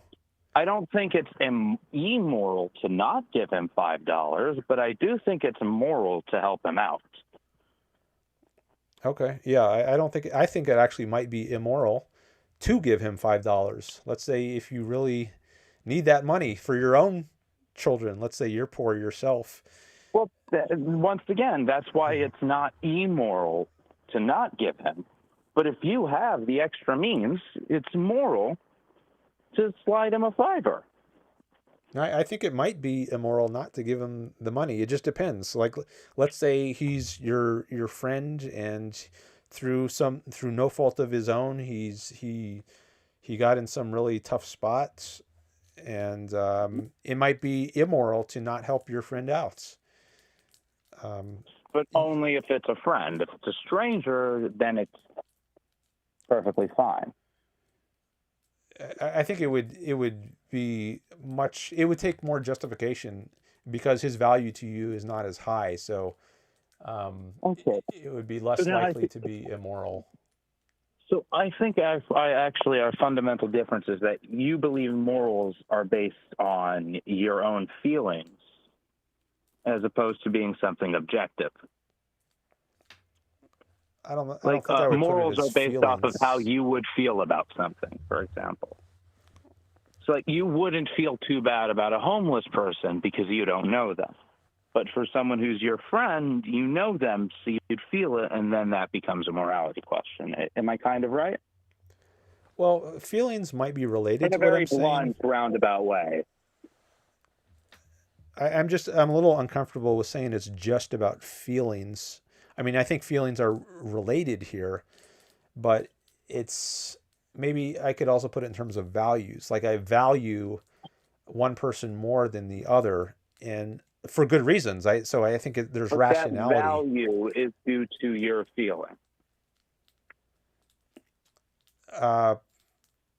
But yes, but I don't think that's the bottom of it. There's not as much of a idea about a collective overall as much as what I and the people close to me need.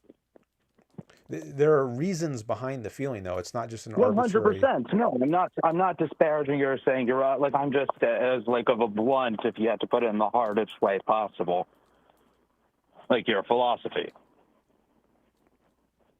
Well, and it's pretty libertarian. It's every man for himself. Well, I don't use the term libertarian, and actually Rand distanced herself from that label because many of them are anarchists. That sucks for her because everything, like every time I hear the name Ayn Rand, I think, oh, libertarian people. Yeah, a lot of people try to draw that association, but she definitely rejected that. Oh, well, thanks for informing me about that, because I would have just gone the rest of my life believing that's the libertarian woman. Yeah, she thought the libertarians distorted her ideas.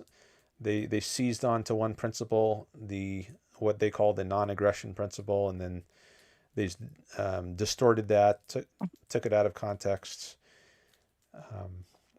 So, but I often get called a libertarian, but I will tell people that I don't call myself that. If you're not one, I'm not going to insult you and call you one.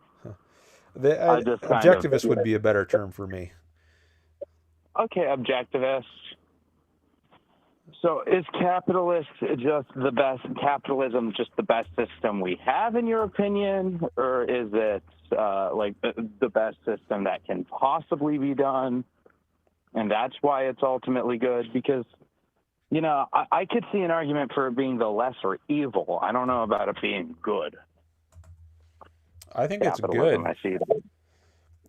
But what it means, I think, is often often misunderstood.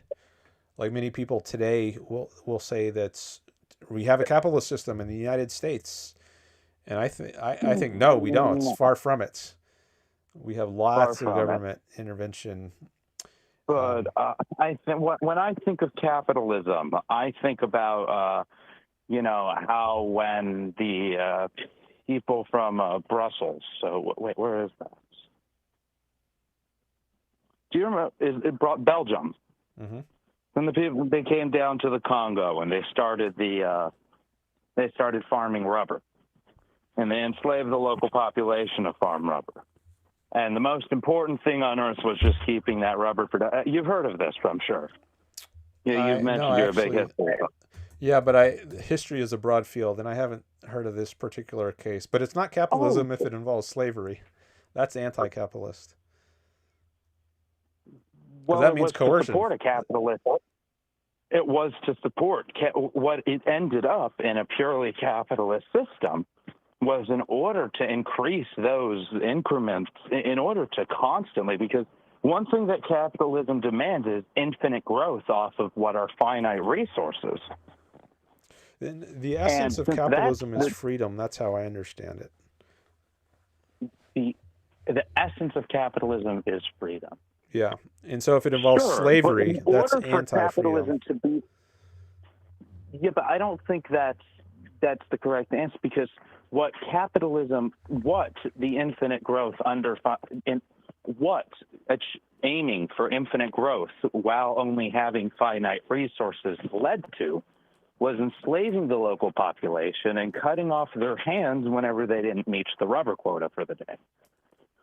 Which, you know, very similar to your concern of communism becoming the USSR, that's my concern of what a full capitalist society would look like. Yeah, that's a straw man. That's how I see that. It may be. It may be a straw man. Yeah, that sounds anti-capitalist. Is it anti-capitalist? I mean, very simply, how are you supposed to achieve infinite growth over finite resources without just kind of pushing one class below you in order to slave, or the closest thing possible to slave? I don't think in those terms, infinite growth on the basis of finite resources.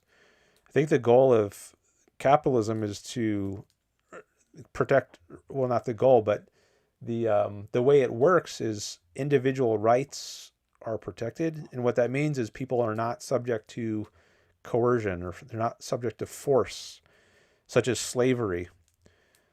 It's a voluntary system. So people engage in voluntary agreements. You can work for me for this amount. If you don't like that deal, then you don't work for me. You find some other way to survive. But it's all voluntary. It's not coercive. That's the essence of how the system works. It's not about... That's the essence of how it should work. But, you know, in communism, everyone should voluntarily give up their resources and share.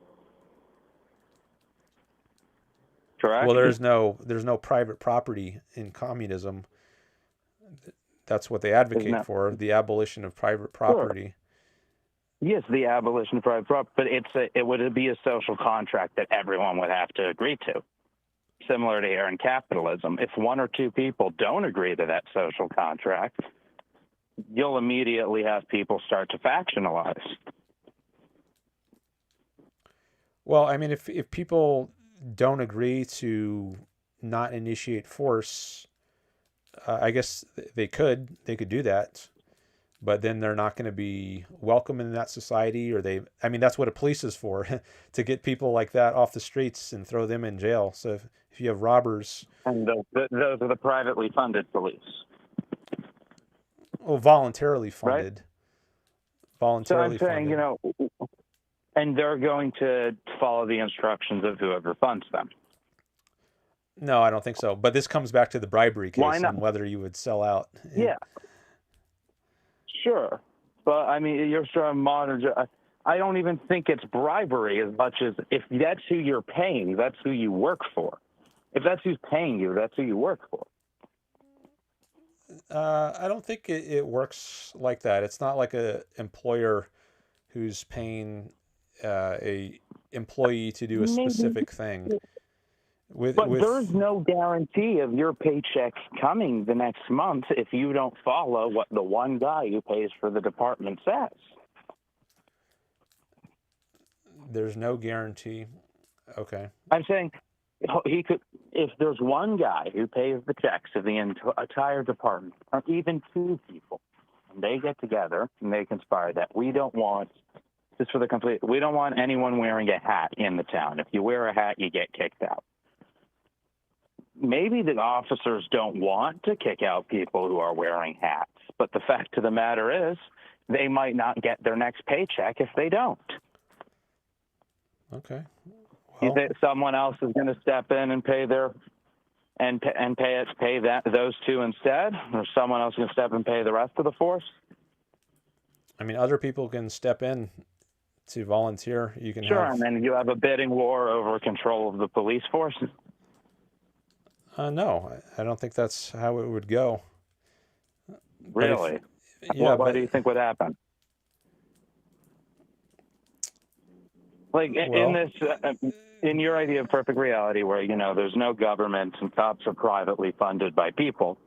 You said no government? That's not part of my view. There would be a government. There would be a government. All right. There is a private funded police force funded by individuals as opposed to a collective. Well, I mean, maybe you could say private. I usually just use the term voluntarily funded, but maybe that amounts to the same thing. It's a very broad term. I assume they're both. Okay. So, all right. So you're saying people should be able to opt out of paying for police? Yeah, it shouldn't be coerced on them. Like, there could be free riders.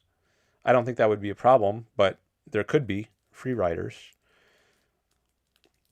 Sure, but then what are the odds of majority of everyone becoming a free rider? There's that classic, old tale about the citizens coming to fill up a barrel of wine for the king. And everyone, is constructed to bring one bottle. And then one guy decides to bring water, and the next guy thinks, oh, no one else is going to bring water, so I'll put in water too. The king won't notice the difference. On and on and on until eventually the king comes and has a barrel full of water. Yeah. Or, in this case, one or two major players who pay for the police force. Okay. Because I don't know about you, if I have the option to opt out of paying car insurance, I'm never paying car insurance again, right? Well, I think there are ways to incentivize contributing and disincentivize free riding. And I've talked about this. Would be so the police won't come to your house if you're a free rider? No, not that. But there could be, for instance, let's say if you contribute, then you get something like a credit card, and you could show that to, let's say you go shopping somewhere, and they will only do business with you. Maybe if you go to a restaurant and you want to pay with your credit card, which has maybe through electronic means they've So it shows whether or not you you've won't- contributed to the government. And then people who don't have so like the Chinese people who haven't contributed. Hold on. surveillance Let me just give the thought sorry, out first. sorry, I won't cut you off. So the restaurant might give you a discount if you have been a contributor to the governments, and you won't get that discount, or maybe you won't be served at all if you haven't been a contributor. So that's a way. That's one example of a way you could incentivize not free riding. So an example would kind of be the equivalent to a Amex credit card rewards bonus. Maybe. Well, I mean, like that's what it sounds like to me. You know, you get 3% off at restaurants and access to airport lounges. Yeah. I guess it would be similar to that.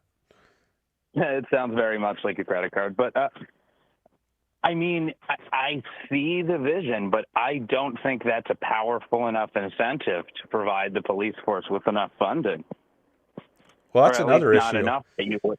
So how much funding would the police need in the kind of society I support? I think it would actually be much less than it is now if it's doing the right thing. Like right now we have this multi-billion-dollar war on drugs, which has been going on for decades.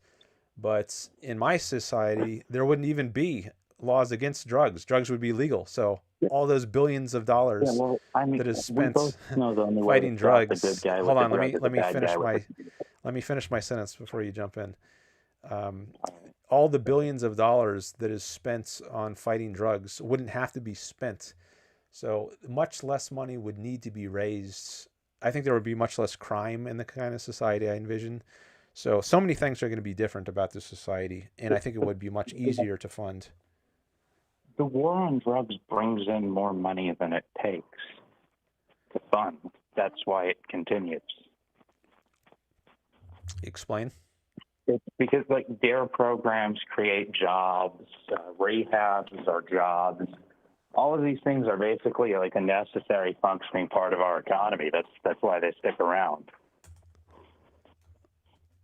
I haven't heard that before. The war on drugs is like very specifically like there is no real attempt to take drugs out of this country as much as there is to put more people in the prison system. As a matter of fact, they would rather more drugs enter the country while grabbing small-time people for having smaller portions of that drug. I'm just taking a quick look at the chat. I just want to remind people listening, you can also call in at any time. So don't feel like you 100%, have to. I know I've been here for a while. Yeah, I don't have anyone else in the queue right now, but I just want to let people know that they can call in at any time. Okay. So, yeah, I haven't heard this one before. Drugs, the war on drugs is bringing in more money than it's consuming. Yeah, like that's the only reason it continues. They wouldn't let it go on otherwise. I'm pretty skeptical of that, actually. I think it's... Just think about the math. Yeah, we could do the math again. Well, think about how many jobs would be lost with drug legalization. So what are the jobs that are lost if they're legalized? Well, I mean, we've seen addiction is significantly lowered in countries where drugs are legalized. Oh. So the major health and rehabilitation. Hold on, hold on. I got a call. Oh, definitely. Let me see if I can. Actually, let me say I want to mute this while I'm screening the call. Okay, I just muted Chrome, but probably I'm not going to get Yeah, I didn't pick it up quickly enough to actually take the call. So if that was you, please call back in and I will try to get your call quicker next time. All right, and then I guess, well, instead of coming back to you right now, let me wait like 30 seconds and see if this person calls back in.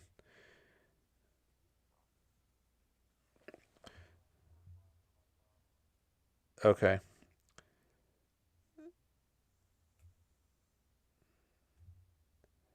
So I guess if the person calls back in, I'll just end our call and then take that person's call.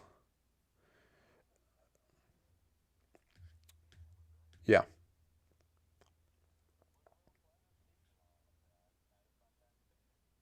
Yeah, thanks for calling in. I appreciate it.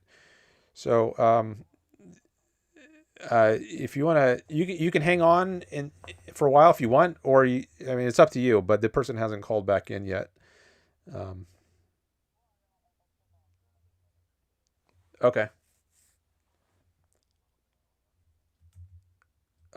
Okay. Well, let me turn your audio back on. I forgot your audio was off. I just turned it back on. Okay. Yeah. That's So all good. we can talk for at least. What's up, stream? We're back. Yeah. So let's see. Your name was Mark. Yeah, we were just talking about the war on drugs, and so whoever that was who tried to call in, sorry I didn't pick it up. It usually takes a couple calls to get through because my computer is kind of slow. But if you call back in, I should be able to take your call.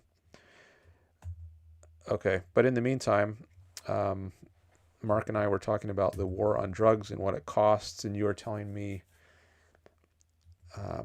I believe it brings in a lot more GDP than we spend on it. It's a return on investment that's too high, and that's why we continue doing it. Okay. Well, I guess so. One thought I just had is very simply, we spend about $100 billion a year on the war on drugs, and the cost of the healthcare related costs to drugs is about $800 billion.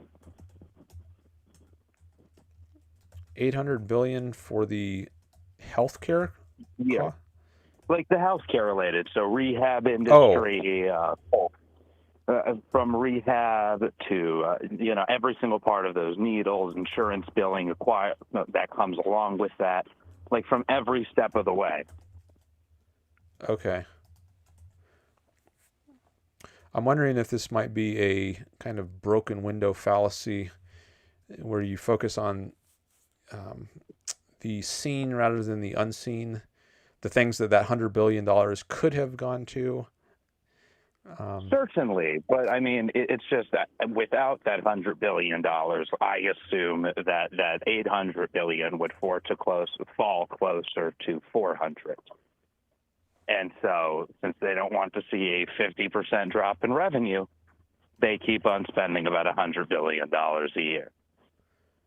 Now, obviously, that's a ton of money. But, I mean, you could cut out Social Security, save like $1.5 trillion more. And keep the business running like it's supposed to be. So, one point on this is, even if you're right, I'm not convinced yet, at least, that it brings in more money. Yeah, maybe I'll look into it later. But even if I find that you're right, that it brings in more money than it costs, I still would favor legalization because I think it's a violation of people's rights to. I mean, I'm pro-legalization because I think it's disgusting that people are dying and yada, yada, yada. I've known people who have taken the drugs that they thought were cocaine and were laced with fentanyl.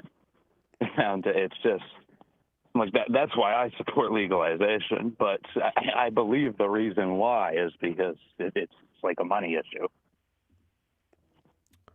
Okay, so maybe we have different reasons for legalizing drugs. I think it's a rights issue. Like, people have a right to do it because it doesn't involve coercing anyone. They're not. They might hurt themselves, but they're not harming somebody else if they do drugs. But is that the biggest thing that would tend the right for people to harm themselves? Well, it's the right to act on your own judgment. I think maybe that's more fundamental. Ooh, this will be a fun one. Made suicide pods. What are your thoughts on those? On what? You don't know about the suicide pods? No, never heard of it. Canada. Canada, New Zealand, a couple other places have medically assisted suicide. And, you sign up for the program, it's state paid for. You sign a couple waivers, you lay down in the pod, they fill it with gas, and, you pass on.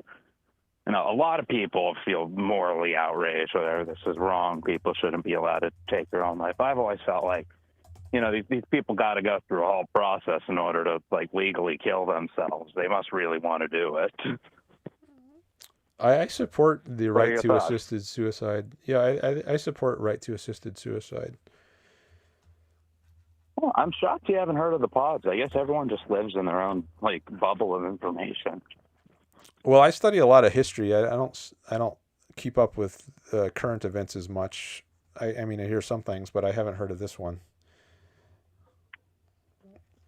Yeah, no, this was a really big outrage in 2017, and the technology just gotten better year after year. Okay. Gavin Newsom's mother died to medically assisted suicide. He supports it or he opposes it? I'm pretty sure he supports it because he let his mom do it. Oh, okay. Yeah, I'm He supportive. was in the room when I don't know, the way he described that happening on a podcast was very, very unsettling. Nothing made me I was all on board to let him go through 2028, whatever it is. But that really unsettled me, just the cool callousness he had about the whole situation. Okay. I don't know. Not very related, but I'm looking at. Let me still see on if there's any chats. I see some from Greg. He says the war on drugs relies on the tax dollars expropriated to produce the quote jobs being referenced. yes, And- 100% they use tax dollars to create the job, but it's Well, that's not really because it's worthwhile. That's not. Is that bringing in money though? If the jobs, whatever jobs are created to fight the war on drugs, is being funded by taxes, I don't really see that as a creation of money. Well, it's a baseline. Without that, seed initial government money that comes in, they would not be able to expand and have larger task forces with more people who have something to do. For example, an SBA or a government loan that's handed to a rehab facility, SBA, they wouldn't be able to hire 10 more people. Those 10 extra people bring in enough revenue that they're able to consistently keep those people on the team. But that wouldn't have been possible without the government's initial funding. Okay. I think what I'm going to do here is engage with some of the chats now. So I appreciate your call, Mark. No, and, I appreciate your time. Yeah, thanks for calling in, and thanks for subscribing. Fun. Of course. You have a good evening. I'll catch one of these streams. Maybe I'll call in another time. All right. Take care. Thanks. Peace. Bye-bye. Okay. I see there are some chats from Frederick and Greg. Oh, Kudababa came in. Hello. He says there is no cutting off hands in capitalism.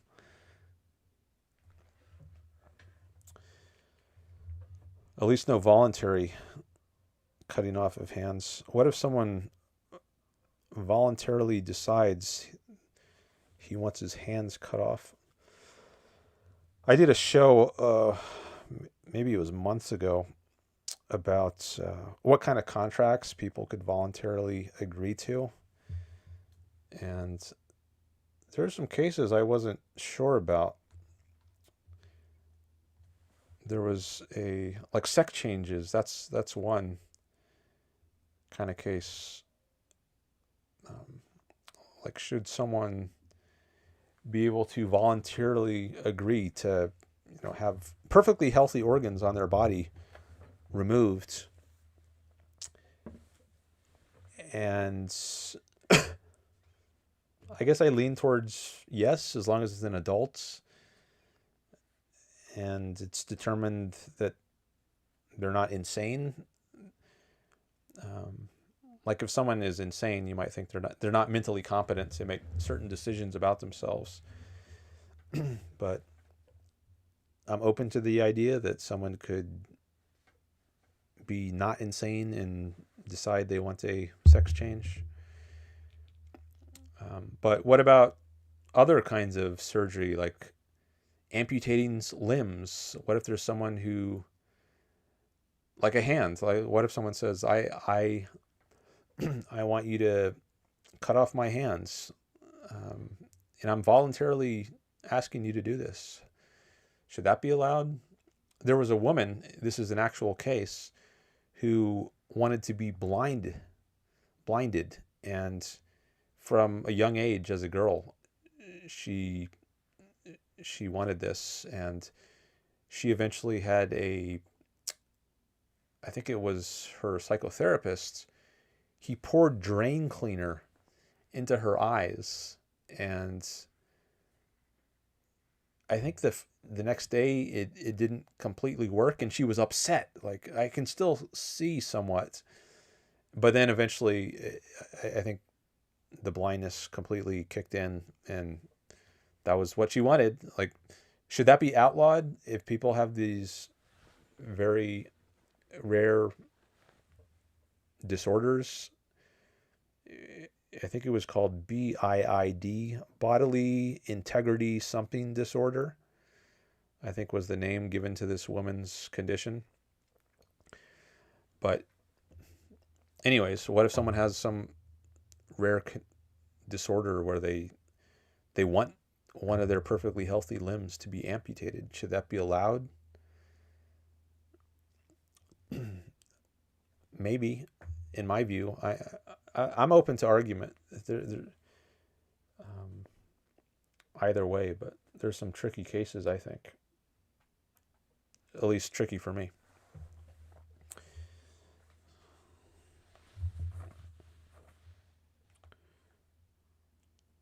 Saudi Arabia, the monarch behands and beheads, says Frederick. Yeah, so if it's done without people's consents,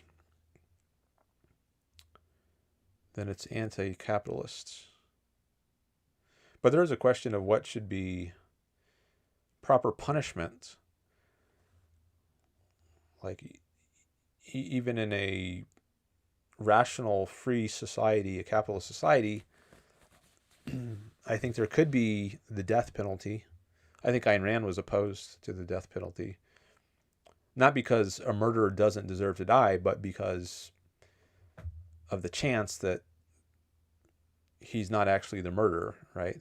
And it's more important that we not kill an innocent person than that we kill actual murderers. And so it was just because of the possibility that we might have the wrong person being killed that she opposed it, but it wasn't that there was any moral problem with capital punishment.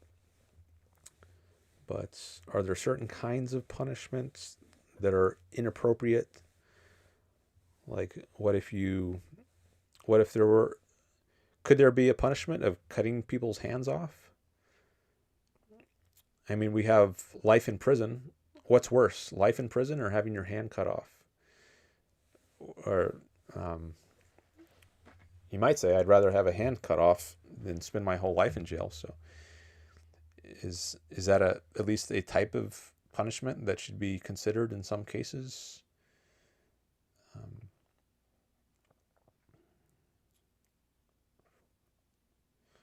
Now there is some line in, is it the Constitution or the Bill of Rights, somewhere in the American founding documents, I forget where, that there shall be no cruel and unusual punishments. So maybe something like cutting off hands is ruled out because it runs afoul of that clause about there shall be no cruel and unusual punishment.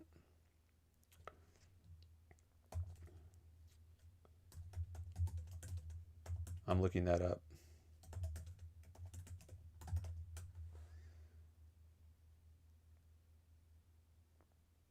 Oh, it's prohibited by the 8th Amendment to the U.S. Constitution.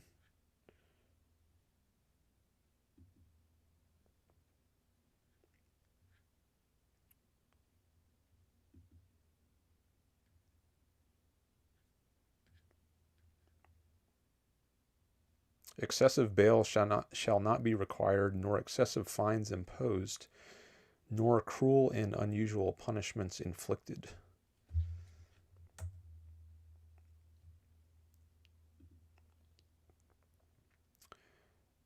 So maybe chopping off hands would be considered cruel and unusual punishments.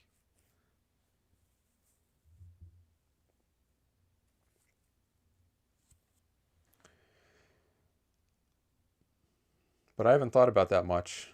What kind of punishments are and aren't appropriate?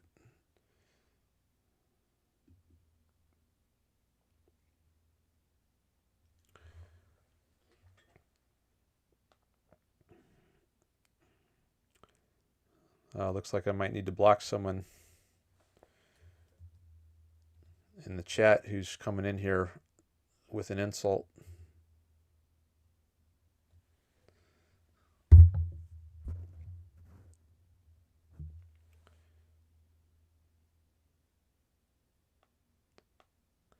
Would it be cruel and unusual punishment to block that person right now?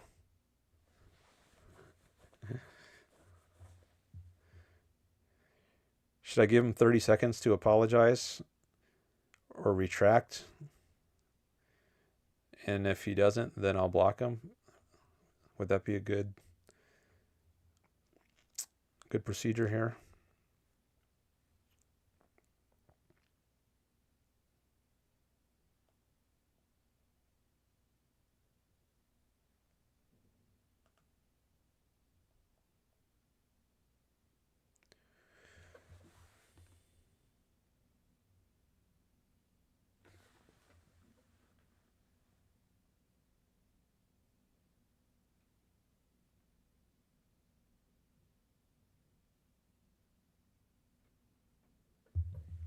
Belgian Congo is mercantilism, says Two Burnt Soup.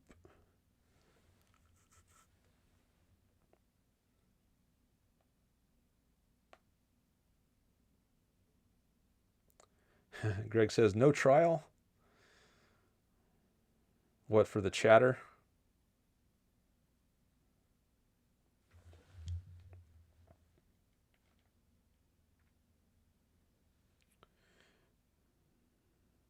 All right, it's been more than 30 seconds.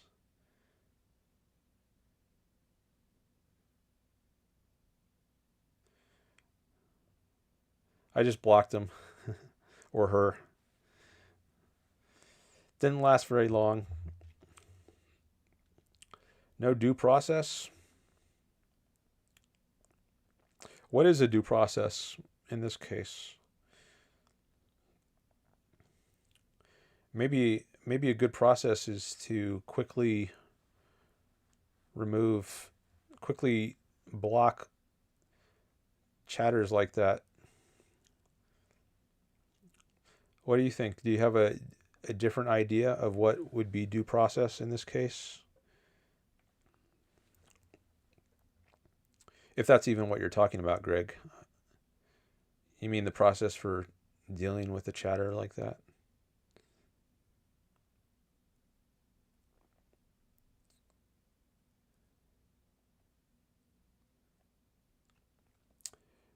Frederick says there is no scientific presentations of evidence in a Saudi court of Sharia law.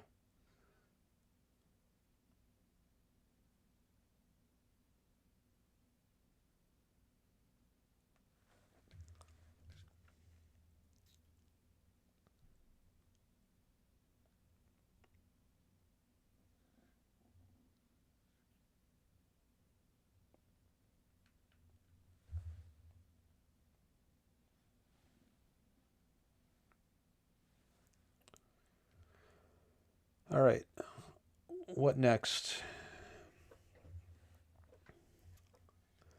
Remember, if you want your chat to get attention, you can do a super chat.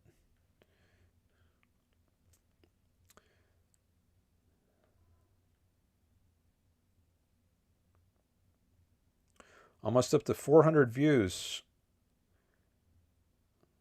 I think that might be a record for during my live stream. Thanks for being here, and thanks for the likes. I haven't checked likes in a while.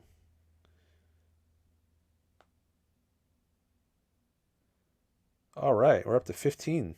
Nice. Thank you.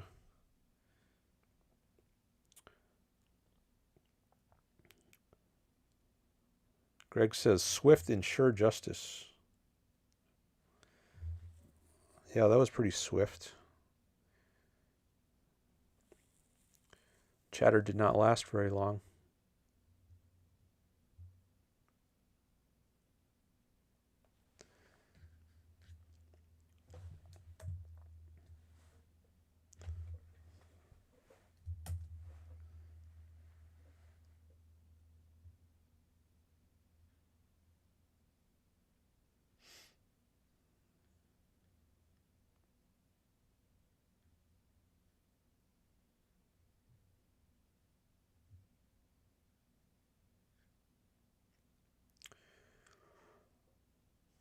I wonder if I should take another break.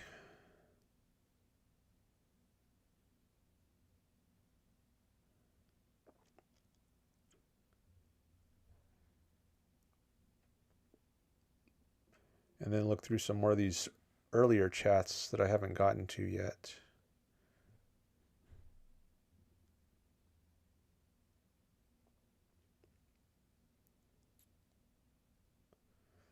Nick says, I guess with some people you can't convince people that the truth is more important than money. Perhaps not everyone holds Francisco's perspective on money. That's a character in Atlas Shrugged for anyone who doesn't know. One thing I was thinking about asking him, which I didn't get to, but I was going to ask him, would you murder your children for money, for the right amount? Is there a right amount of money that would get you to murder your children or your spouse?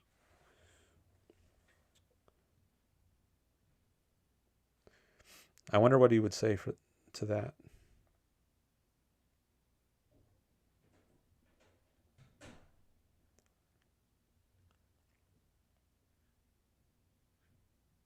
Or is it only ideas that he would sell out on?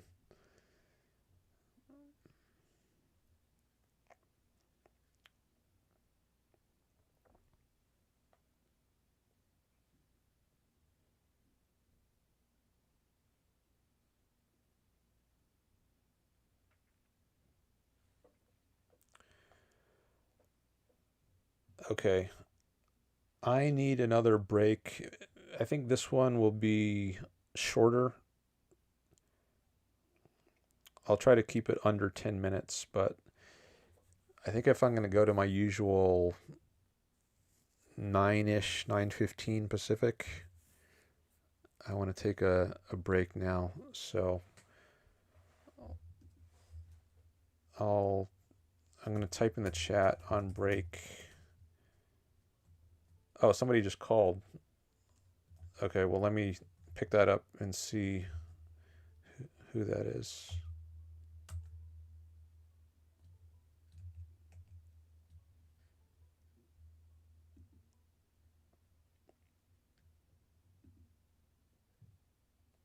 Isaiah.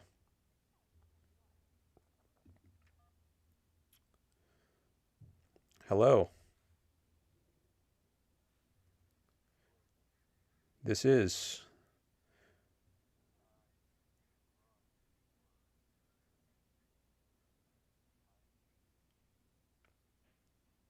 Okay.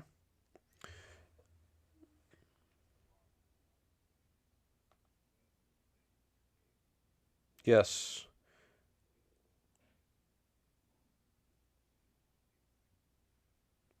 Oh, are you the one, are you the chatter that I just blocked? Silver something?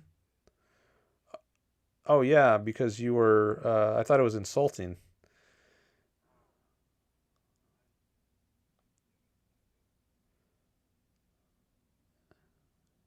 You guess? Okay. So,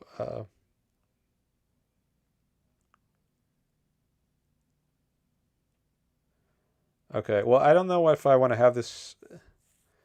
Yeah, I don't know if I want to have this conversation because you were insulting and you haven't apologized for one thing. And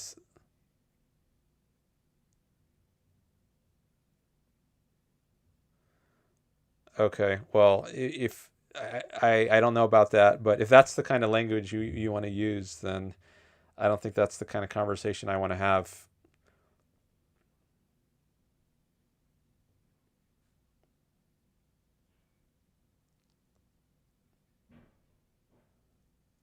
Okay, well, I also don't agree that being rational means you put up with insults. Okay, well, I disagree with that.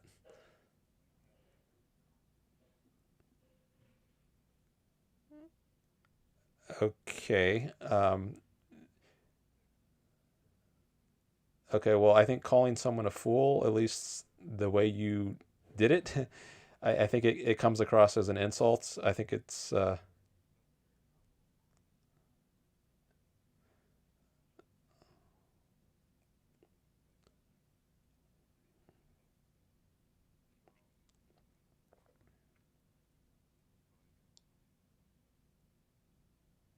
okay.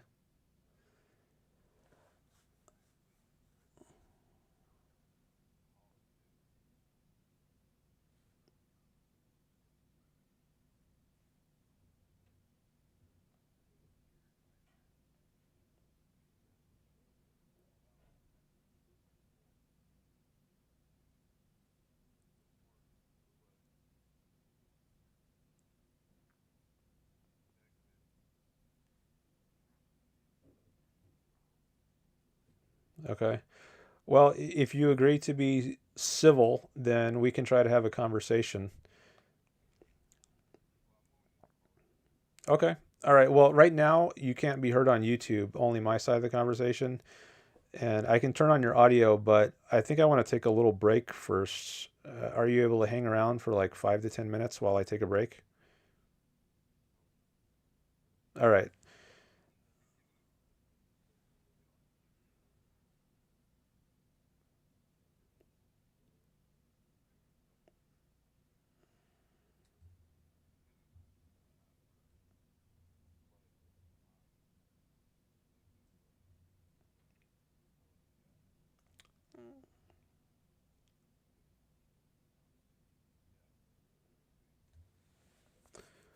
So do you mean you've been in the chat before today, or you were just here earlier today? Oh, okay. Okay. All right. Well, let me just take a break for maybe 5 to 10 minutes, and then we can do a call or after the break. So I'll just put you on mute for now, and I'll be back in a bit. Okay. Oh, I guess you were already on mute, so I'm just gonna mute myself. Okay. Oh, and I'm gonna also, let's see, type in the chat. Where's my chat? Here we go. All right, on break, back at, it's going to be 7:50 when I stop talking. So I'll say back at about 7:57. Yeah, that's what I'll do. 7:57 p.m. Pacific. Back at about, okay. I just put that in the chat. Okay, now I'm going to turn on my break screen. And see you all in a bit. Oh, I just heard him hang up.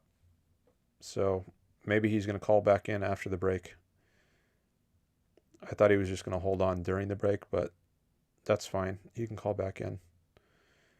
All right, see you soon.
I am back.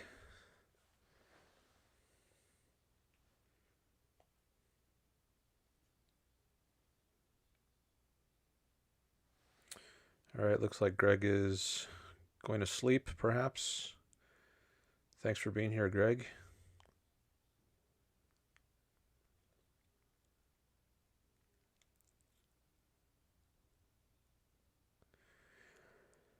Okay, so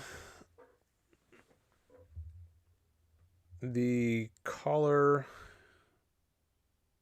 might call back in, I guess.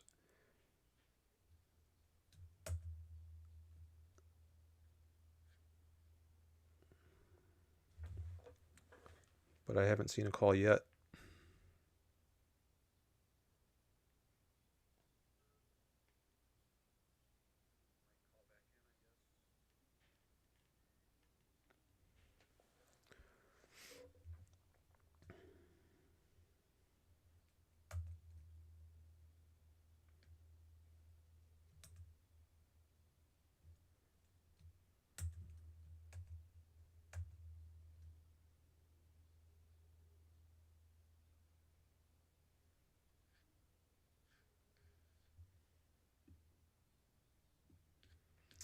In the meantime, I will look at some chats.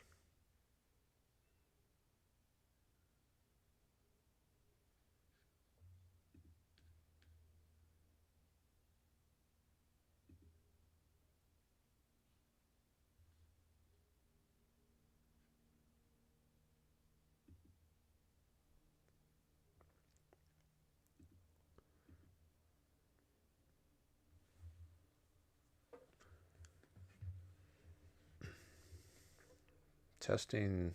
Yeah, looks like my audio is working. Should be able to pick up the call.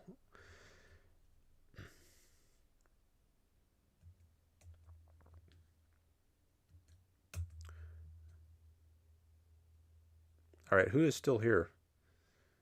You want to let me know if you're still here? Because if you are still here, I will give your chats priority.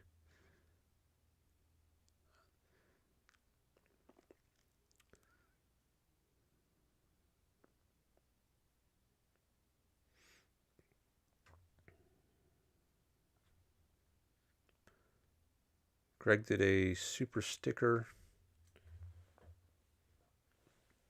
I think I acknowledged that one already. Thanks again.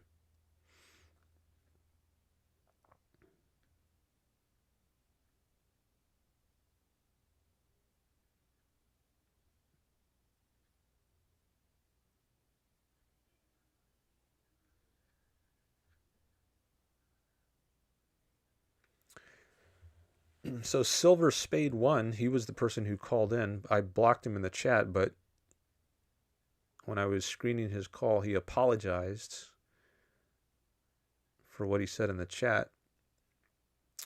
So I agreed to do a call with him. But I don't know if he's going to call back. Maybe he changed his mind.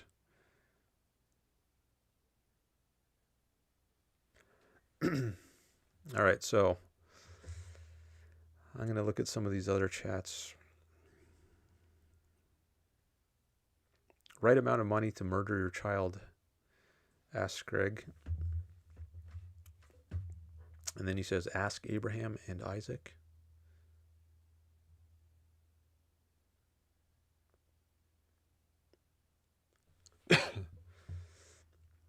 Abraham was willing to sacrifice Isaac, his son.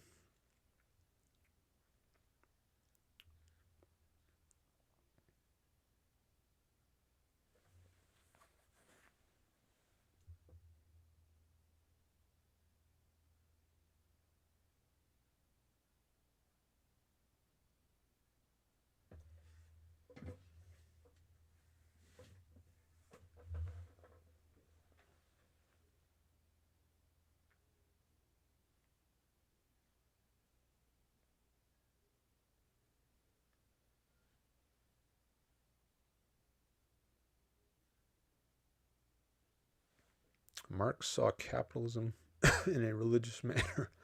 Excuse me.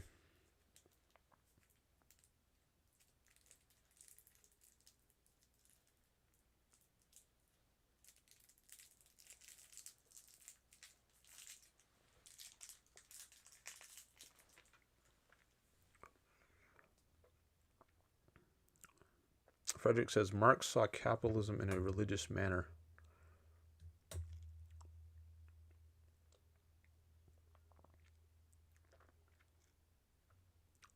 How so? I wonder what you mean by that.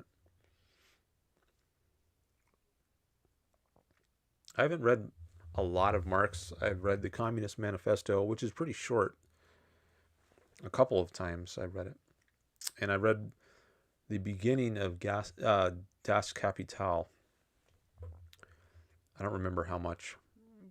Maybe like 40 pages, 80 pages. Something like that.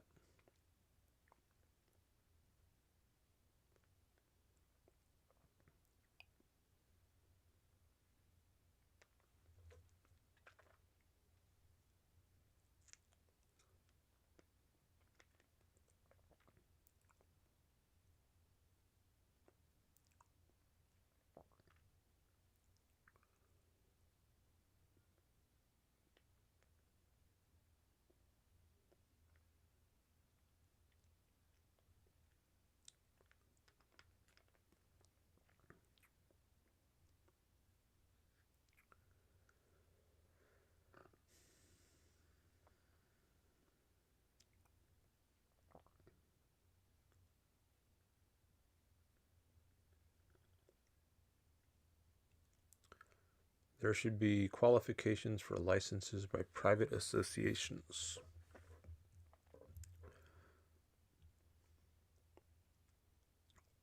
Or permission contracts, not licenses.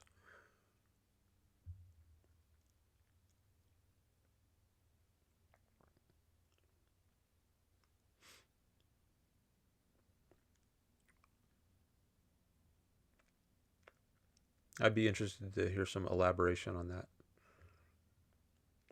Like what kind of qualifications for licenses should there be?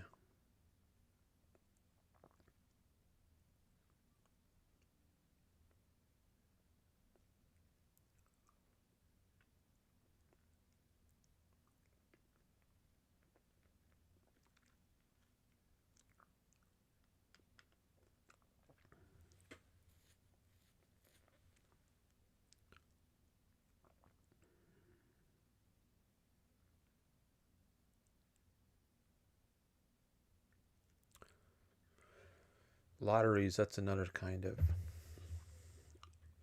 funding mechanism.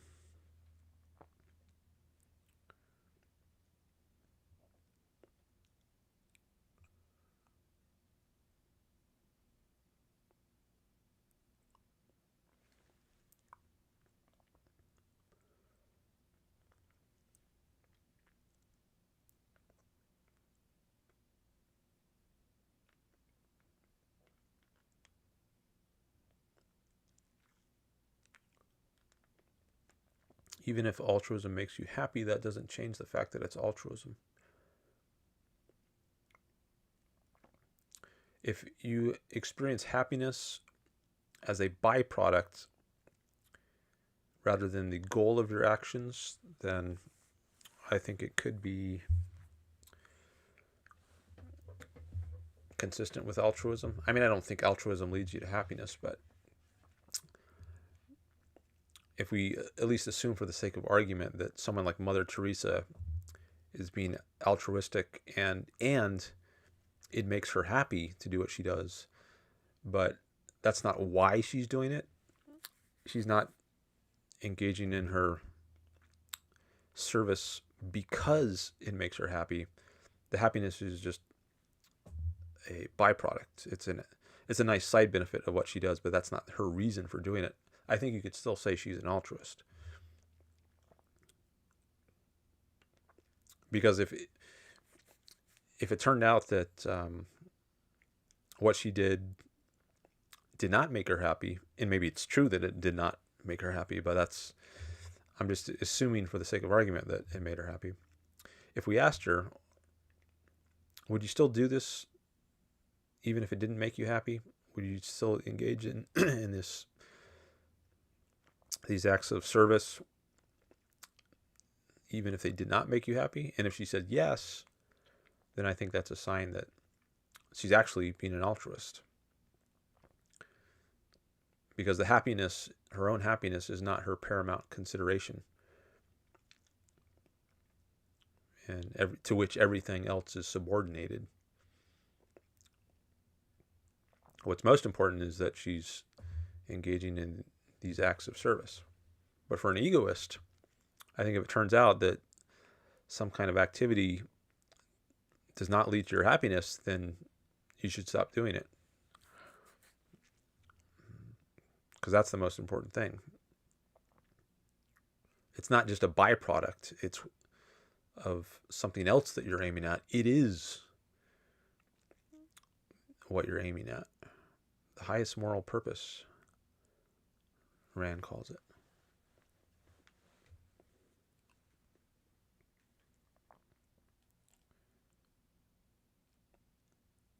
Cult of Chewed says, hello, I am an eco-fascist chewdist. Do you allow us in the call? I don't know. I've never heard of an eco-fascist chewdist. I don't know what that is.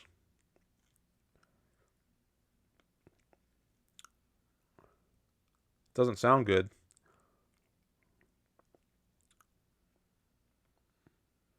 Can you tell me what that is? Maybe I should Google that.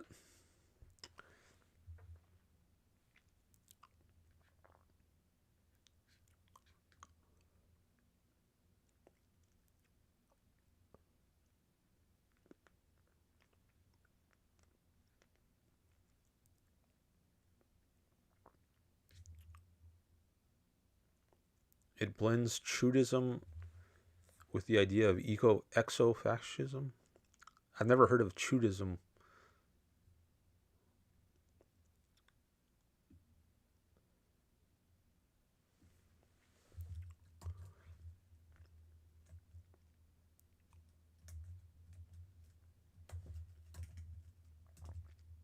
I'm looking it up.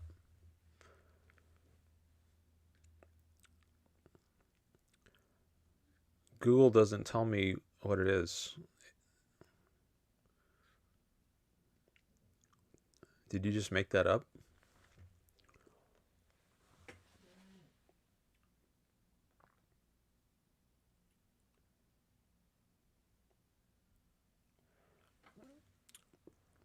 I wonder if he's just a troll. Maybe I see some other people who just popped into the chat too.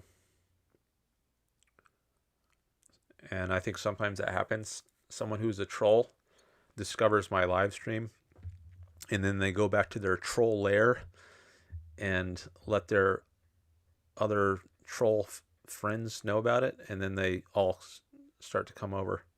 Because I see that the numbers just went up a lot all of a sudden. So maybe this is just the a bunch of trolls just came over, perhaps.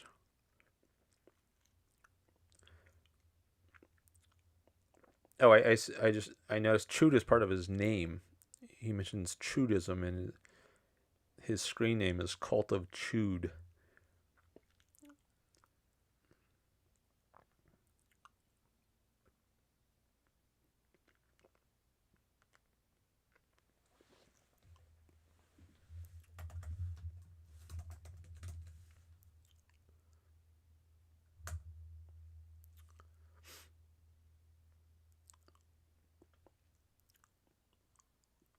I just Googled it, Cult of Chewd.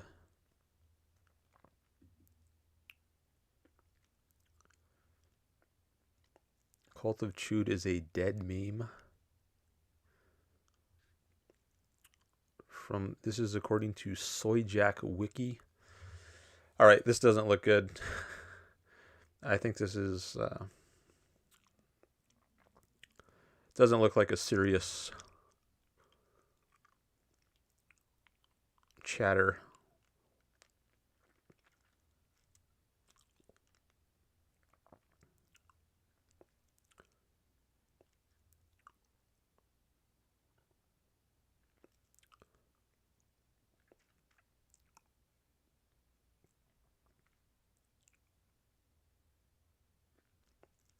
Or at least the issue he's raising doesn't look serious.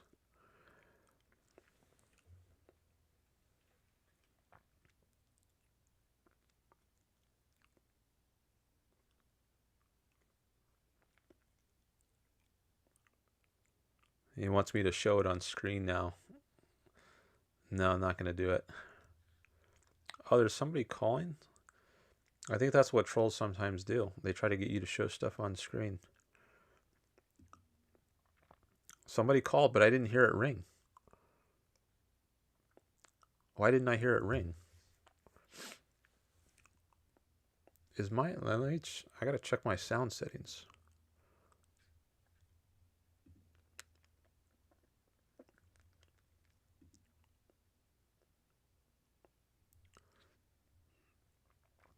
Let me test something. Looks like there were just a couple of calls, but I didn't hear either one. I didn't hear it ring.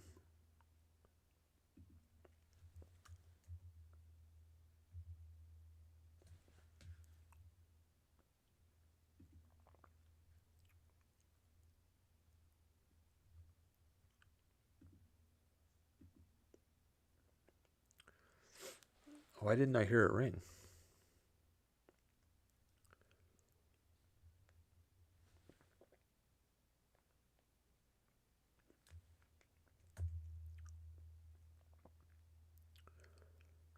Someone just called again.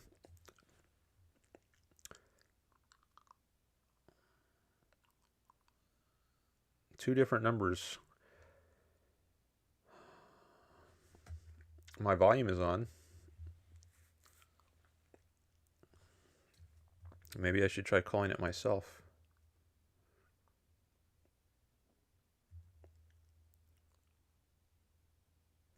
See, even if you're muted in OBS, I should still hear it ring.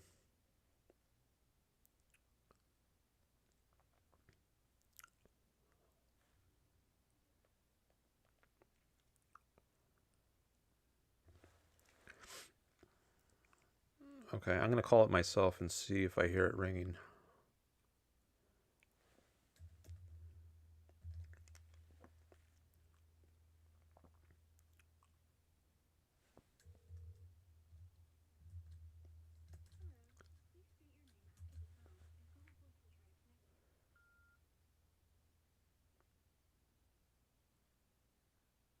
Oh, now I hear it ringing.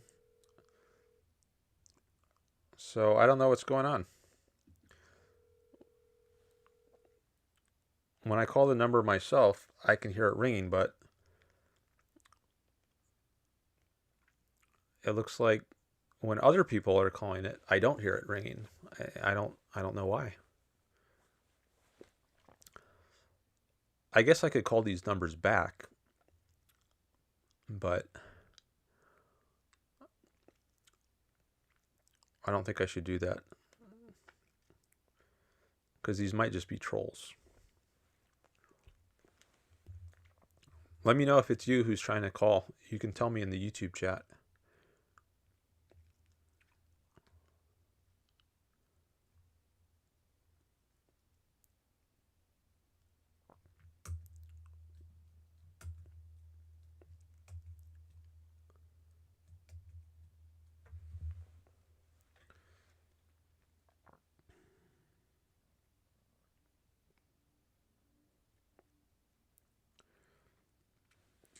He says, we are not the troll type. I think trolls will often say that they are not the troll type. Or something like that. It's our official website.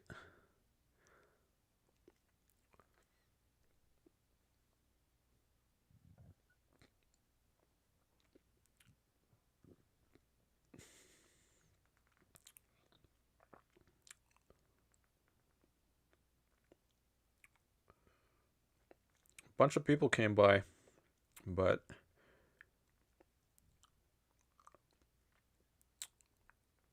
looks like about 4 of them are in the chat.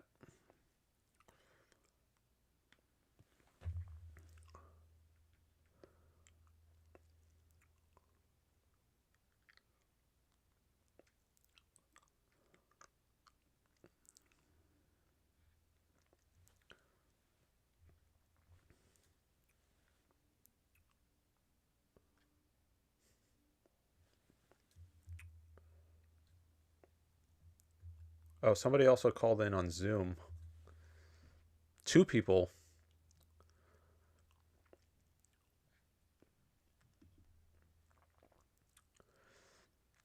My guess is these are trolls.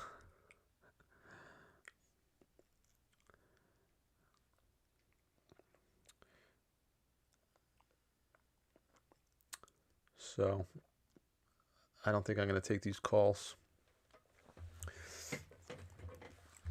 Unless they do something to convince me they're not trolls. Like, for one, participate in the YouTube chat.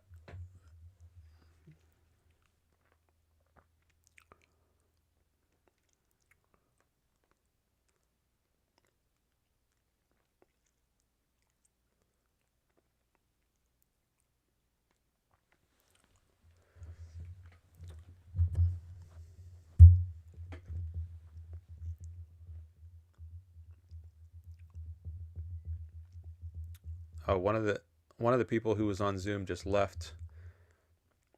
So maybe he gave up. After I said I probably wasn't going to take his call.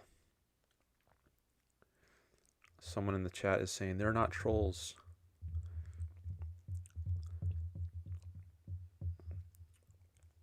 Why should I think that? Why should I believe you?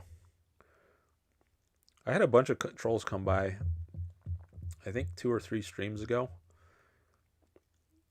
And they hung around for a while and they never got through. And then I think they just left. Maybe they got bored.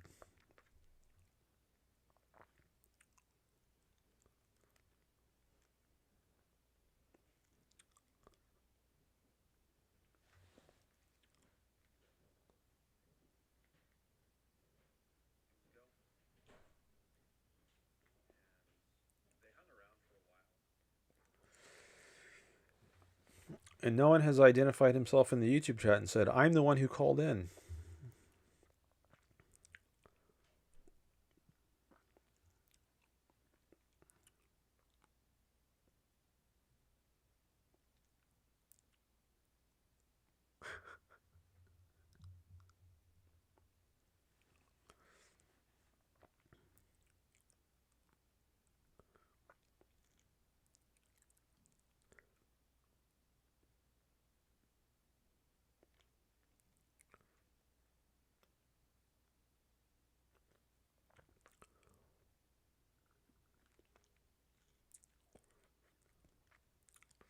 In society, we need to trust each other,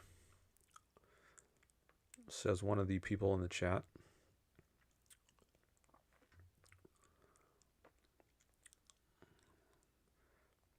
Well, if you seem like a troll, then maybe you haven't earned trust. All right, the number was above 20 live viewers, and now it's down to 10. So maybe they're giving up and leaving.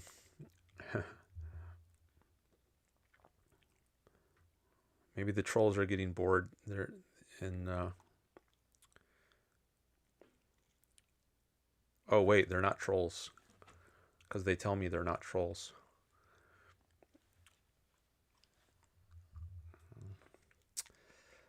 Color me skeptical.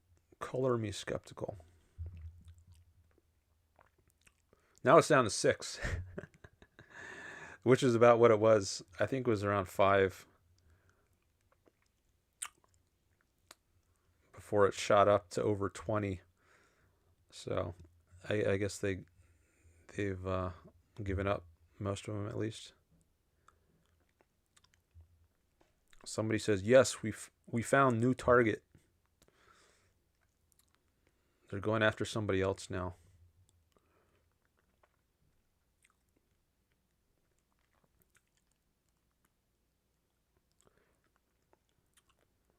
Okay.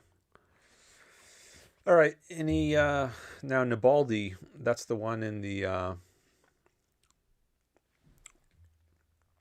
in Zoom waiting room, and he hasn't identified him or herself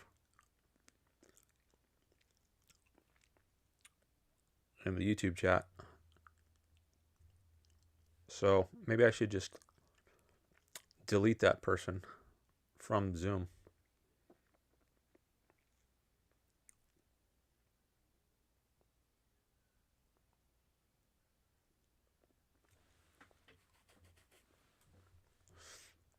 Should I give him 30 seconds to identify himself?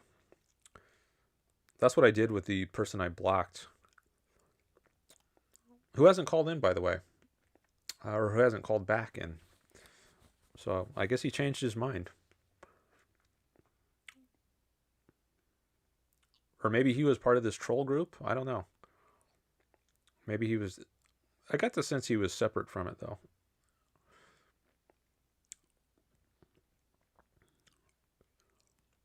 But I gave him like 30 seconds or a minute to say something in chat, to apologize, and he didn't. Oh, Johnny Porkingson says he's Nabaldi. All right, well...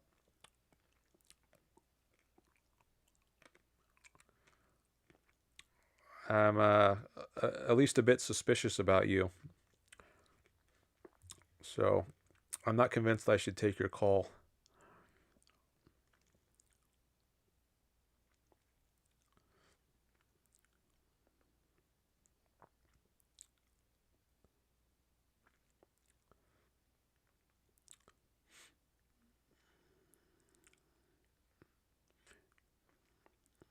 And you didn't tell me what you want to talk about.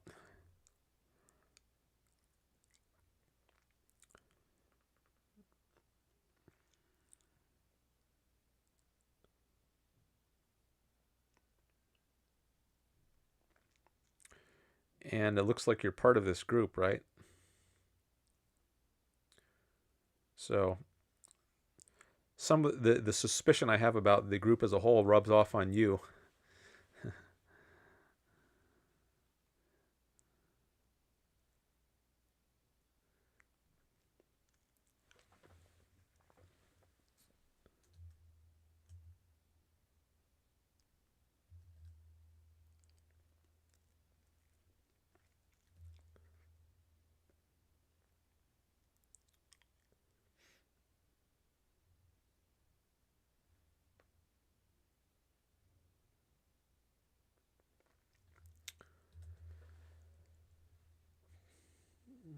All right, maybe I should look at some other chats.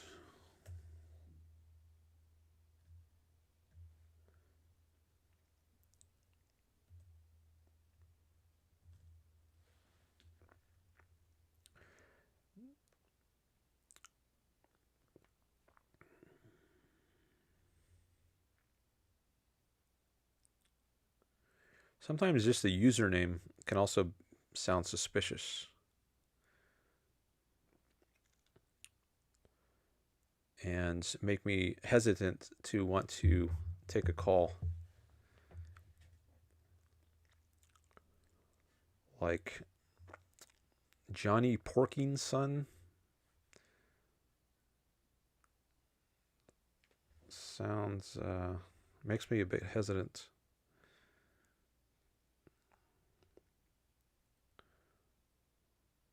Let me go to your channel. There's no content on your channel. So maybe it's... And his name there shows up as John Pork. So maybe his... sometimes people will just create troll accounts. And maybe this is one such account.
Just looking at some accounts of the people in the chat.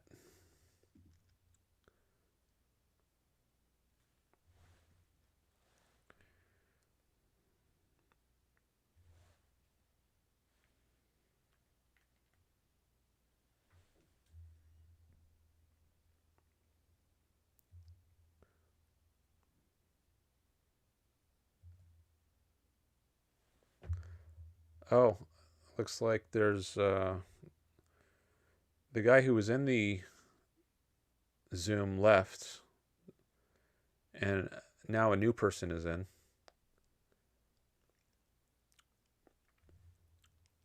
Unless it was the same guy calling back with a different name. You can rename yourself in Zoom.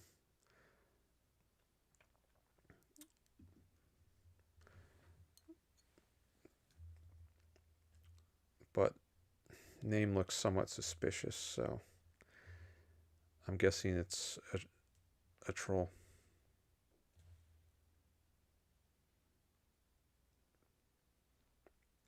And the numbers went back up. It's now back up to 11 viewers. So maybe some trolls are still coming over. Maybe they got the news late about my live stream, after most of them already came and left.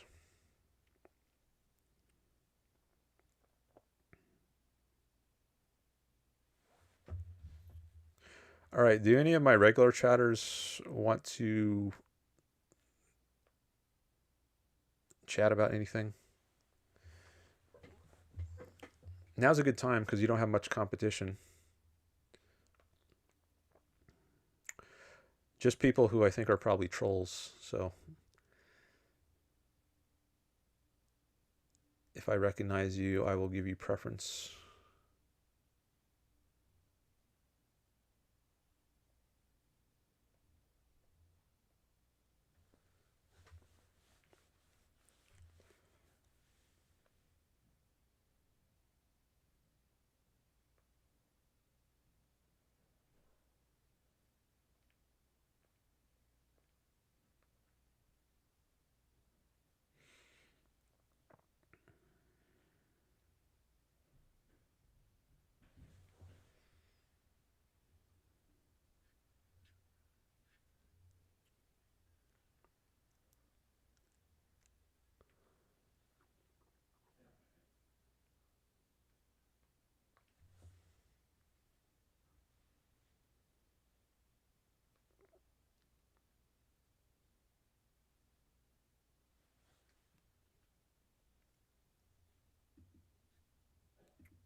So going back to United Division Artworks,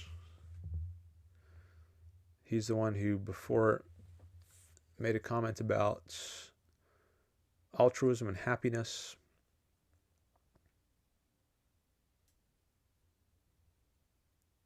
He says, even if altruism makes you happy, that doesn't change the fact that it's altruism. And if it brings you happiness, it would be good by your definition.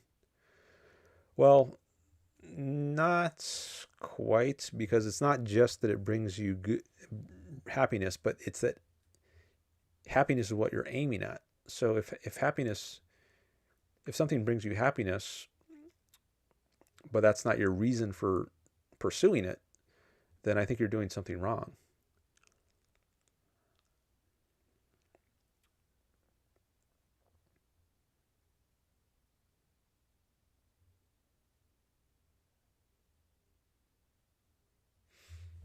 Happiness should be the goal. Well, you might say life should be the goal. And Ayn Rand does talk about the relation of life and happiness.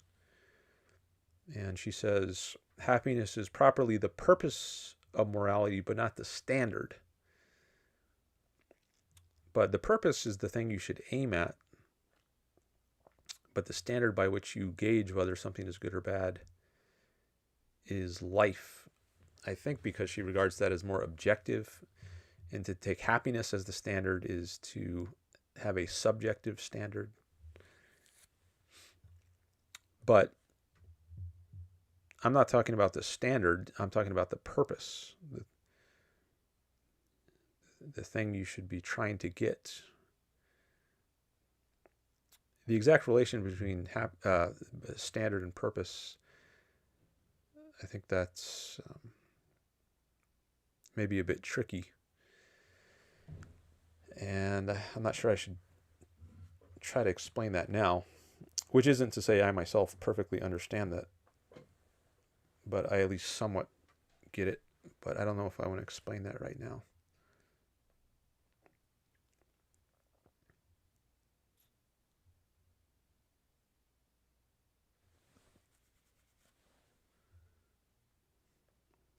Okay, we're back down to 5 people, so maybe all the trolls have left. See, once I start talking about something else, maybe they just thrive on attention, so as long as you acknowledge them, they stick around. And once they get ignored, they leave. Oh, the guy left the Zoom call also. Okay. So now we're down to 3 people. All right, so whoever you 3 are, if there's something you want to hear about, let me know. I could just end the stream also a little earlier than I usually do. Usually I go to at least 9 p.m. Pacific. But it's not necessary.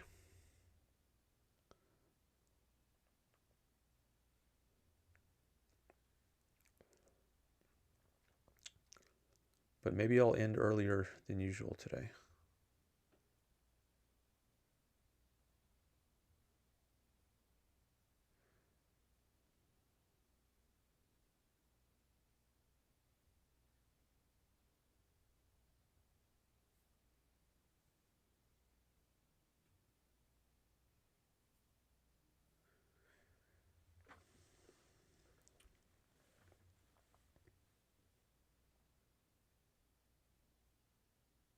Someone just came in with a new chat. I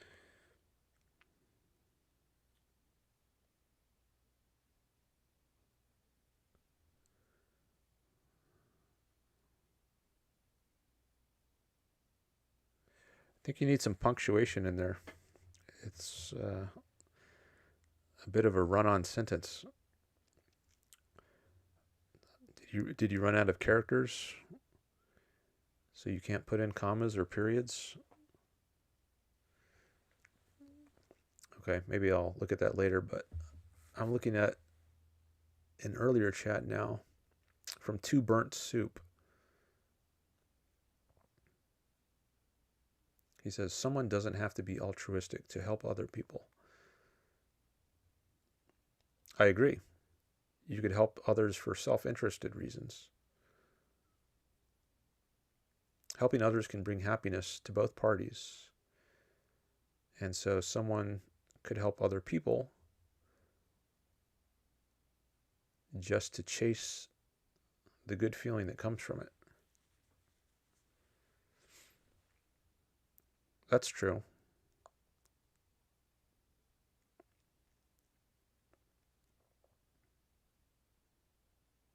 Yeah. I think I agree with that.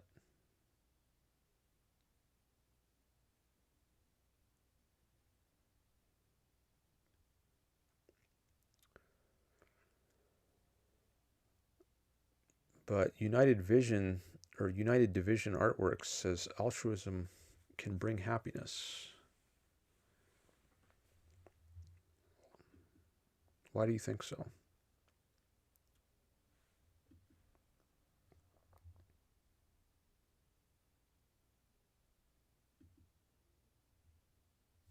Subordinating yourself to others can bring happiness. That's how I read that.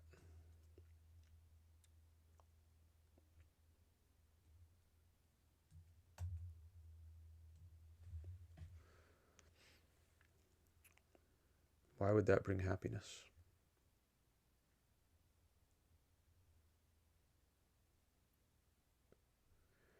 Roman Catholics exposed, says society is worse off with egoism. Why? Maybe he's long gone. That chat was from about 2.5 hours ago.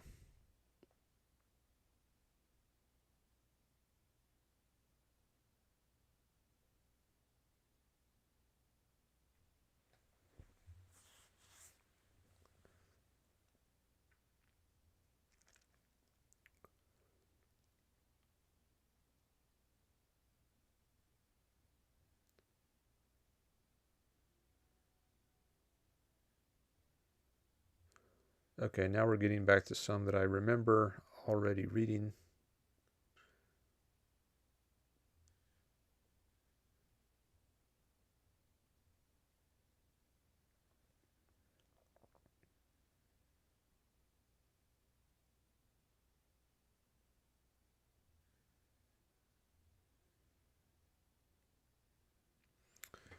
Oh yes, there was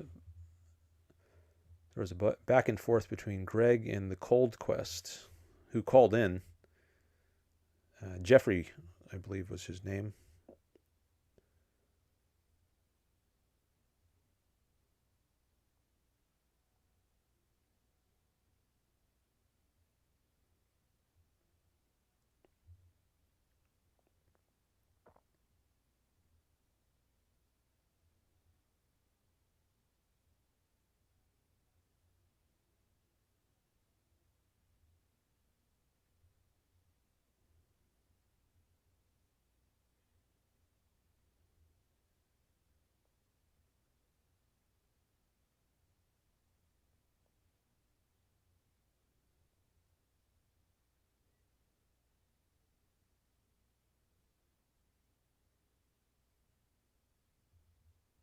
Okay, I can't scroll back any further, at least on this page.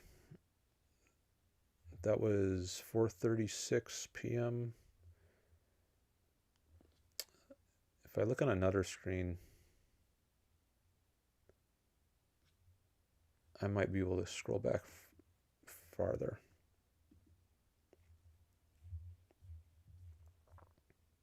Yeah, I can. All the way back to the beginning.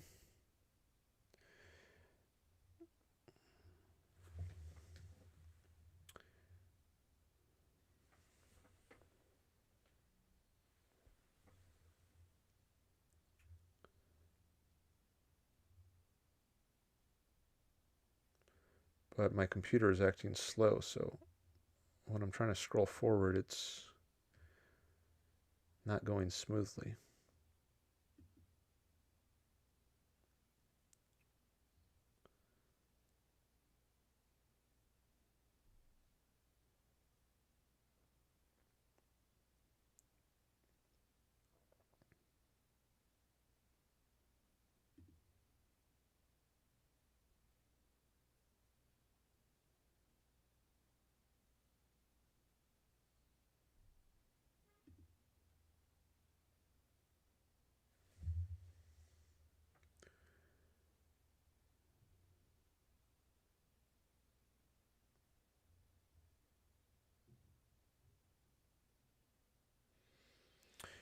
Okay, here's one that I didn't read before.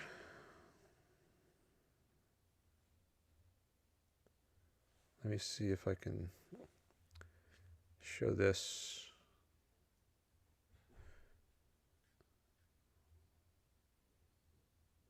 This is my YouTube studio for this live stream.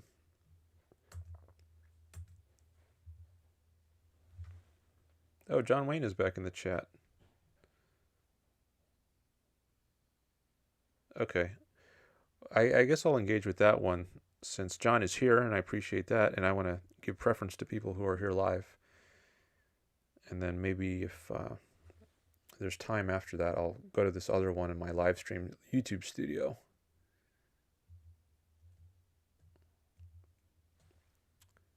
Okay.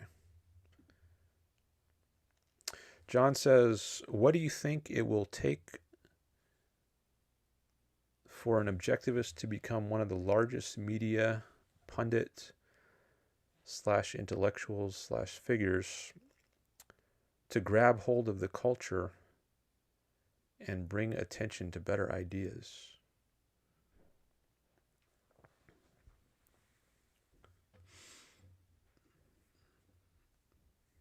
I don't know. That's an interesting question, though. I would like to know. And if I had the answer, maybe I would do it myself. If I knew what it would take for an objectivist to become one of the largest media figures, maybe I would go ahead and do that myself. But I don't know.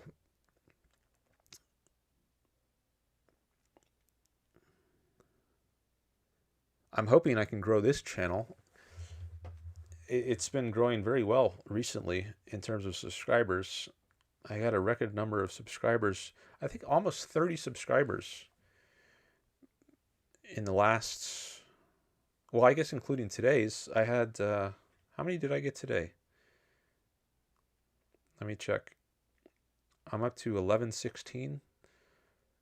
At the beginning of last stream, I had 1,084. So I've gotten 32 subscribers since the last stream, which is great.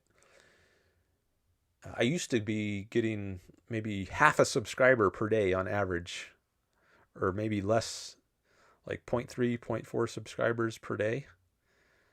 So if I'm now getting like over 5 subscribers per day, that's a 10x increase in my subscription rate.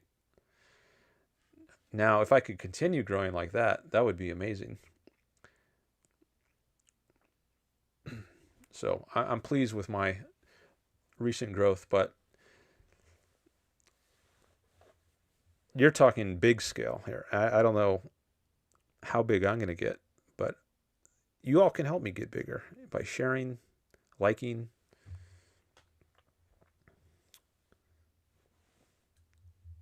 spreading the word. Or up to 17 likes, great. That's good to see.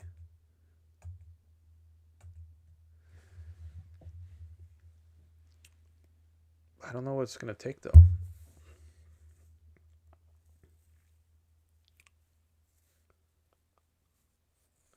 The better I get at this, the more attractive my show will be. I was thinking some between the last show and this one about regulations and how best to address them. There's always issues that come up where I can think of, or so, often I find out what are my weak points. How could I explain something better or understand something better myself? And I was thinking about how I could better understand and explain regulations. So one idea I had was, for the first time, I noticed a connection between self-interest and regulations. Like, I often have discussions with people about egoism, and recently, like in the last few months, I've started to think more about asking people who object to egoism, who say, well, we can't have egoism because then people are going to go around lying, cheating, stealing, murdering, etc. And I thought, well, that means what you think is good for you is to lie, cheat, murder, steal, etc. Is that right? Is that what you would do if you're trying to act in your self-interest? And I think that's an interesting question to like make it very personal with someone. And there might be some leverage to be had there in getting people to see egoism in a different way. And it occurred to me just within the last couple days that I could do something similar when people bring up the issue of regulation. So I say I am opposed to all taxes and all regulations, and then they say, well, if we didn't have regulations, businessmen would be cutting corners. They'd be, putting dirt in people's food, and who knows what else. So then I had the idea, well, I can start asking people, so is that what you would do? If you're a business person doing what you think is best for yourself, you would put dirt in people's food? I think when you make it personal like that and ask someone what they would do, they're less, they're more hesitant to say that's what they would do. And they might say, oh, well, I wouldn't do it, but other people might. But if they wouldn't do it themselves, then does that imply, well, they see that that's not really an egoistic thing to do? And it's if they're really being egoistic, they won't do these kinds of actions where they rob, murder, rape, pillage, steal, put dirt in people's food. So then maybe their opposition to egoism softens or collapses once you make it personal like that. And another question I thought of recently is this how you would advise your child? Like, if you want the best for your child, is the kind of advice you should give them to lie, cheat, steal, murder? Because if you think that's egoistic, right? Someone who's trying to do the best for himself, then that's the kind of advice you should give your child. If you really think this, right? If you want the best for your child, what's best for your child, what's best for him or herself is to lie, cheat, etc. If that's what an egoist should do. But does anyone actually think that that's the kind of advice they should give a child? So this is just an example of some thoughts or rhetorical techniques that I can use to be a more persuasive advocate. And I'm always going to be getting better. I hope so. That's my intention. And I think that's one way we could have a larger media presence. The more effective we get at persuasion, the more interest we're gonna generate. Excuse me. And my thumbnail actually is another example. I've had a lot of success getting more people to come by because I figured out a thumbnail that's very attractive, very intriguing to many people. I've gotten a lot more new people come by my stream than I used to because of my thumbnail. And one of the callers today said that. So that's another thing we can be doing. There's all kinds of things. And I don't think there's one thing only, but the accumulation of many different things, different marketing ideas, better understandings in our own minds, better rhetorical techniques, all of those together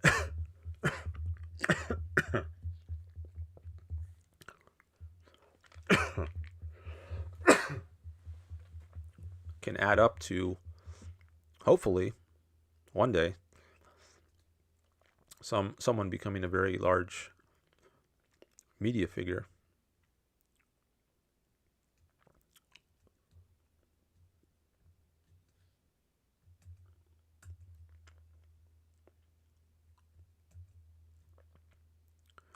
All right. Several more chats have come in from John and Frederick.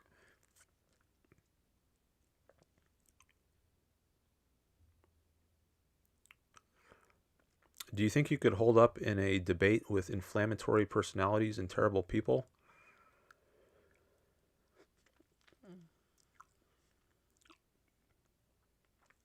Maybe not, but it sounds like the type of people I would try to avoid. I like to have debates with people who are civil and This doesn't sound like it would be a civil debate. And you put debate in quotes. But that might be a way to attract people, actually. If I only do civil debates, people might have a thirst for that. They might get sick of just a bunch of ad hominem slinging and insult slinging. They might want more civil discussion. Maybe they think that's more productive. So if I do that and a lot of people like that, then maybe that will attract people, at least certain kinds of people, the kinds of people I want to attract. Like Fuentes and Hassan Piker, you say? No, I don't think I could do well in a debate with those people. I think just having the debate gives them a kind of sanction they don't deserve. So you've already lost just by engaging with them. And that might actually be a selling point to have. Like, I won't engage with certain kind of people. People might respect that and be more inclined to tune in. But if you don't have any standards, if you just engage with anybody, then people might not respect you as much.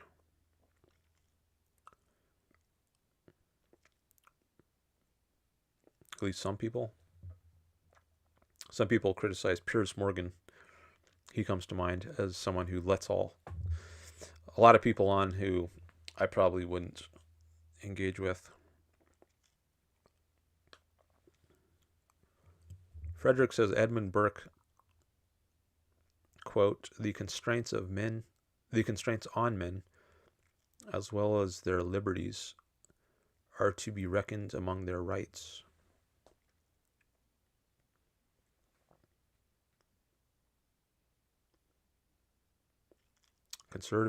Conservatism means constraints to control. Constraints to control.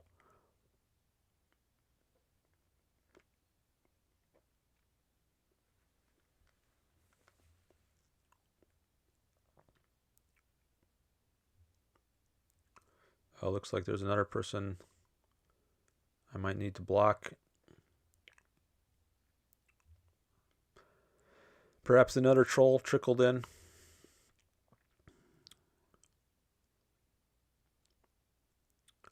Man in man is so depraved that he is incapable of ruling himself, according to conservatives, says Frederick.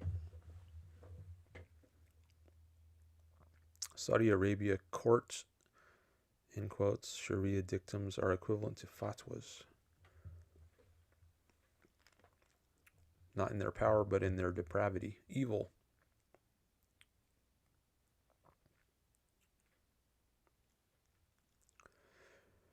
And then some new person comes in and says, free Palestine.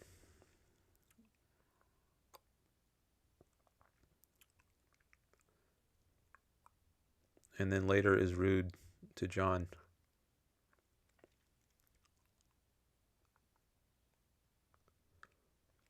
John says, I would love to see Yaron Brook debate Fuentes or Piker and him call them out on how shit their ideas are. How shitty and terrible they are as people. Why not just do that on his own show? Why does he have to be on the same platform at the same time as them? He can do that, but he can call them out like that. And he does. I mean, he does segments about them on his show. But why share a stage with them? Isn't that giving them a chance to attack you to your face that they don't deserve? I think it's giving them a sanction they don't deserve.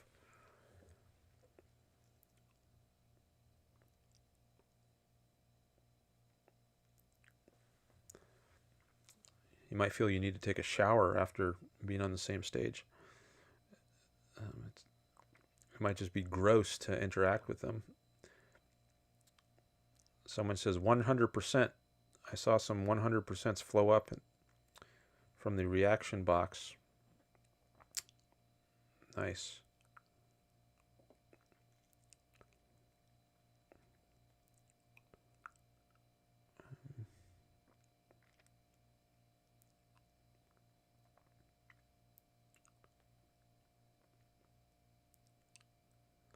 Don't block me. You are limiting my free speech. You have no right to be on my platform.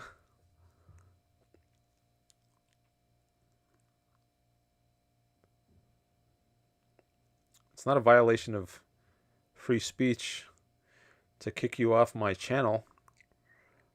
You don't have a right to be on my channel. This is no one has a right to come into your home and say whatever they want and insult you. You can kick someone out of your house. It's your private property. They can say whatever they want, but not on your property, not on your platform.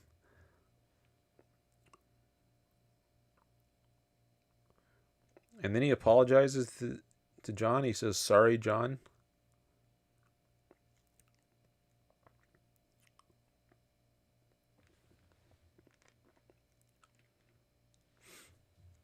I don't know if that's a sincere apology. How would we know? The number of viewers went back up. So maybe another troll there discovered my stream. Or maybe it's another part of the same troll layer that came over before.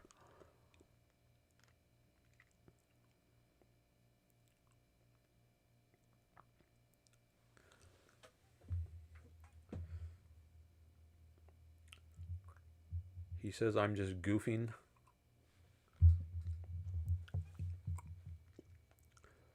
Well, I don't like just goofing.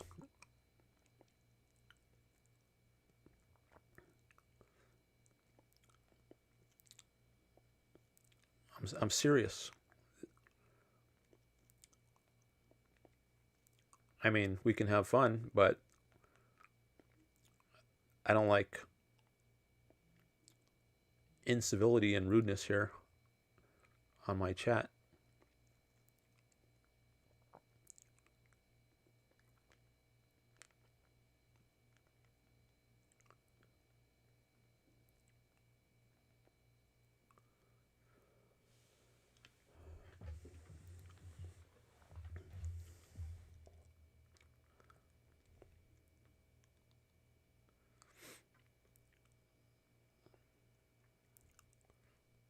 See, if I engage with you right now, that would be a kind of sanction. I don't know if I should give you that sanction, given the way you came in here.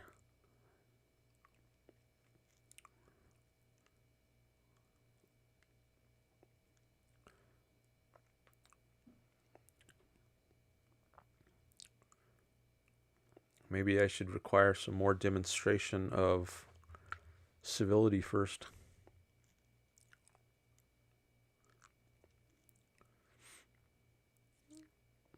Or maybe I should require a super chat. Maybe if you put dollars on your chat, I'll be more likely to answer it. Maybe. No guarantee. But it's an idea that crossed my mind.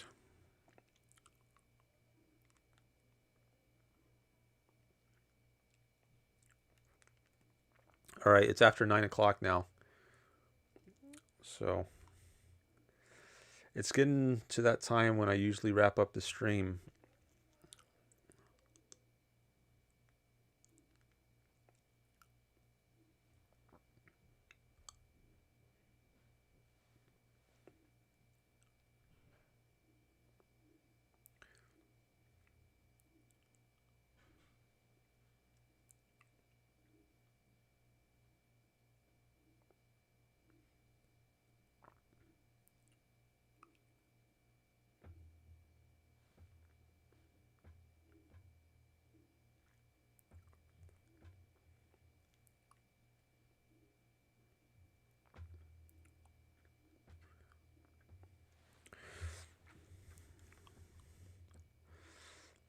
Should I answer his question about Palestine?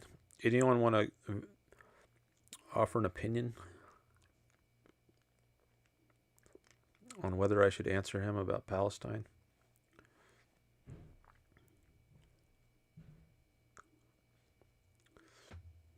Maybe I could say, I'll answer it in the next stream if you come back and if you're on good behavior.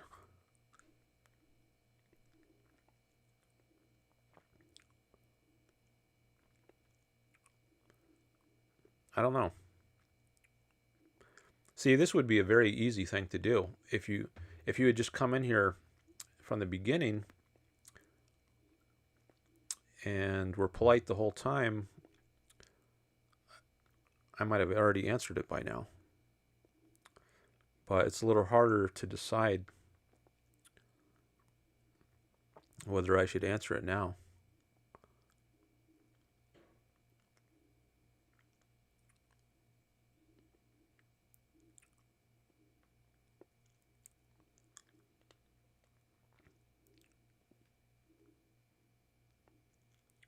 Anybody else want to ask something or make a comment?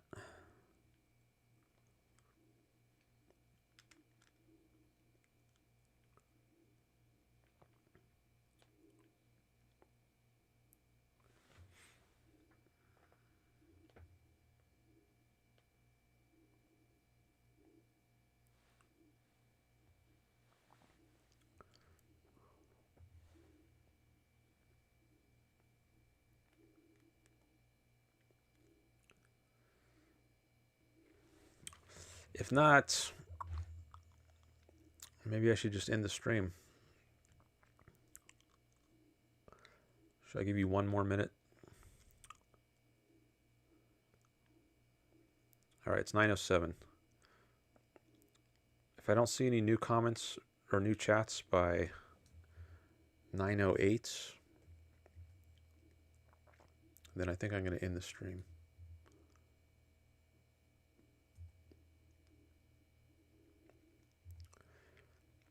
And then maybe I can answer his question next time if he comes back.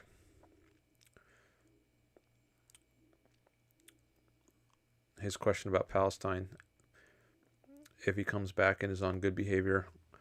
I don't know, maybe I should put more conditions on it. I'm not sure.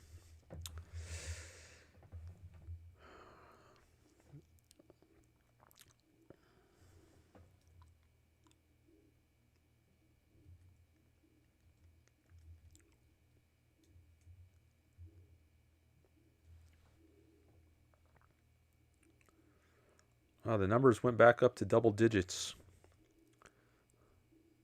Where are these people coming from? See, I like to stay on if there's a lot of people here. Unless I know that they're trolls. But if no one's chatting, then it's hard to determine who the people are. All right, it's 9:08. I don't see any new chats.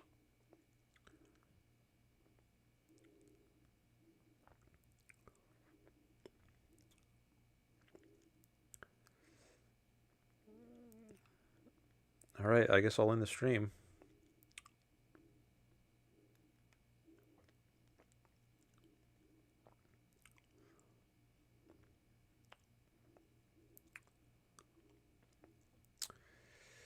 Okay. Well, thanks everyone for being here,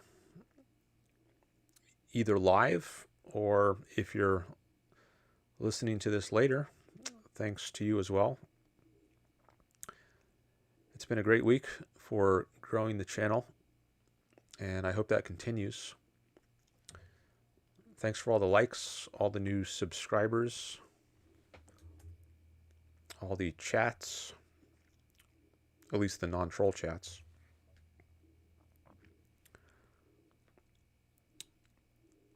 And, oh, I gotta close this window here. Yeah, thanks for the engagement. And thanks for the callers for calling in. Frederick says, Burke, mixed economy at best. I don't know much about Edmund Burke. I know he's often cited as a conservative, but I haven't read much by or about Burke. I don't know if I've read anything by him, but maybe one day I will. I have a very long reading list, so not sure. Anyways, thanks everyone for coming by the stream, and I will probably do my next stream 5 days from now. As usual, I do streaming every 5 days. Today is Monday, so that means my next stream would be Saturday, which, let's see, does that take us into May? I think it does. May 1st, right? I think that's May 1st. Yeah.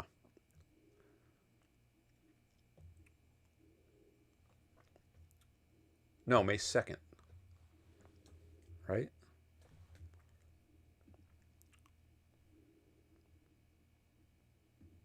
I want to get this right. Yeah, May 2nd. Saturday, May 2nd. So unless something comes up for me, sometimes I have to adjust my schedule. But right now, that Saturday looks available for streaming. So I hope to see you again there.